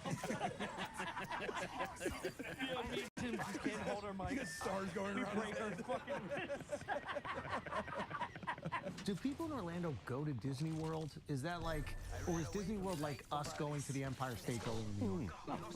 So you never go visit it? Like, well, when you were a kid. So it is fun as a kid to do it. It's not looked at. If you're doing that shit like when you're older, I think that's just gay. Okay, there's, okay, so Mark has this point. Okay. This is actually good that you're here for this. No, you're on the right side. Disney adults. Miles believes that Disney adults are like mature, intellectual people. And was that the argument you were making, Miles? Yeah, you got it. Let me not put words in your mouth. No, you got it. You got it. No, let me not. You tell me. You tell me. I just think Disney is a nice place, and I think that adults go to enjoy it for different reasons than just childish shit. Because they're yeah, they're not. Exactly. They want to. That's what they use for 80 years. Yeah. So they can look at happy children. They want to get drunk and go that cute. Around the world. Yeah, you drink around the world. That shit is actually kind of hard.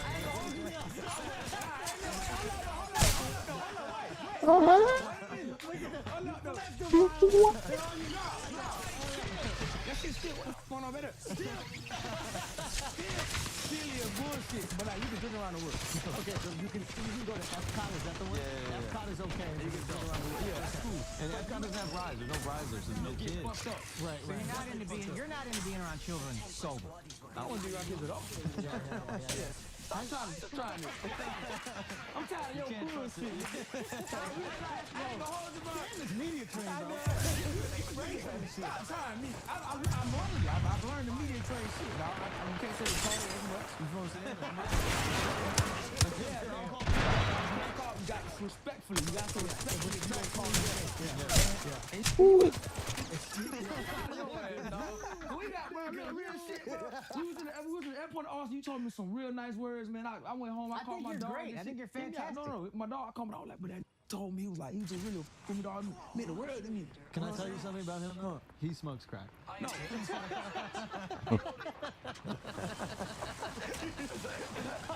I got a severe crack addiction. Hey, you hold it up real well, man. I got a big fan of this. No, I mean that sincerely. I know that, but it's funny. It's funny to be like. So he's gonna try to make you look like a complete asshole. Yeah, man. He's a piece of shit for that. I love you for that, but you're a piece of shit for that. You're a bad guy. You're going to hell. I think you're super talented. I think you're super talented. I think you're super funny. I think you're super funny to white people. What's more dangerous, the tweets or the Kill Tony YouTube comments? Nah, YouTube ain't shit. Reddit is the worst place. The worst place in the world. Earth. Yeah. Oh my God. And it's stuck cause the people be like, don't read it. You shouldn't read it. No, don't go down there. That's a dark hole, my dude. The part is, I never look at Reddit after I have like a good set. Right. If I have a good set, I never go on Of course, Reddit. you know you're confident in your house. But boy, when I ball, yeah. I go on Reddit and I can And making some valid points He has a amongst the wild racism that's on here. Reddit's the most racist of all of the social medias, it feels like, by a wide margin. It's crazy. Like, I'm like, and it's stuck, cause I know, like, I shouldn't be reading it, but it's also like, no. Especially like when people see you like every week. Right. It's a situation where it's like, and it's brand new. Serious. Yeah, you don't get a chance to not get a video. And then I'm doing like, I'm doing brand new material, and then it's like, every time, but a lot of times it's good. Bro, let me move. Right. Of course. Of course. This guy just keeps flying away and dying. I was like, this should be like, I love it. Hopefully 8 million people love this thought. Yeah, it's like, they wouldn't know. Bro, you gotta get off Reddit, dude. It'll change. My life has gotten way better since. Yeah, you can't. I delete it every month. That's smart. I delete it every month. Get it off the phone. I go on Damn private browser. What happened? You make. He pulled a bitch move. You went to bed? Crazy, right? Why'd he do that? Nobody did. His cousin got on. He said, "Let's play." His cousin got off, and he said, "I tired." What a piece of shit, dude. I play it more, but don't say nothing. Tanner. This is vengeance. It is. It has to be. It must take place. What you do? Go to take a nap or something? My internet's been fucking up, bro. That's why you've been quiet all this time. Pretty much. I'm just letting y'all do your thing.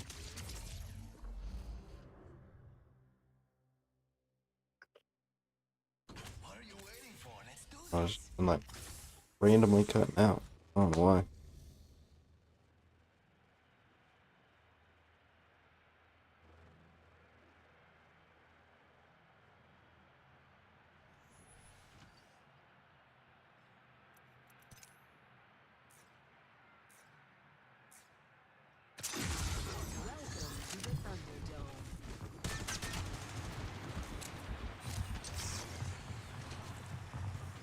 Could just be service in your area.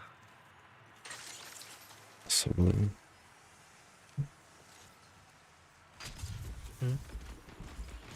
Possibly.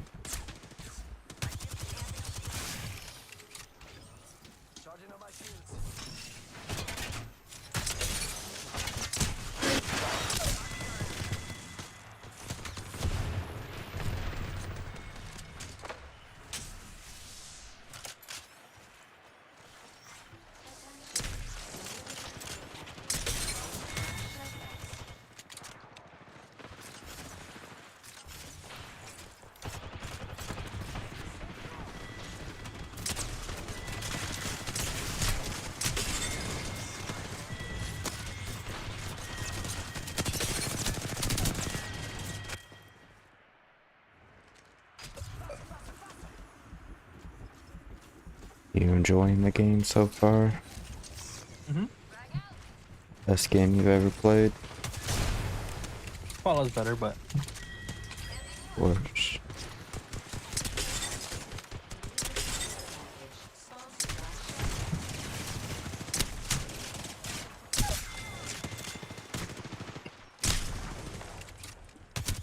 I don't know, not really mind blowing. We have people more of a speed running the game than actually playing the game. Yeah. Heard you earlier. Oh damn. I mean, like, why? Why you gotta rush? If it's a story game, I'd rather just go. Yeah. You know what I mean? Yeah.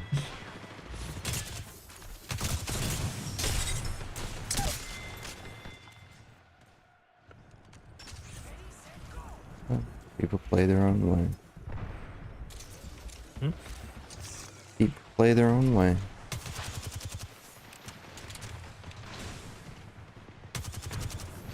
Maybe that's why they don't make games co-op.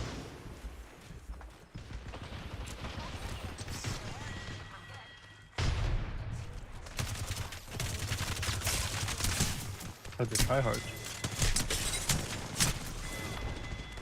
The speedrunners. Speed. Need for speed.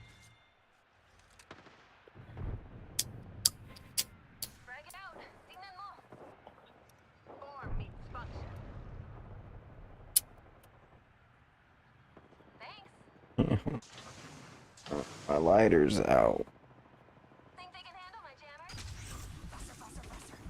Help.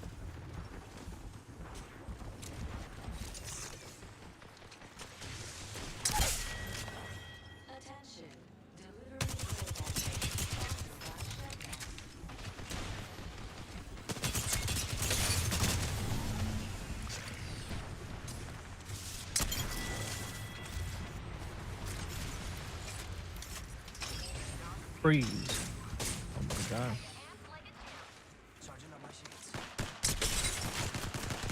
Fucking grenade is overpowered.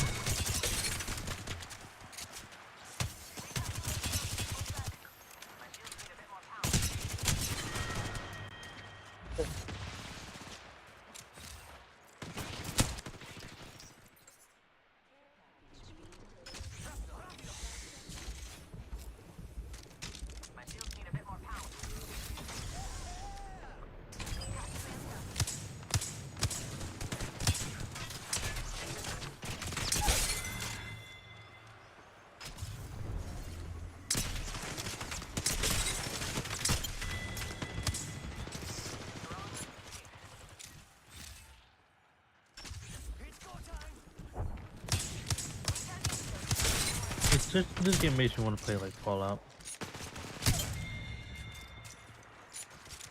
What would you want to Honestly, do? there's something about it.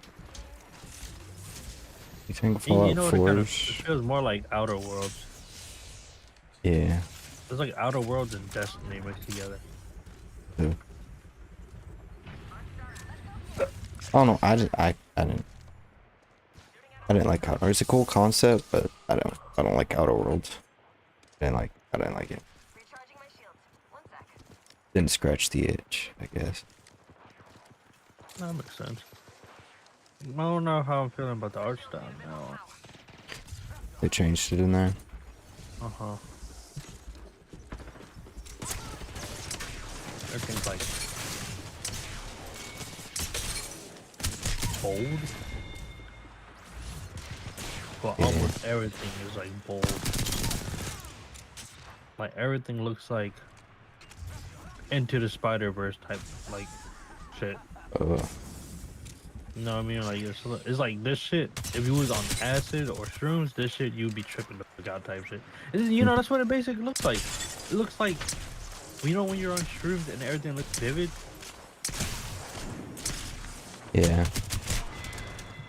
Like everything looks like it has like dark shadows around it. You can see outlines. You know what I'm saying? Right. I don't know if you know what I mean by that. Yeah. Or I think it just looks more popping, you know, like everything looks more eye popping. Right. That's kind of what this game feels like. You're on shrooms for the fucking 7.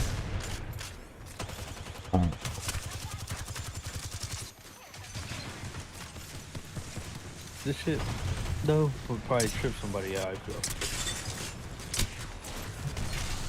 You like it?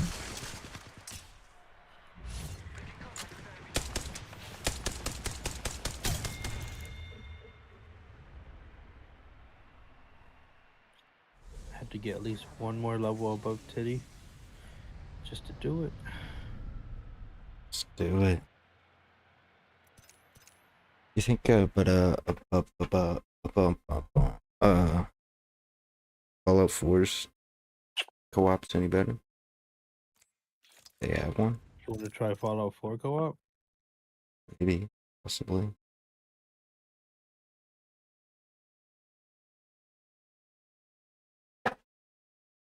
You think it's any better? Hey, hold on. Okay, you're Jack right now.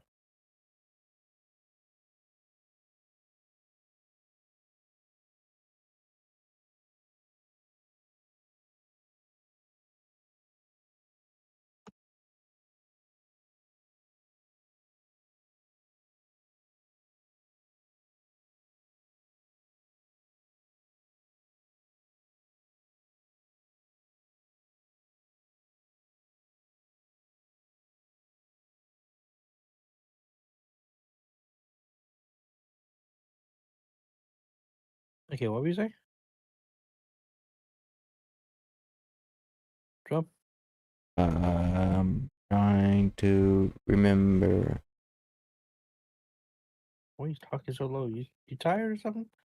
I'm a little tired. Go to sleep. The fuck is that?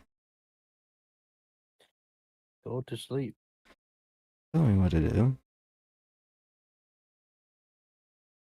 I'll probably go lay down too. Liar. You're gonna keep playing.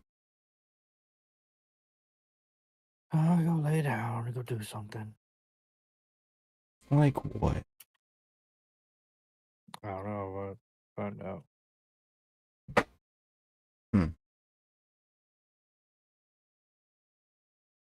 I go smoke again or something. You're not allowed to. You know, like get high, baby. I'm allowed to do that, Cameron.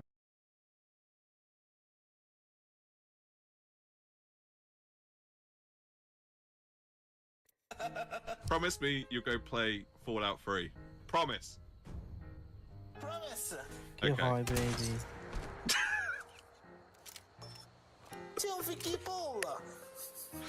So initially, I was excited when Fallout 76 was first announced. The opportunity to play one of my favorite single-player games online with other people.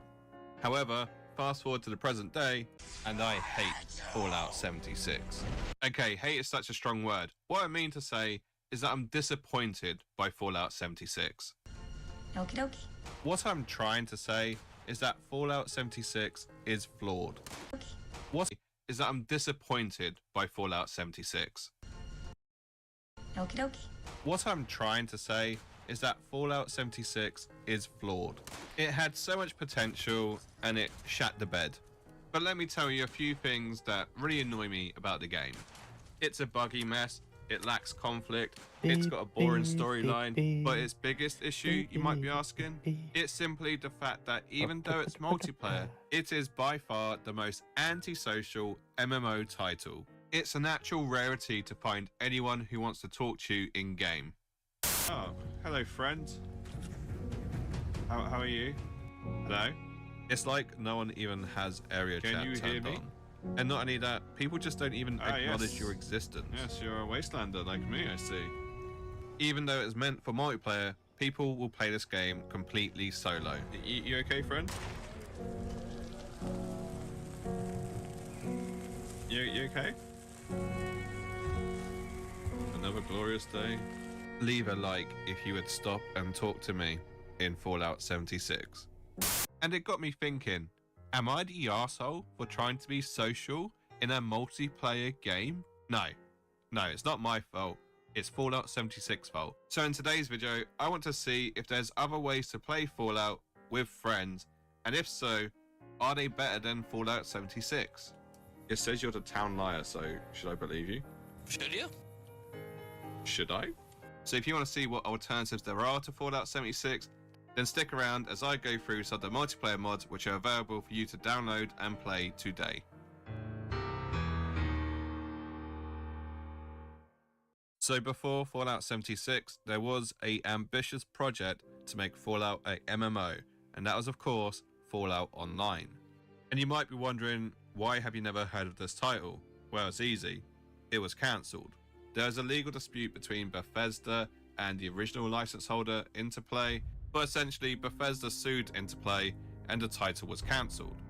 But you can't cancel an idea, and this sparked the imagination of the Fallout modern community. So today I present to you Fallout Online Reloaded, a multiplayer mod for Fallout 2. Also, just a quick sidebar, all the mods mentioned today, I'll put a guide on my website as to where you can find them, download them, and any other tips or tricks. But as I was saying, you can indeed play Fallout 2 online with random people on the internet, and that's exactly what I did. Now, I'm not gonna lie, this game is kind of old and it shows, but that doesn't mean you can't have fun with other people. Unfortunately, there's no voice chat, but you do have text chat, and you can see other players because they'll have their name highlighted above their head. And as you can see, people are rushing over to greet me and heal me and welcome me into this community, which is made all the more impressive when you realize how many people are actually on the server. As you can clearly see, people just aren't huge fans of Fallout 2, maybe. But honestly, I played this for a couple of hours, I had some fun, I did run into some other players, and it wasn't a horrible experience. And it didn't crash once, which is more than what I can say for Fallout 76. One thing that did take me by surprise is compared to Fallout 2, it's actually got real-time combat, whereas the other one is you take turns. Now, this isn't a problem, this is actually quite a nice feature, but unfortunately my smooth brain couldn't click fast enough and I got caught out multiple times. So anyone who played the original Fallout 2, just be warned. I'm dying. Help me. Final score, I'd give this 5 out of 10. It's a good mod, it was very straightforward to install, it's just not as popular as it could be, it obviously lacks some new quality modern features, and unfortunately I think Fallout 76 might be slightly better than this mod. But hey, if you like nostalgia, check it out.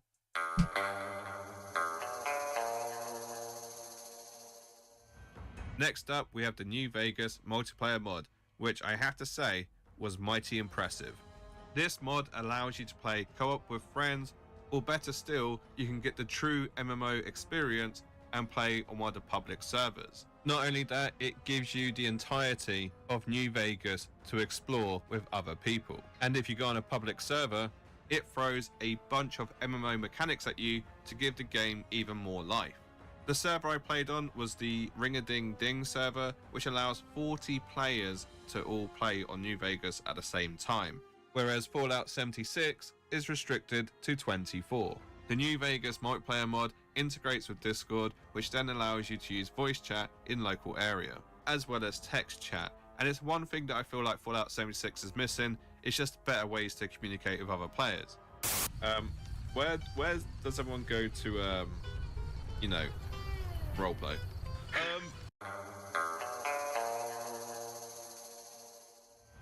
Next, and play on one of the public servers. Not only this mod allows you to play co-op with friends, or better still, you can get the true MMO experience and play on one of the public servers.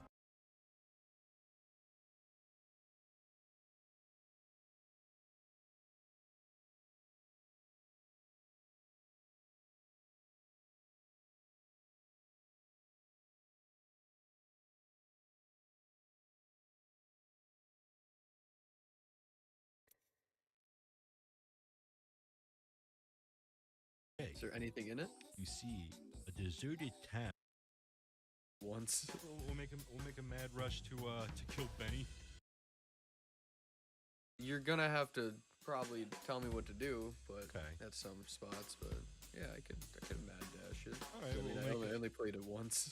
We'll make a mad rush to kill Benny. Okay. If you couldn't tell by the jazzy introduction, are you willing to mad dash to beat this Fallout New Vegas with a friend? I know what you're thinking. Fella, you must be smoking some weed, partaking of that good devil's lettuce. But my friends, I assure you I have been entirely sober since the accident circa 99.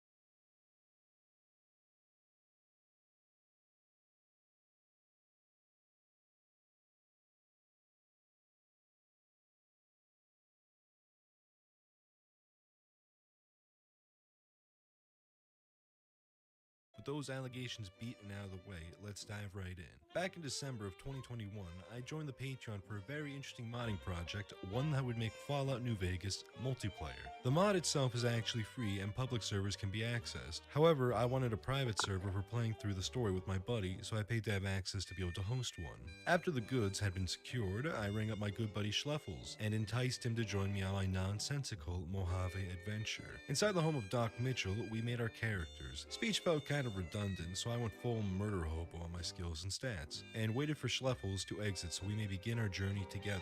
Our first big decision approached us. How will we get to Vegas? Buddies? Yep. Alright, cool. Put on your armor and we'll get going. Shut the fuck up. Armored Vault 20 suit. You want to take the dangerous way? Yep. Alright, let's go. Going through Cazador Valley. We chose the classic method and went through Cazador Valley. It's worth mentioning that usually this mod works pretty seamlessly, but at times there'd be inconsistencies through our individual instances. If one of us died and we both didn't reset, the NPCs would be in different areas and potentially different levels of aggression. Cazador Valley was simple enough, minus a few hitches. Oh, Victor, no! He just Victor, murdered no, you. no, Victor killed me! Pushing forward, we had a choice to make, and a Deathclaw leading the decision. Greg, Is there anything in it? you see a deserted town to your left. Do you Um, advance? I see a death claw.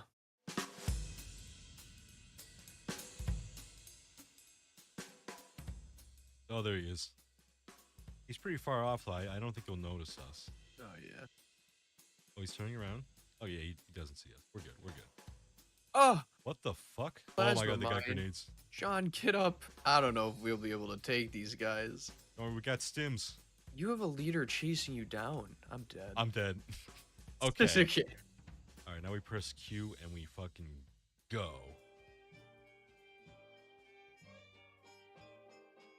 After valiantly fighting off the droves of raiders, we made our way.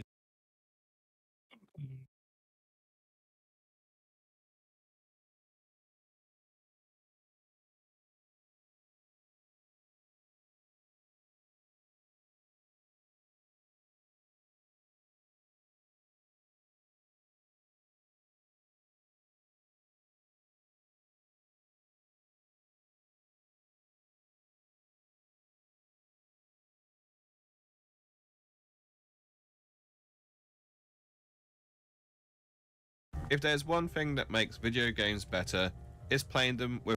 We have to play co-op with friends, or better, mod allows you to play co-op with friends, or better still, you can get the true MMO experience and play on one of the public servers. Not only that, it gives you the entirety of New Vegas to explore with other people. And if you go on a public server, it throws a bunch of MMO mechanics at you to give the game even more life.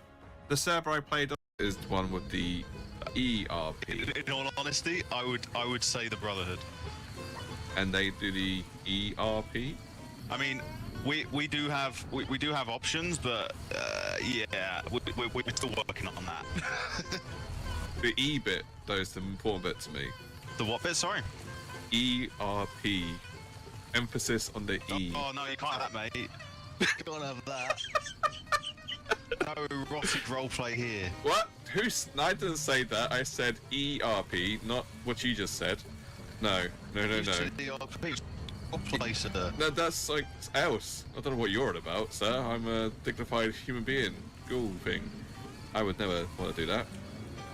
I used to be a ghoul, and I had reconstructive surgery.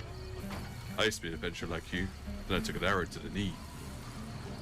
I grafted someone's face on, and now I look like this. Are you trying to hurt me? No. Believe it or not, there's also open world PvP. Although if you are in a safe zone, you're perfectly fine and you won't die, such as Good Springs. Is he gonna be angry? Oh, what's that? Hello. Oh. My bad. My finger slipped. My finger slipped. My finger slipped. Oh, hello. Oh.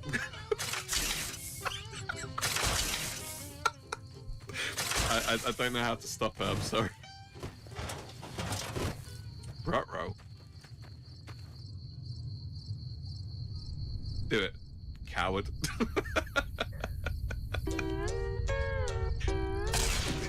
Run away! Run! Run! I didn't mean it, I'm sorry.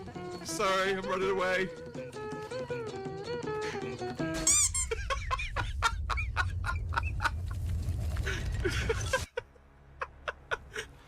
There are also player-run factions that you can join, such as the NCR and the Brotherhood of Steel. Oh my god! I've joined a secret club! To add an extra layer to the game, factions can claim certain points on the map, and by capturing a point, it will give you points which you can then spend on more inventory. I won't lie though, this game does have a bit of jank to it, but in all honesty, can you say it's any more janky than Fallout 76? Sir, you've had too many. I have to kindly ask you to leave. I mean, is he hassling you? Ma'am, is this guy giving you trouble, ma'am? Ma'am, just blink twice if you're in danger. Okay, it might be a little bit more janky, but all in all, it's worth it to be able to play New Vegas with friends.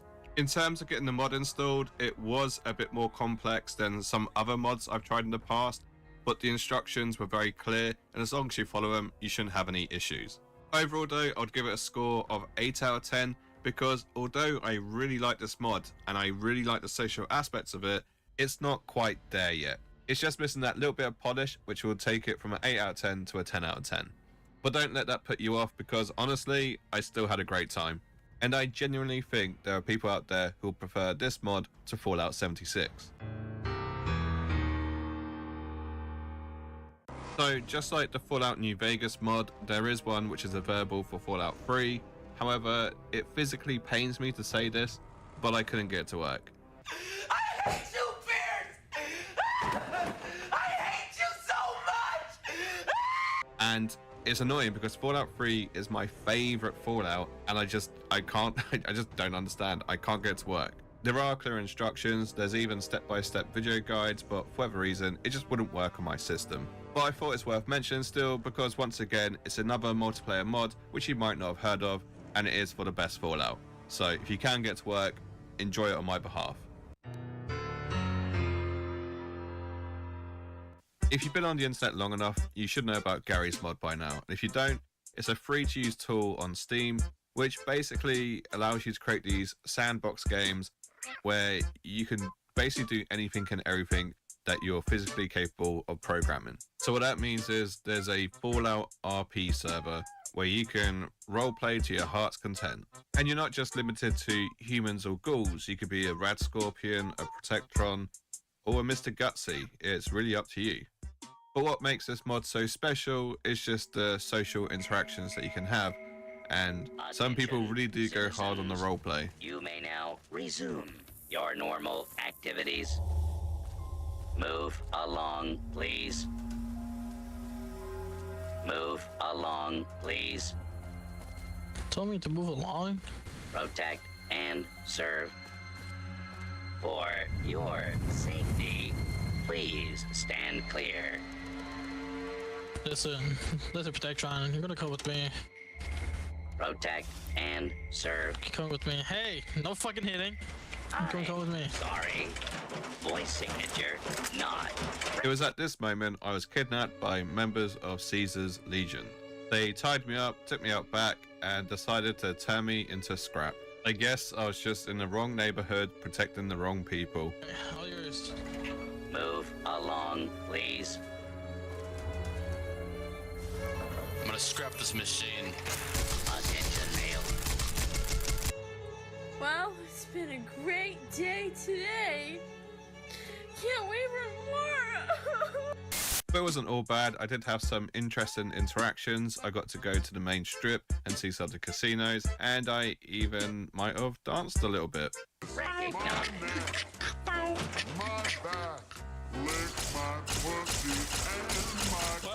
Whoa! It's doing the A-White show. Along, please. Overall, I'd give it a score of RP out of 10. I don't know what to score this. I mean, technically, it's not a Fallout mod, but it is. Will it replace Fallout 76? Maybe if I couldn't afford Fallout 76. I don't know. Yeah, on to the next mod. One of my all-time favorite mods is the Skyrim Together mod, brought to you by the Together team. They've also made one for Hogwarts Legacy, and of course, Fallout 4. However, the Fallout Together mod was being worked upon at the same time as the Skyrim Together mod, and since the release of Skyrim Together, the other developers kind of lost interest in Fallout Together. There is one person still working on it, but you have to understand, doing any sort of modding on this scale is a hard task, and it's going to take some time. You can play Fallout Together, but if you've ever played the older versions of Skyrim Together, it's going to be a bit of a buggy mess. And for once, Fallout 76 would probably be the straight up better option. Which is a shame because honestly, Fallout 4 multiplayer, I think that's everyone's dream mod at this point. Hopefully in the future it gets a bit more attention and a bit more development, but until then, you can technically play it, just be warned it could be a health hazard. If there is only one thing you take away from today's video, it should be this. When it comes to modern Fallout, there is a truly talented community, and better still, they do all this work at absolutely no cost. You can download all these mods for free, and that's something special. I also feel as technology and time progresses, hopefully there'll be more mods which will be more stable and allow people to do as much multiplayer as they could possibly want. I mean, think of it this way. If Fallout 76 could be modded, one of the first things people would probably do would be to change the map. They'll probably change it to be New Vegas or DC, or hell, maybe somewhere more exotic like London. But anyway, I just wanted to show that Fallout 76 wasn't the only way to play Fallout with friends. There are multiple options, and you never know, maybe you'll prefer them over 76. Don't get me wrong, I don't hate Fallout 76. I just feel like it could be better. And on that bombshell, I'm going to end the video. Be sure to check out my website where I'll have a full list of all the mods that I showcased today. And if you want to see more content like this, by all means, let me know in the comments below. Maybe even leave a like. And hell, you got this far in the video, you might as well subscribe. My voice can't be that annoying. I'll leave a couple of videos on the screen for you right now, which you might enjoy. And hopefully I'll see you in the next one. Bye-bye for now.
Bruh, imagine getting killed by ZTT benchmarking in a Fortnite lobby. I know that sounds embarrassing, but it's not as bad as you think. Now yes, we do have dedicated game accounts called ZTT benchmarking when we're testing PCs and hardware. For years, we were just using my own personal account, but I was tired of my kill-death ratios getting messed up. My employee that does the benchmarking would actually raise my KD. He's good. One of the job requirements of the employee running our benchmarks is that you gotta actually be good at gaming. Anyone can benchmark, but we need footage of actually getting kills along with the data. When I first hired him, I asked him what all do we need to buy to have a proper benchmarking setup. His first request was a G Pro Superlight, so I instantly knew we were in good hands. So yeah, if you do ever see the ZTT benchmarking account out in your lobbies, don't think that's just some super nerd scrub gathering data. Technically, that employee is a professional gamer because I pay him.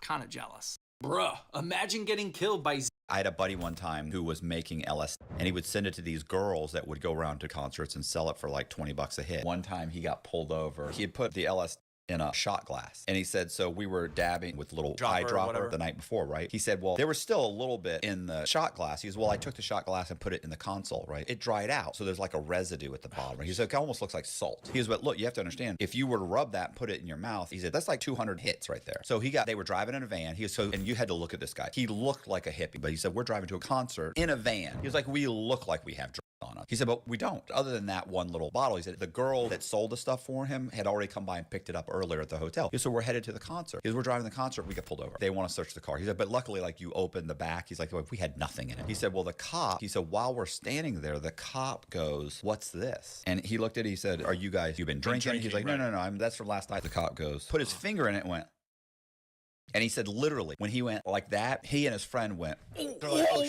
and so he went like that, and the guy goes, walked over, he said, okay, you guys are good. He goes, so we get in the van, we drive. He's like, well, we're driving. He's like, so they go immediately, and they're running around the concert looking for the girls to say, we all have to get out of here. This guy just got dosed himself with 200 hits of acid. It's going to be a problem here any minute now. And he said, so while we're looking for them, and we grab one of them, and then we're looking for the other one, he said at some point, while they're trying to get to their car through the crowd without seeing anybody, he said the cops, there's a couple of cops with the main cop walking around, and they're holding him. He's looking like they're trying to get him to point out who they are, and he's all wobbly and shit. And he's like, I mean, I can only imagine when that shit hit. Hilarious. I had a buddy one time who was making LSD. Last thing I want to say about the World Cup. Fuck that. Tell him to come down here fucking now. Hey, boss. So he said come down here. There's going to be a lawsuit if you don't. Okay, but let him know the second I get over there, I need him to bend over and I need to inspect his anus. I ain't playing with this fucking guy. I don't give a fuck. You want to see inside my ass, and you telling me nothing's wrong with it. Fuck that. Tell him to come down here fucking now. Last thing I want to say about the World Cup, there's like some controversy apparently from you where your commentary had some call outs. Folks, it might be time for the shockwave play. And people thought that people were maybe Oh. hearing what you were saying. Yeah. What is that? What exactly Yeah, happened? those kids are such idiots. I mean, everyone at the Fortnite World Cup had earbuds in and then soundproofing headsets. Yeah. Now, some people might argue, you know, for example, I casted Call of Duty, they had the same setup. People are yelling in the background when a ninja defuse is happening or the crowd is chanting. Players have said to me that like they can feel the little vibration of the speakers or the crowd, and that isn't even a tell to them. When these guys are playing and they've got those headsets on and everything, and I'm casting, all they hear in their headset is and they're in the heat of the moment, they're reloading, they're building, they're not hearing me go booga, because I know the play, go to shockwave up, but a narrative it gets built out by one of the players involved in it, and Fortnite is a young, impressionable audience, so people love to eat up the drama and this and that. Oh, one of the players is the one that started that. Oh, yeah. Oh, And so I think it was a guy, I can't remember what his name is, against Booga, and he made clips about it, and those go crazy on TikTok. So they're saying that you're the reason Booga won the fight. Won one of the games or made the shockwave play he made. Like the only play Booga had to make was a shockwave. The zone was closing. All the signs pointed towards making that aggressive shockwave play up. And so he did the obvious play and wins the game. Before they joined forces, LEGO actually sued Nintendo because of these. These are Nintendo blocks, N&B blocks created by Nintendo in 1968. They look very similar to LEGO bricks. However, under the hood, it's a different story. They click together very well, almost too well. Not too easy to pry apart. Compare that to your regular LEGO brick, which has much less clutch power. I'm pretty sure that these are made out of cellulose acetate, which is also what LEGO bricks were made out of in 1968. And check out the bottom of these round pieces. Stick them together. Oh boy, a lot of clutch power. I don't know if this is coming off. Let's try putting another one on top of it. Yeah! How do I get this one off now? This is probably not an approved use of this device. There we go. But why would Nintendo make these? Nintendo actually started out as a toy company back in 1889, and they didn't even get around to making video games until the 1970s, probably because the technology didn't exist in 1889. LEGO sued Nintendo for copying them, but Nintendo won that case because the bottom of their bricks were different enough in design. Nintendo and LEGO have patched things up since then. Maybe one day they'll even bring these back. Before they I'm gonna shoot him on CB here, okay? You ready? Look. 150. Yeah, I'm watching them. Yeah, kill one. Let them come through. Shoot this guy, shoot this guy. Yeah, shoot the first guy, shoot the first guy. Maybe it's bait. No. 120. Dead. 150. I'm gonna shoot him on CB here, okay? You ready? Look. Before they joined forces, Coach here. Hey, Warden. I know you hear your phone ringing. I promise, you're the only person I'm calling. You are my special boy. If burgers weren't that tasty, I'd be an Olympic sprinter by now. They can't wallbang me if I eat the walls first. Castle here. Just wanted to show y'all my favorite meal. Chicken wings and watermelon. Mmm, tasty. Now tell me, who deserves it? I place my traps, and nobody ever looks down. And why do they never look down? It's hilarious. I can see you gooning a brekkie on my cams instead of getting back to sight. It's a 3v5. Hurry yo ass up, Warden. Hey, Warden. I know you hear your phone. Basic hygiene and gaming laptop must be contradictions, because having 6 inches of phallus flakes caked on your keyboard isn't something that happens to people who know what this is. What's even more disgusting is I actually paid $40 for this pandemic sandwich that's covered in more bodily fluids than your uncle's favorite glory. Holding on to hope that I can actually fix this biohazard may be a foolish move, but if anyone can turn 87 octane back into nitro, it's the greatest technician that's ever lived. So let's start with the problems that aren't related to the fungi kingdom. The power button is stuck in Morse code, but if you press it repeatedly, it eventually... There's no boot device because the NVMe has failed, so we reformat the disk using air, as its name implies. And it's overheating due to the heatsink missing every single screw, which requires me to find new ones that actually fit. It's also hot due to the vents being clogged with gooch that is such low quality, even the gooch collector refuses to indulge. So, by replacing the NVMe, cleaning the vents with your cat's toothbrush, dodging water like the previous owner, repasting the chips, doing a million other things that you can watch in the long form on YouTube, and using the same industrial strength cleaner your mother uses on your tidy whities, this lost cause is as good as new and ready for an owner that doesn't lack basic hygiene and gaming Was my enemy glazing me, or was this shot I hit actually crazy? Hang on. Oh my god. I'm made.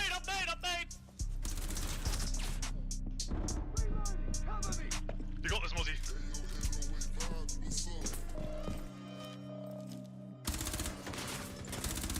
You know what? I like the thought.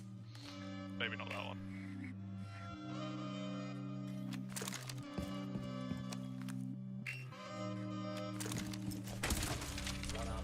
That was shot. Last one was main. Still main. No! Oh, that was almost such a nice shot too, bro. Bro said I could barely. Don't shoot me. Come on. I just take 100 damage. Or throwing. Oh my god, we got him.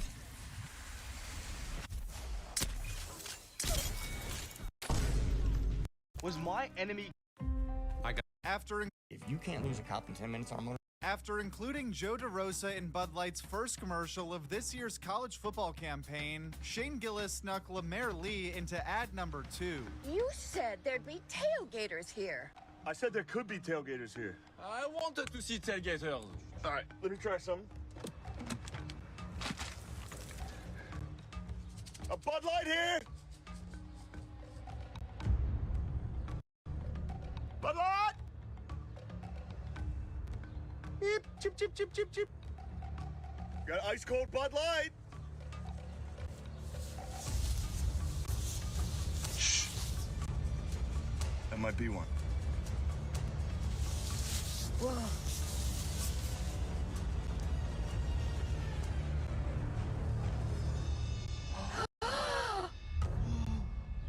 Look at him. Oh. Wow. I've never seen anything like it. You got Bud Light? That's all right, it's all right. He's friendly, he just wants a Bud Light. Here, you want to give it to him? Okay. Give it a shot. Hit, nice tailgater. Look at him, he's a big boy. Keep your palm flat. I'm sick. Oh, look at that. Thirsty, huh? Yeah. I'm gonna take a photo. They're everywhere. Hey, dear, how are you? Oh, one of them's already got a grill going. Wow. I don't always get to see that. Look, they're playing. Oh, yeah, look at that. Jeff. Where's Jeff? Jeff! He got out! Yeah, he's not coming back. He's happier here.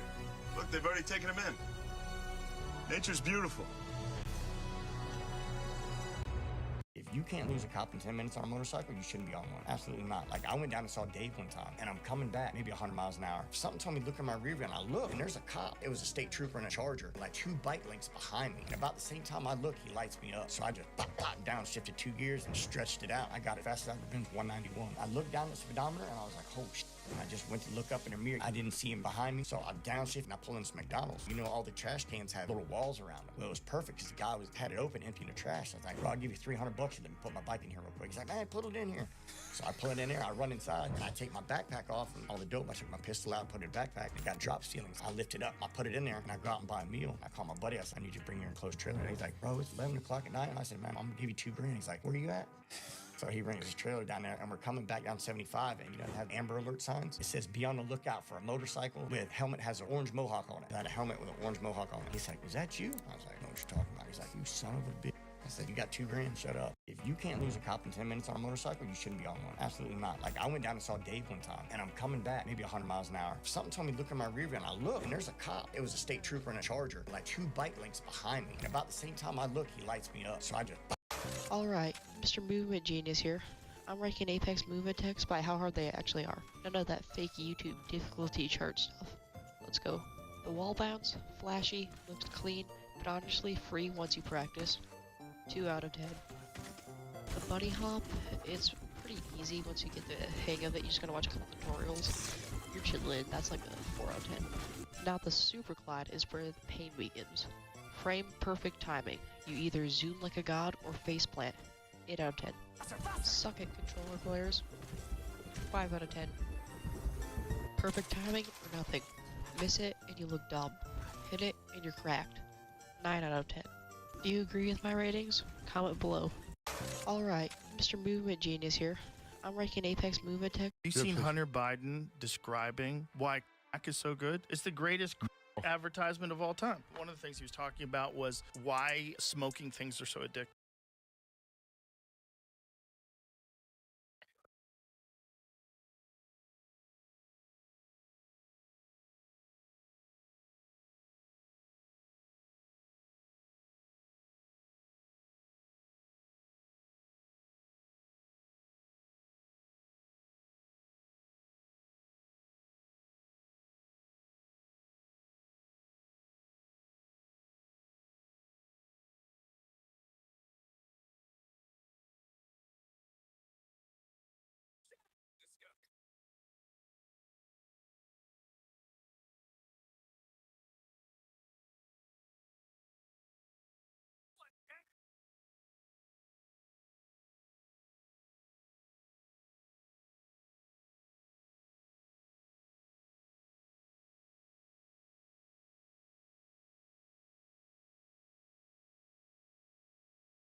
You are now watching a rat lobber video.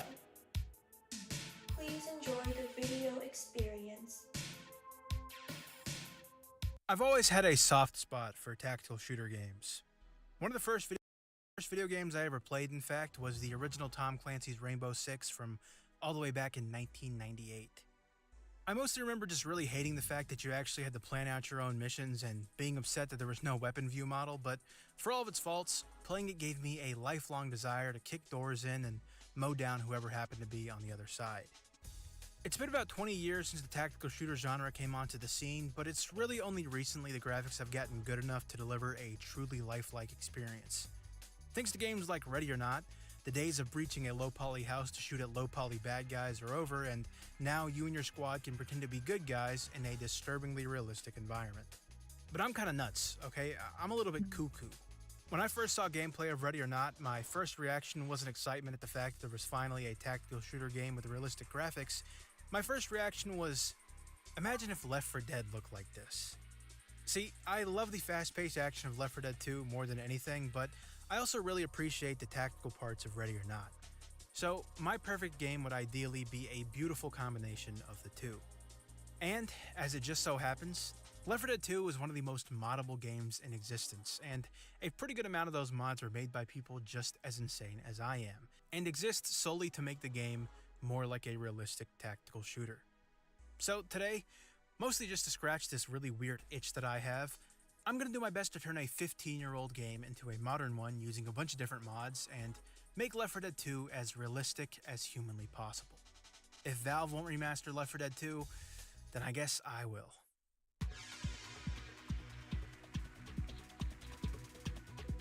Now, I could have just jumped right in and instantly started adding a bunch of crazy-ass mods until my copy of Left 4 Dead looked like SWAT 4, but I figured the best place to start would be to just take the default Left 4 Dead experience and make it look as good as I possibly can. That way we have a really nice blank canvas that we can dump a bunch of mods onto when the time comes. I played through the default vanilla version of Left 4 Dead for a little bit and tried to really think about what needed to be changed first. There were plenty of things that looked kind of dated, like a few of the weapon animations and view models, certain objects and props, and a pretty low-res look overall when it came to smaller textures, like on the faces of the common infected. Before I started messing with those tedious, tiny details though, I wanted to make a change that was physically big but didn't mess with the game that much. Skyboxes. These are they're little boxes that somehow make up the sky or something.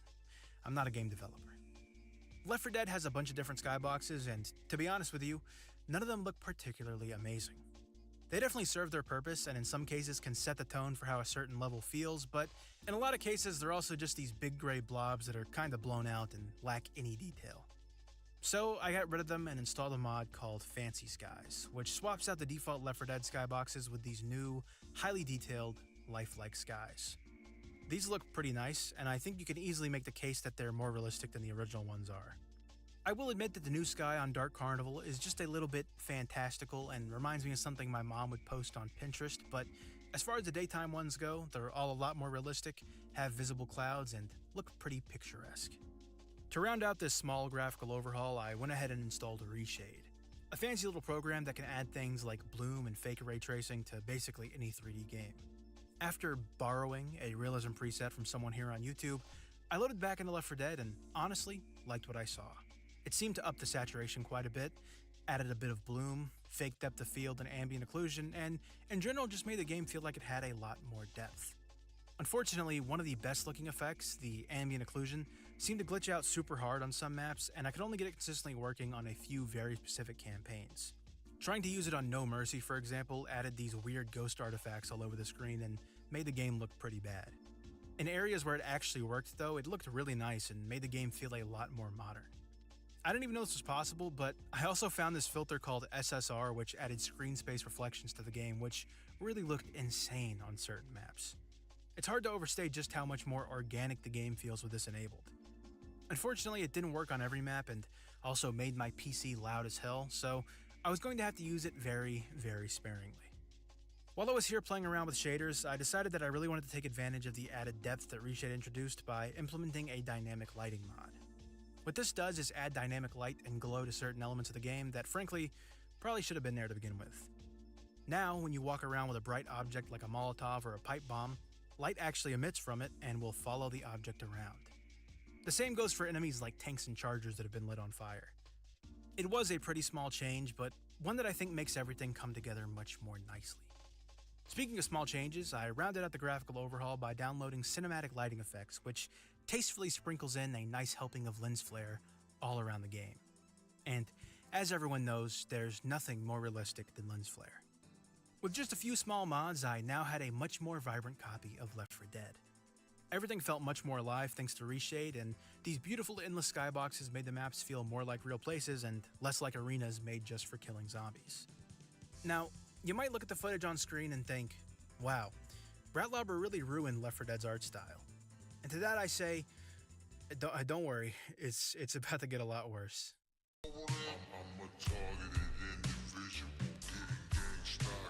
Left 4 Dead's weapons are pretty cool. They're high quality, well made, and honestly probably some of the best looking weapon models that Valve has ever created. I don't really think any of the guns are necessarily unrealistic, besides maybe the Desert Eagle that's big as hell for no reason, but I do think their animations are a little bit underwhelming. Maybe it's because they're so stiff, or maybe it's just because I've been looking at them for like 15 years now, but regardless of the reason, I knew that the only way to make them even more realistic was to overhaul them entirely. So I went over to the workshop and downloaded this weapon reanimation pack called Back to Left 4 Dead 2, a project led by one single developer that aims to tastefully reanimate every single weapon in the game and bring it up to more modern standards. And honestly, they did a really good job. The weapons are held much more realistically in the player's hands, the reload animations now have a sense of urgency to them, and despite technically being the exact same models as the default ones, they really did feel fresh. I particularly liked the M16's new animations, the combat rifle's new animations, and felt in general like the guns were being held at a much more believable angle. The Desert Eagle also looks like a normal-sized gun now and not some freakishly large toy, so that's also a plus. While I was in the middle of using my newfangled firearms, I also decided it'd be a good time to download a more realistic flashlight. Left 4 Dead's default flashlight isn't necessarily unrealistic, but I grabbed this one from the workshop that aims to make it look more like a modern LED flashlight, and that looked pretty cool. I also used a console command to hide my crosshair, which I probably should have done a long time ago. I played through a pretty big chunk of the game like this, and honestly it already felt like I was playing a remastered version of Left 4 Dead. The game in this state was a pretty good mix of the realism I was going for, but also retained Left 4 Dead's unique identity. But as good as these reanimated weapons are, the mod isn't actually finished yet and therefore doesn't apply to every weapon in the game, which means that it's time to kick it up a notch and actually properly overhaul all of the guns. While browsing the workshop, I realized to myself that the best way to make the game realistic would be to find a weapon or a mod that lets you aim down the sights. But considering how Left 4 Dead's mod tools work, I figured that probably just wasn't possible. Which is why I was insanely surprised to find this huge weapon pack that not only replaces every weapon in the game with a more realistic model, but also enables you to aim down your sights. Sort of. Because of Left 4 Dead's modding limitations, the workaround for enabling ADS that this modder found was by just replacing the shooting and walking animations with an ADS animation. So every time you shoot, or if you slow down enough while you're moving, the gun will snap directly in front of your eyeballs and give the illusion that you're actually looking down at sights. Honestly, this felt way better than I expected it to, and definitely felt like a pretty significant realistic change. Unfortunately, it did result in a lot of weird animations and the gun moving around all crazy like when you get into heavy combat, but I'm honestly just more impressed by its ingenuity more than anything. I would have loved to make this my final weapon pack and call it quits here, but the general jankiness of the add-ons made me feel like I should probably find a set of weapons that are a bit more well-rounded and a little less experimental. So I elected instead to install a mixture of weapons from Modern Warfare, Ready or Not, and Escape from Tarkov, which I think are some of the most realistic shooters on the market. Despite being a little less interesting than the ones that let you aim down your sights, I felt like they were still a very solid choice. Every single weapon in the game has been replaced with a more realistic one, and this one even extends to melee weapons, unique level items, and throwable items, so it should ideally result in a much more cohesive experience. I'm definitely still going to use the ADS weapons here and there because they're honestly just cool as hell, but they're not going to be my main set of weapons or anything. There's definitely some more tactical looking ones I found that I'll be using here and there, but these are the most well-rounded ones. Also, I downloaded this cool tactical version of Bill so I could actually get some nice glove models. I'll download realistic versions of the rest of the cast later on, but I just wanted something real quick and dirty so I could get some cool army guy gloves.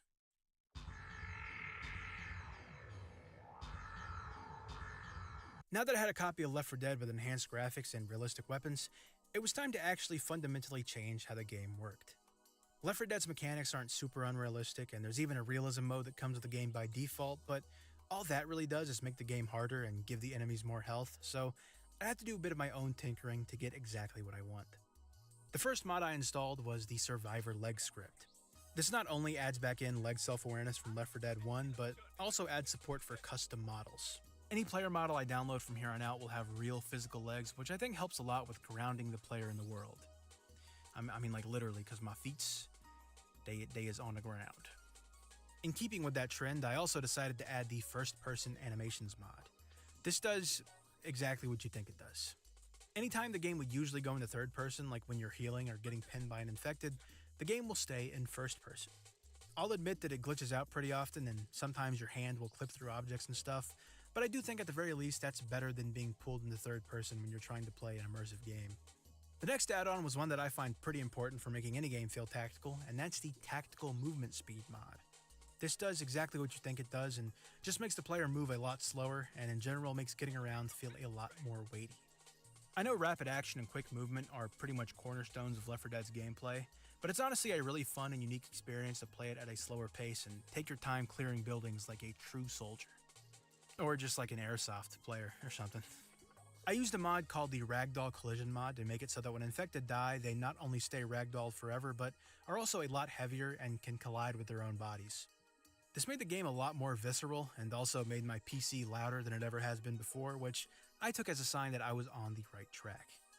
I know it seems like a super trivial addition, but being able to move zombies around after you kill them makes the game feel a lot more raw. I spent a longer time than I would like to admit shooting zombies and watching their bodies fly all over the place. In a weird way, it made every encounter with a zombie feel much more important. I installed this enhanced impact particle mod, which I honestly don't really notice when I'm playing, but side by side I do think it looks a lot better. I also downloaded an add-on that ports over the view tilt from Black Mesa and adds a little bit of lean when you strafe left or right. A pretty small change, but I think it worked pretty well for adding some fluidity to the movement. There aren't a lot of HD remakes of the Common Infected, but there are mods like this one that aim to make them just a little bit more diverse. This isn't necessarily making the game look better, but I do think it makes it more realistic by adding variety to the zombie population. I also downloaded some 4K textures for the Special Infected, but honestly there isn't much difference between these ones and the default ones. I downloaded these cool military player models for each of the 8 survivors, which I know doesn't necessarily have much to do with the mechanics of the game, but I have nowhere else to mention this fact, so I'm going to mention it now. I would have loved to spend more time adding a bunch of tactical mechanics to the game, but the truth is there just aren't that many because actually changing Left 4 Dead's core gameplay is pretty much the one thing modders can't do. So, I think it's best to call it here in terms of actual gameplay mechanics and move on to overhauling the maps.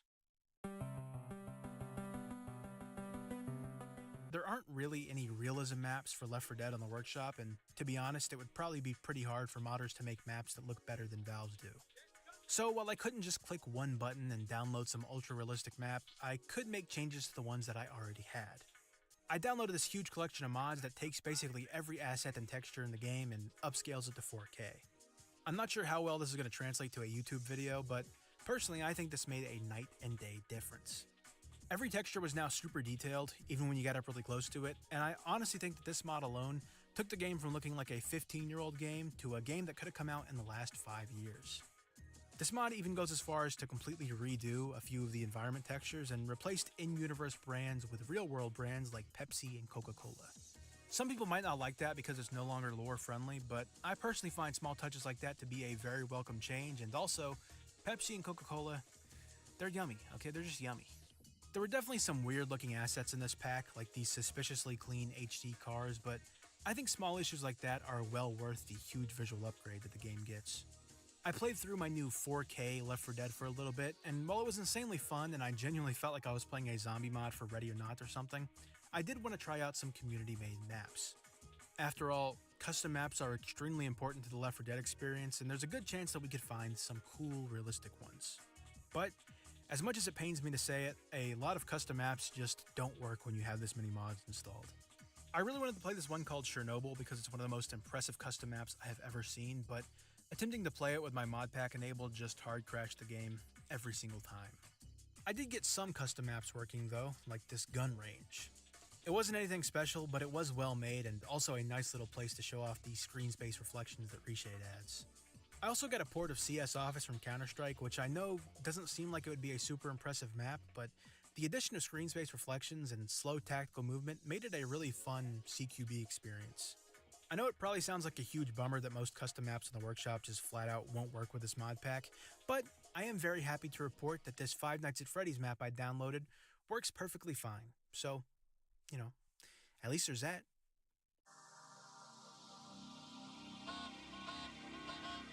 Alright, so there was basically no aspect of the game that I hadn't modded into oblivion, and honestly at this point, I'm not even sure if I could install any more mods without my entire game collapsing on itself. But I did want to try a body camera mod for Reshade before I actually considered my work done. I headed over to Nexus Mods and installed this body cam mod. This mod is technically only supposed to be used for Ready or Not, but I don't care about that, so I'm going to use it in Left 4 Dead. This looked pretty good and added another layer of realism to the game, but To be honest, no matter how many mods you install, Left 4 Dead's weapons will always be a little too stiff to believably look like they've been recorded on a body camera. It did pair pretty nicely with those ADS weapons I talked about earlier though. I think you'd have to be a real freak to play through the game like this, and this definitely won't be my main reshade setup, but it did work pretty well for LARPing as a cool SWAT guy. Also, I added slow-mo. Not because slow-mo is realistic, but because slow-mo is epic. And with that, my friends, I was done. There may be a few things I could have done differently and a few mods I forgot to install, but for the most part, I think I can pretty confidently say that I made Left 4 Dead as realistic as possible. 1, 2, 3, 4.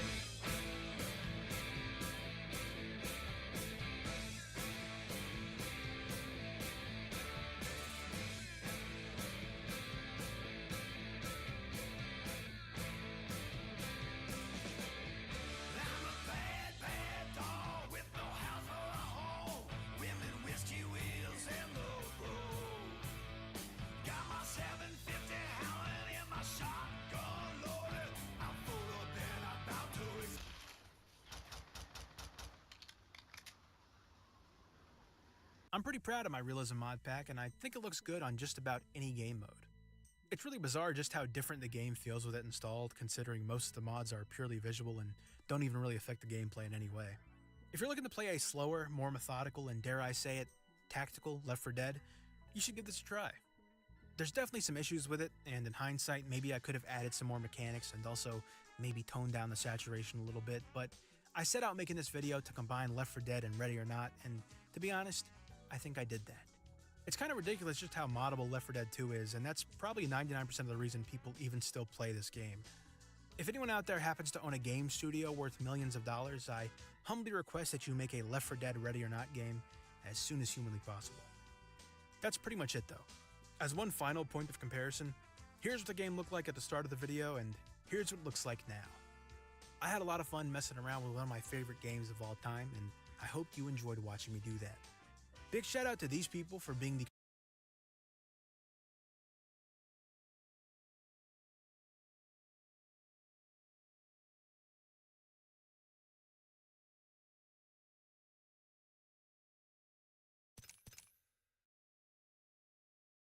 I gotta prove all these wrong. I'm probably on like, I mean, I'm probably like in the first 10 episodes, like Kill Tony, like me and Fahim, and now it's like at the garden. That's crazy. That's cool. But I was gonna say, if you ever go on Kill Tony, you don't even have to read the comments. They'll message you things. Oh, what happens? What happens there? It's just the audience is so massive. Oh, okay. And a lot of those people are awesome. Oh, what do you But get? not all of them. Well, what you get? You get like just like angry. So angry, commenting on stuff and sending messages and stuff, and sometimes sending messages to people that I know. It's like wild. Oh, really? Yeah, and it's usually either about how I'm a Nepo baby. You're a Nepo baby? I'm not. Okay. I mean. Yeah. I'm not a Nepo baby, or I'm a liberal snowflake, like, or I'm gay. Oh, that's fine. Oh, yeah, that's a big one. And you know what, Gerard? I'm sorry that being gay is an insult to people. Yeah. And I'm also sorry to all the celebrities' kids. But yeah, but like that's part of the Tony, you know, that is the thing, is like talking shit is its currency. Yeah, well, it's just like, it's yeah. It's like sports. wrestling. Yeah. And when the people that are doing it and are good at it, they're wrestlers, and like I do think Tony's so good at that, and like that's their profession. That's what they do. They're professionals. Tony talking shit is been a fun. Yeah, been fun. But when you have people that aren't professionals doing it and breaking chairs and tables on people's back, it's like somebody's going to get hurt a little bit easier. I think people think they're comedians, and I get messages from people about being Jewish and bad things that I often think, and I see they follow me and they follow my friends, and I often think like, oh, I don't even think they think that they're being mean. I think they think that they're just, saying kike and getting a good joke. Yeah, the way I thought I was Stone Cold Steve Austin. Yeah, so I think these people are seeing some of these wrestlers and funny. thinking that's funny an thing. identity. And you're just mean, man. Yeah. You know? Yeah, that's funny.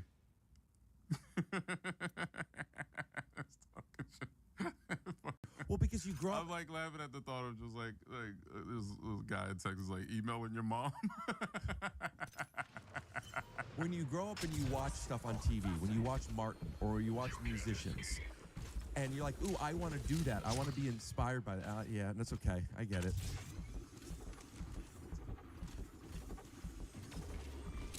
I don't even want to talk about that anymore because I don't want people to even think about that kind of stuff.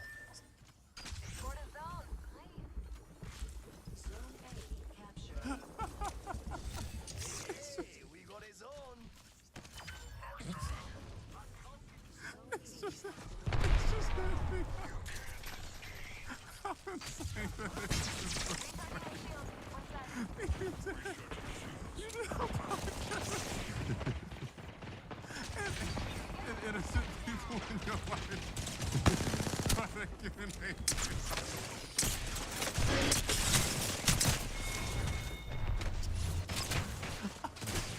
I'm a bot. Like, your mom is just like, Bath and Beyond. Some like uplifted like thing, some memes that a friend from work said. He goes, Recharging shield. Don't worry about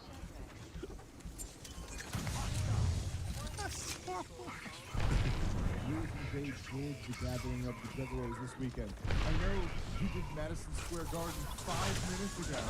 Oh yeah.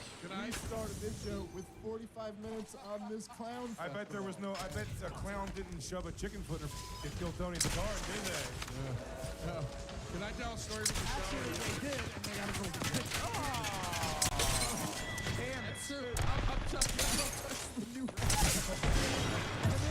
Tony, you should make Upchuck you should make Upchuck the biggest fucking thing in the world. One man's trash is another man's Puerto Rican garbage. You have a hilarious ability to possibly make Upchuck a household name. I can't even do that with Ruben. He's trying. I said you have an opportunity. I didn't say it was a guarantee. You're not a miracle worker. Lewis is like, next to Tony's gonna be Mike's gonna be the one. Dude, I got some advice. Dress like Upchuck the Clown. Saturday at MSG. Tony starts the show off and he goes, all right, guys, we're going to bring out our first bucket call. There's one rule tonight. Let them do their set. No booing during their got his partner. No being. The whole crowd's like, you, Tony! Now, Joe, do you realize that your Tony impression is in fact insulting, or did you not realize you were doing it? No, I was not trying to be insulting. No, that's spot on. That's what I think I said. It wasn't bad. Yeah. I'm sorry. He went, oh my God. He said that first. Oh. I do declare, Mr. President. I want to be loved by you and nobody else but you. No little Tony's intros mean every friend he brings out, he goes, one of my favorites. I love Amos's, dude. Amos is just so fucking cool. After Amos just, yeah. I know, I do a whole thing where I bring the best people on and then I make sure their microphones work when they get up there. It's real wacky. You can only...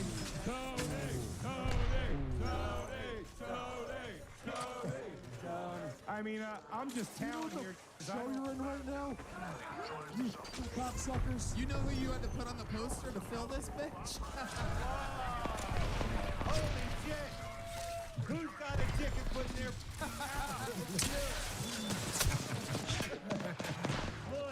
Lewis has the chicken foot. Yeah, it is Lewis! Chicken foot. I mean, we sell it out most. Yeah, at the normal 8 o'clock. Most of the time. And because that one lady's always there. Yeah, she knows. Miss, you've been here when it's sold out before, but Tony's not here. It's happened. Yeah. Oh, it's happened. And this room is acceptably big. Yeah, this is a 10,000 seater that we're throwing out. It's a little deeper, do you think? It's the size of an actual garden. What did you do at the Black College other than scare the living shit out of people? I don't think I scared anybody, but I taught cultural diversity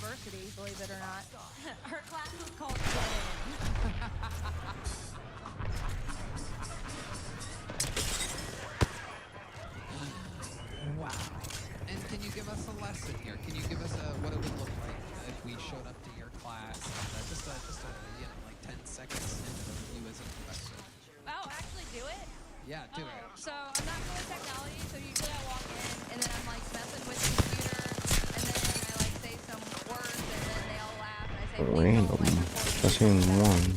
And I was just here. overcompensate for it, but yeah, I don't know.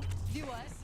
You do your college professor thing just for 10 seconds. Just pretend like you're a college professor and I'll pretend like I'm a black college student. Jeff. Isn't that big? Okay, so hey, what up, I mean, yeah. No. I only got a few months left of this shit. Spot on.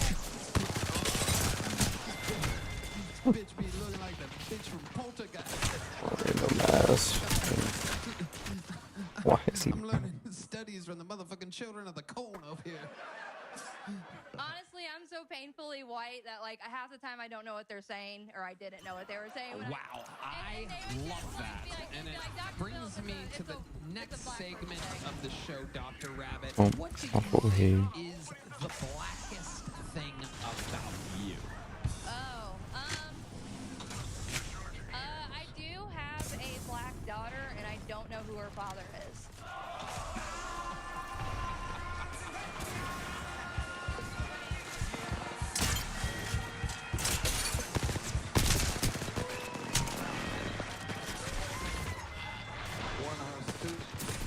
One shot over the spider.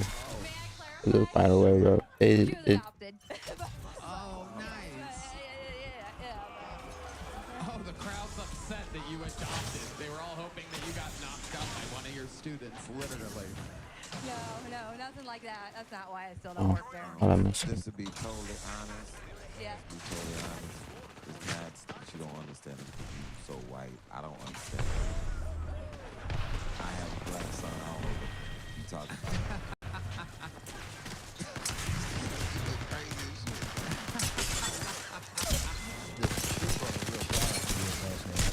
Start with this, but it really did, and it was like the worst sound I've ever made. While I was doing like because I was sitting there watching my girl, and I wish people would see me hit it. So it was almost like it was making me in my head laugh. So I'm like, oh, she's about to see it. Yeah. And I looked. Oh, that's dope. Yeah, okay. This lady, they just play a recording of her. I guess it was from like shortly after it happened. They asked her like, what? Can you tell me about the day it happened? And she remembered the day to the T. Like it was the times and everything. Just watching this mom talk about finding out her 2 daughters died. Like it was Tuesday. It was such a long period. And she was like, she started to cry. And I was like, bro. Where did that second BA shot go? I'm sitting there with my girl. Like a flashback went on. Wait, see, I thought you were gonna like start laughing. You're like, no, you did them both at the exact moment. It was devastating. Cat died. I took a little bit of edible, smoked a little bit, and I was just thinking it hit me. One of the things when you're watching something, it hits you just a little bit in the wrong way. You intentionally try to blow your high by watching. I don't even know. I'm gonna get high and I'm gonna blow it. Oh yeah, it's wasted on the ice cream murders. Oh yeah, I got another good movie for you. Watch Dear Joshua. You ever see that one? No. That's a movie where it's like, we're gonna find this kid, and it's like, no, he's still dead. And then they're like, well, at least we'll find their murderer. And it's like, no, he's fine. Full movie. Yeah, the whole movie. Dude, I had to cry this week. It was at the Wiz Khalifa concert though. That's look. It was tough. What was Wiz Khalifa doing? I want to hear this story. Lemaire was watching me. He goes, I do want to roll up. I roll up. Black and yellow, those are my favorite colors. He was he did the Paul Walker song, the Fast and the Furious song. It's been a long day. Yeah. And then my Aunt Debbie just died that morning, so I was like, she loves smoking weed. Like, you'll sing that song. And I was like, no. Aunt Debbie. She fucking loved weed so Y'all have some very troubled young men. It's like one of those weekends where you're not really selling tickets and you're like going like, I don't even know if I'm doing good stand-up. I feel like I'm doing a lot of crowd work. I feel like I'm, and this bartender comes up to me and she goes, I got to tell you, you know who you remind me of? I said, who's that? She goes, Ron White. And I just was like, if there's one bright takeaway, at least she thinks I'm like Ron White. You do remind me of Ron. She's like, you're an alcoholic just like him.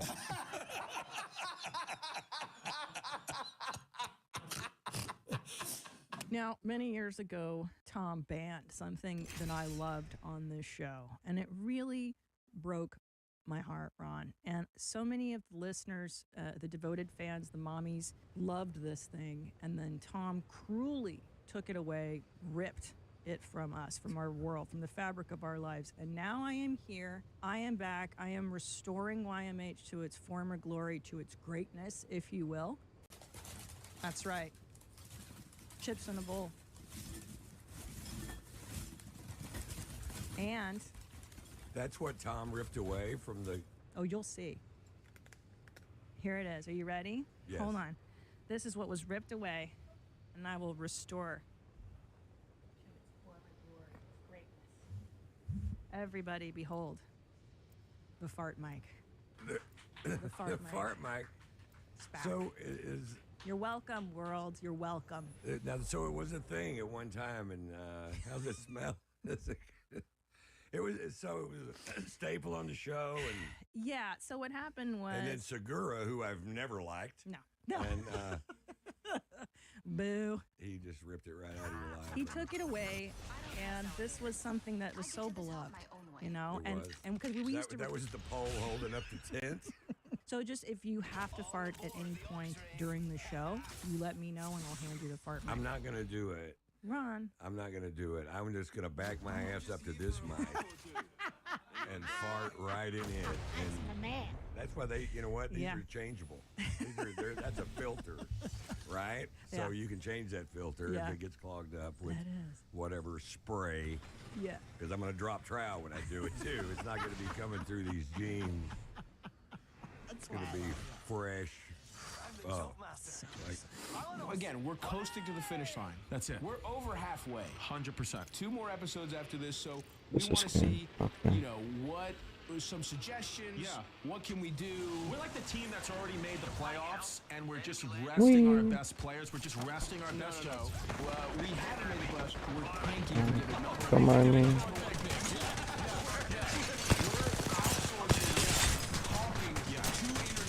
Ourselves on the bench, and we're going to read what you have. Right. In an effort to get YMH out of the mud, we're tanking the show on purpose so YMH can grab Shane and Matt McCusker to save the thing. No, you get rights to Shane's firstborn child. Yeah, that's what it is. I would love, Of course you're there. rights to Matt's daughters. Oh, dude, some black conspiracy theorist, girl podcast. Oh, If he GG. puts those the way guys put their football players put their kids in Okay. sports. Matt better put his daughters into conspiracy podcasting. I love it, because that will be, if you can merge Call Her Daddy and in Matt and Shane and and TrueAnon and all this stuff. Perfect. Now we're thinking. Finally got blessed. That night I got blessed. That's good. I got a Spoil little that for the 5K. You got to get blessed. 5K, and it was also a drunk wife action. Drunk wife action. Drunk fucking wife sick, action, bro, dude. is the best. Get freaky ass, y'all. It's the best. Yeah. I just want to paint the picture for the benefits, dude, of my new lifestyle. Yeah. My austere lifestyle. Bro, I could have went again. Swear to God. You're could've- out of control, man. I could have ran it back. Why didn't you? I tried. Oh, damn. You got stuffed on the 2-point Got stuffed conversion. It would have been a high pregnancy risk though, because she was like, it was that time. Yeah. I mean, I caught it was like the planet's fully Got aligned. turned 2 on the CP. It was 2. Well, it was full ovulation, drunk wife, which is the best. Yeah. I was coming off of, I claim it was a 14-day retention. My wife's like, you're so dramatic. It was maybe like 7. I'm like, bro, it was 4 fucking. I want to start dotting the calendar so I have proof. You should. Because I swear to God, it was 14 At this point, days. why not? What's holding you back at this point? You should have Just it, you should remember. have it in your family's kitchen. That's the calendar I'm talking about. Well, that's absurd. You can't. Just a tiny dot. You literally can't do that. Yes, I can. You can't. Just a tiny You dot. have kids, bro. They don't know what it is. Someday they will. Just a tiny Someday dot. they're gonna see this episode and go, "That's what those dots were." Ew. Or they'll be And like, you're gonna be dead. You're gonna be dead by Or then. they'll You're go, gonna be "That's roided the-" out. You're gonna have a roid rage on the highway. Jump in front of a car and go, "Stop!" You can't put no cum dots on your family calendar. Just daddy's dots. Little daddy's dots, dude. It's Just disgusting. Just a tiny flick of Dude, the if pen. I found out my daddy was putting dots on the calendar, oh. You don't care that I'm being gaslit potentially. Keep the calendar somewhere private. I want my wife to see it. Show her. Keep it in her bedroom. Nah, yeah, true. Nah, The yeah, family just my own calendar. special. I should get my own Get a special, special calendar in the of like bedroom. motorcycle babes and put it on. Yes, yes. I might start hanging up like study hard posters in my room. For Just sure. like horny college dorm posters. You should. Hey, almost 1,000 kills. Yeah. I did your mom's house, and I told a story about meeting Bradley Cooper and how Bradley Cooper very graciously went to my sandwich shop. The Coop Dog went to Joey Rose's? Yeah, got some sandwiches, FaceTime me from his car eating them. That's a surreal moment. He's the man. He's Yeah. the man. I told the story on your mom's house, and then the clip came out. And Shane DMs me because the clip is on Instagram. And he goes, "How did you meet Bradley Cooper?" I go, "What do you mean, dude? I met him through you, like at the mothership. You don't remember when he was there?" And he goes, "You failed to mention that part of the story." He just goes,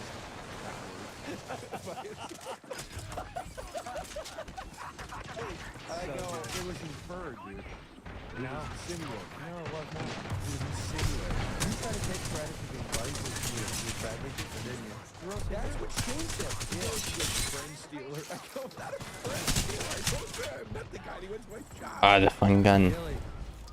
I forget about that. I can just turn around and Phone for the redhead. Well, 150 me. I want to roast on my show real fast. I'm not trying to blow Wow. you or do anything stupid here. Wait, hold on. Yeah, dude. This Fucking guy, sick, he tells the brother. story of how he meets Bradley Cooper. And then he tells me how you called him out for his bullshit. Well, listen to this, though. He says, I was Right, friends with can I move forward? Game. I'm holding forward. I did not say that. Shane, I did not say that. Shane, he literally goes, you think I need Shane to meet Bradley No, I did not say that. Yeah, you did. No, I didn't. Shane, I did not say that. You know I didn't say that. Nothing left. Oh shit. He's a swine, dude. Holy. Take damage for free because the game won't fucking move forward. Shane, he's like, What the fuck? What the fuck was pushing me there? he didn't give you any credit. I couldn't believe it. I texted him. I was like, yo, that's crazy. How'd you meet Bradley Cooper? It's classic friend stealing. Oh, yeah. That's what he does. Classic. Friend stealing. I love it. I love you, Shane. I love you. Thank you for this. I'll talk to you later, brother. Bye. Oh, look, Dude, this is going to be just a phone call. Give me the phone. I'm on Whiskey Ginger with Santino. You're on the air. Superstar. Yeah. What's up, dude? I mean, listen, dude. I just saw him in Happy Gilmore. Yeah. And, I didn't like that he was Bobby Lee looked like his little Chinese pet. I love people. Wear a seatbelt? I wear a seatbelt because I have to. Yeah, that noise bugs me. Yeah, the noise. If I could shut would that never- noise off, I would never wear a seatbelt. No. Really? Never. Yeah, damn, The seatbelt guy. Yeah. I'm paranoid though. Seatbelts are a little. Oh, this is not the tape you want out there. Yeah, dude. Then when you're moving around with a straw, you're like, "Hey, Lewis." See, that's a cool helmet right there. So go down. This is what go down. X game. The blacked out thing. Yeah, dude. Or the one to the left of that. That's like that band. Holy bro. Holy bro. Dude, I don't see him, and then Joe take it off. It's like when Princess Leia. Good job, bro. Yeah.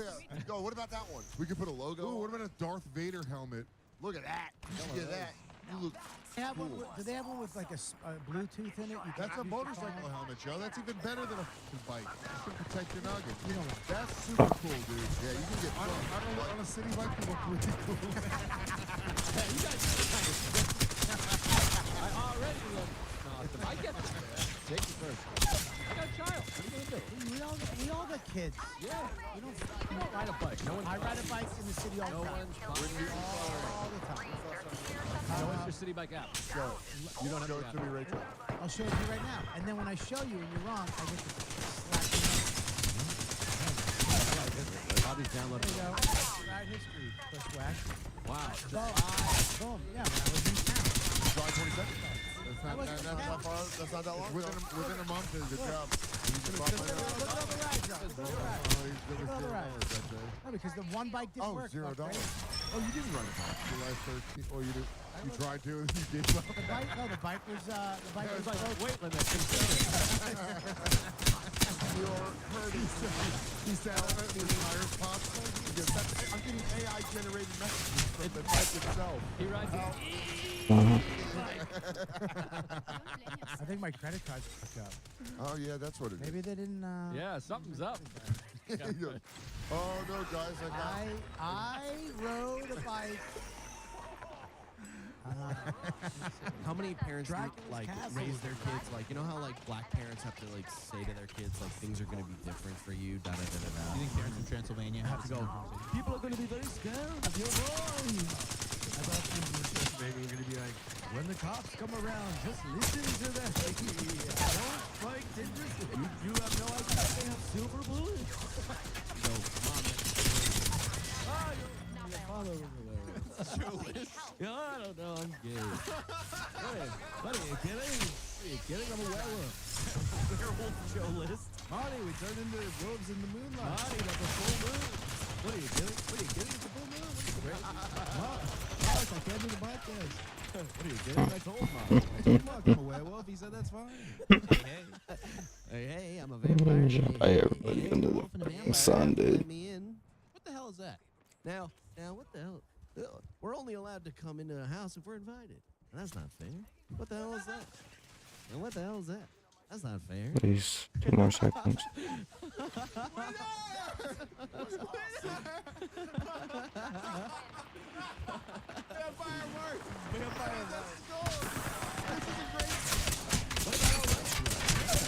What the hell is that? Oh, of course this is random caustic barrel. Where the fuck did the caustic barrel come from? Now what the hell is that? Why Slow me down. There's 2. I love it. What the hell is that? Why can't a man vampire drink blood? Well, that's not fair. I had to drink blood in Chelsea, and then I got to get the blood tested first. That wouldn't be a mark judge. Because, well, I hope I'm not. I don't live in San Francisco. Now, what the hell is that? These are jokes. These jokes.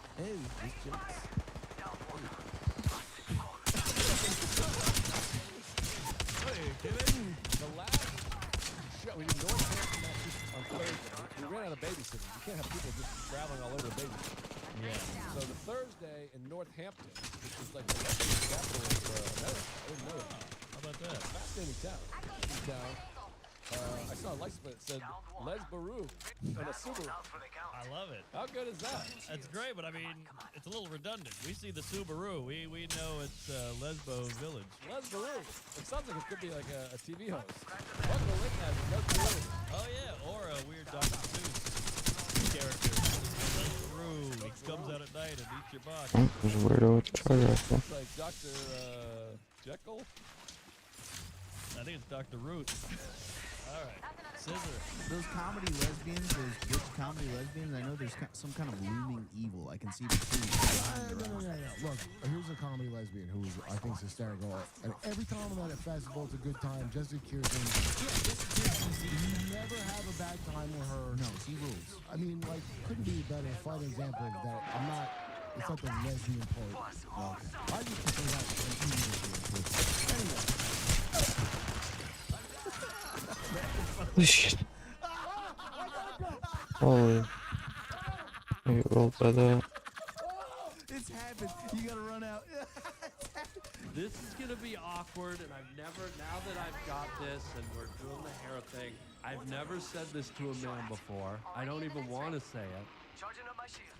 But would it be okay if I blew you? Well, that, I don't know. I don't know that I got that time today. I got a bit of a tight schedule. So I'll probably have to, just keep going. I got this podcast to do. I can't give up all this. I think maybe you're missing Oh my god, that's him. I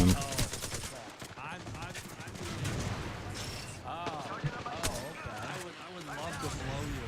Oh, okay. If that's okay. Like, Yeah, I don't mind a blowout. yeah, because that hair. Of course you have a deal. You're so cool, man. So cool, bro. Donkey bad fur day, yeah.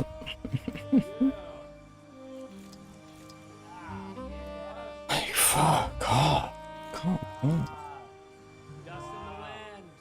I think it goes 1 million dies, the other goes the other way. Blow me. I don't mind. There's 15 people jumping on that thing. Oh, blow me. Oh, yeah, look at that. Look at that hair. I'm not. I'm gonna straight on that. Really stuck this time, we can't get out. That's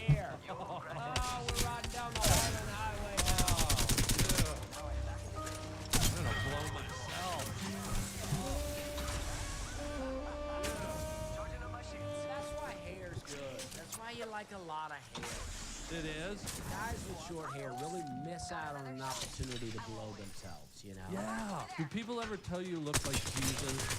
I've heard that before, but I go with the glasses and the hat, so I don't think it. I don't get it as much. Mainly, I get that people think my hair's fake because I think the beard and hair are different colors. I get that a lot too. Just recently. I've driven on that for many times. Really? So yeah. Yeah. It's a black. I missed. But it was.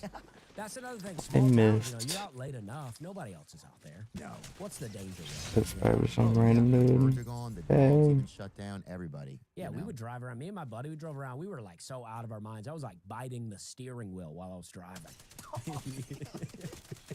I'll tell you something else. You can tell who you're getting in the car with by how somebody buckles their seatbelt. But you buckle your seatbelt with intention.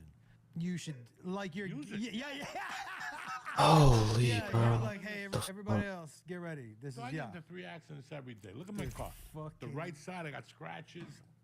I don't get, and the funny thing is, honest to God, I don't give a because I know my wife will buy me another one. But the best. She buys them, I smash them. That's the motto of the Diaz house.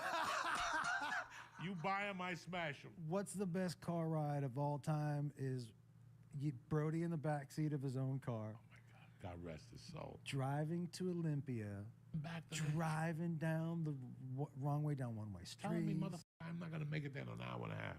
I was making it there in an hour and a half every day. And he's like, no, it takes 3 hours. Well, let me drive your car. So I did 90 on the way down there. And we put him in the back in the trunk. Do you He's remember like, what he "Pull said to over." you when he got out of the What did he car? say? People don't live this way. He goes, we get into the parking lot. Gig Harbor. And he gets out of the car and he goes, this is not how I live my life. There were these two old dudes who used to show up in like Gone with the Wind, Parasol, and the whole like. It's two old gay guys. Two old gay guys. And they were yelling at each other one night. And I go, hey, Joey, come here. I go, hey, they're being. I'm gonna kick these gays out. I go, I go, shitting on the table. Get rid of these two. I go. They're being disruptive. We got to get them out of here. They're loud, and Joey goes, okay, which guy? I go, these two guys. So he walks up and he goes, hey, you two's queens. You got to leave. And they were like, what?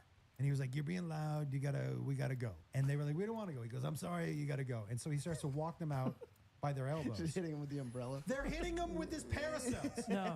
Whack! So you would hear whack, whack, whack. And as they're hitting him, he's just going, And when he walked him out, he said, did you see them hitting me with their umbrellas? Unbelievable. You know how after a while, I think it was after he interviewed Daniel Cormier, Rogan was like, I'm not interviewing anybody after they get knocked out. Right. I think his policy from now on should be he only has comedians on after we get knocked out. So like you got to fight one of those Navy SEALs out in his like gym. Yeah. And then he starts the podcast and you come in, you're like, Joe's like, keeping up with this Epstein stuff? And you go, I'm just smelling metal. You smell metal. He's like, stop. He's like, ears bleeding. You're like, who's that guy in the thing? Get rocked. And then Joe's like, Bing, bing, bing, bing, dong. Yeah, I never thought Bing, about bing, that. bing, bing, dong. Joe, is that ringing gonna stop? He goes, so you're going on a tour? You go,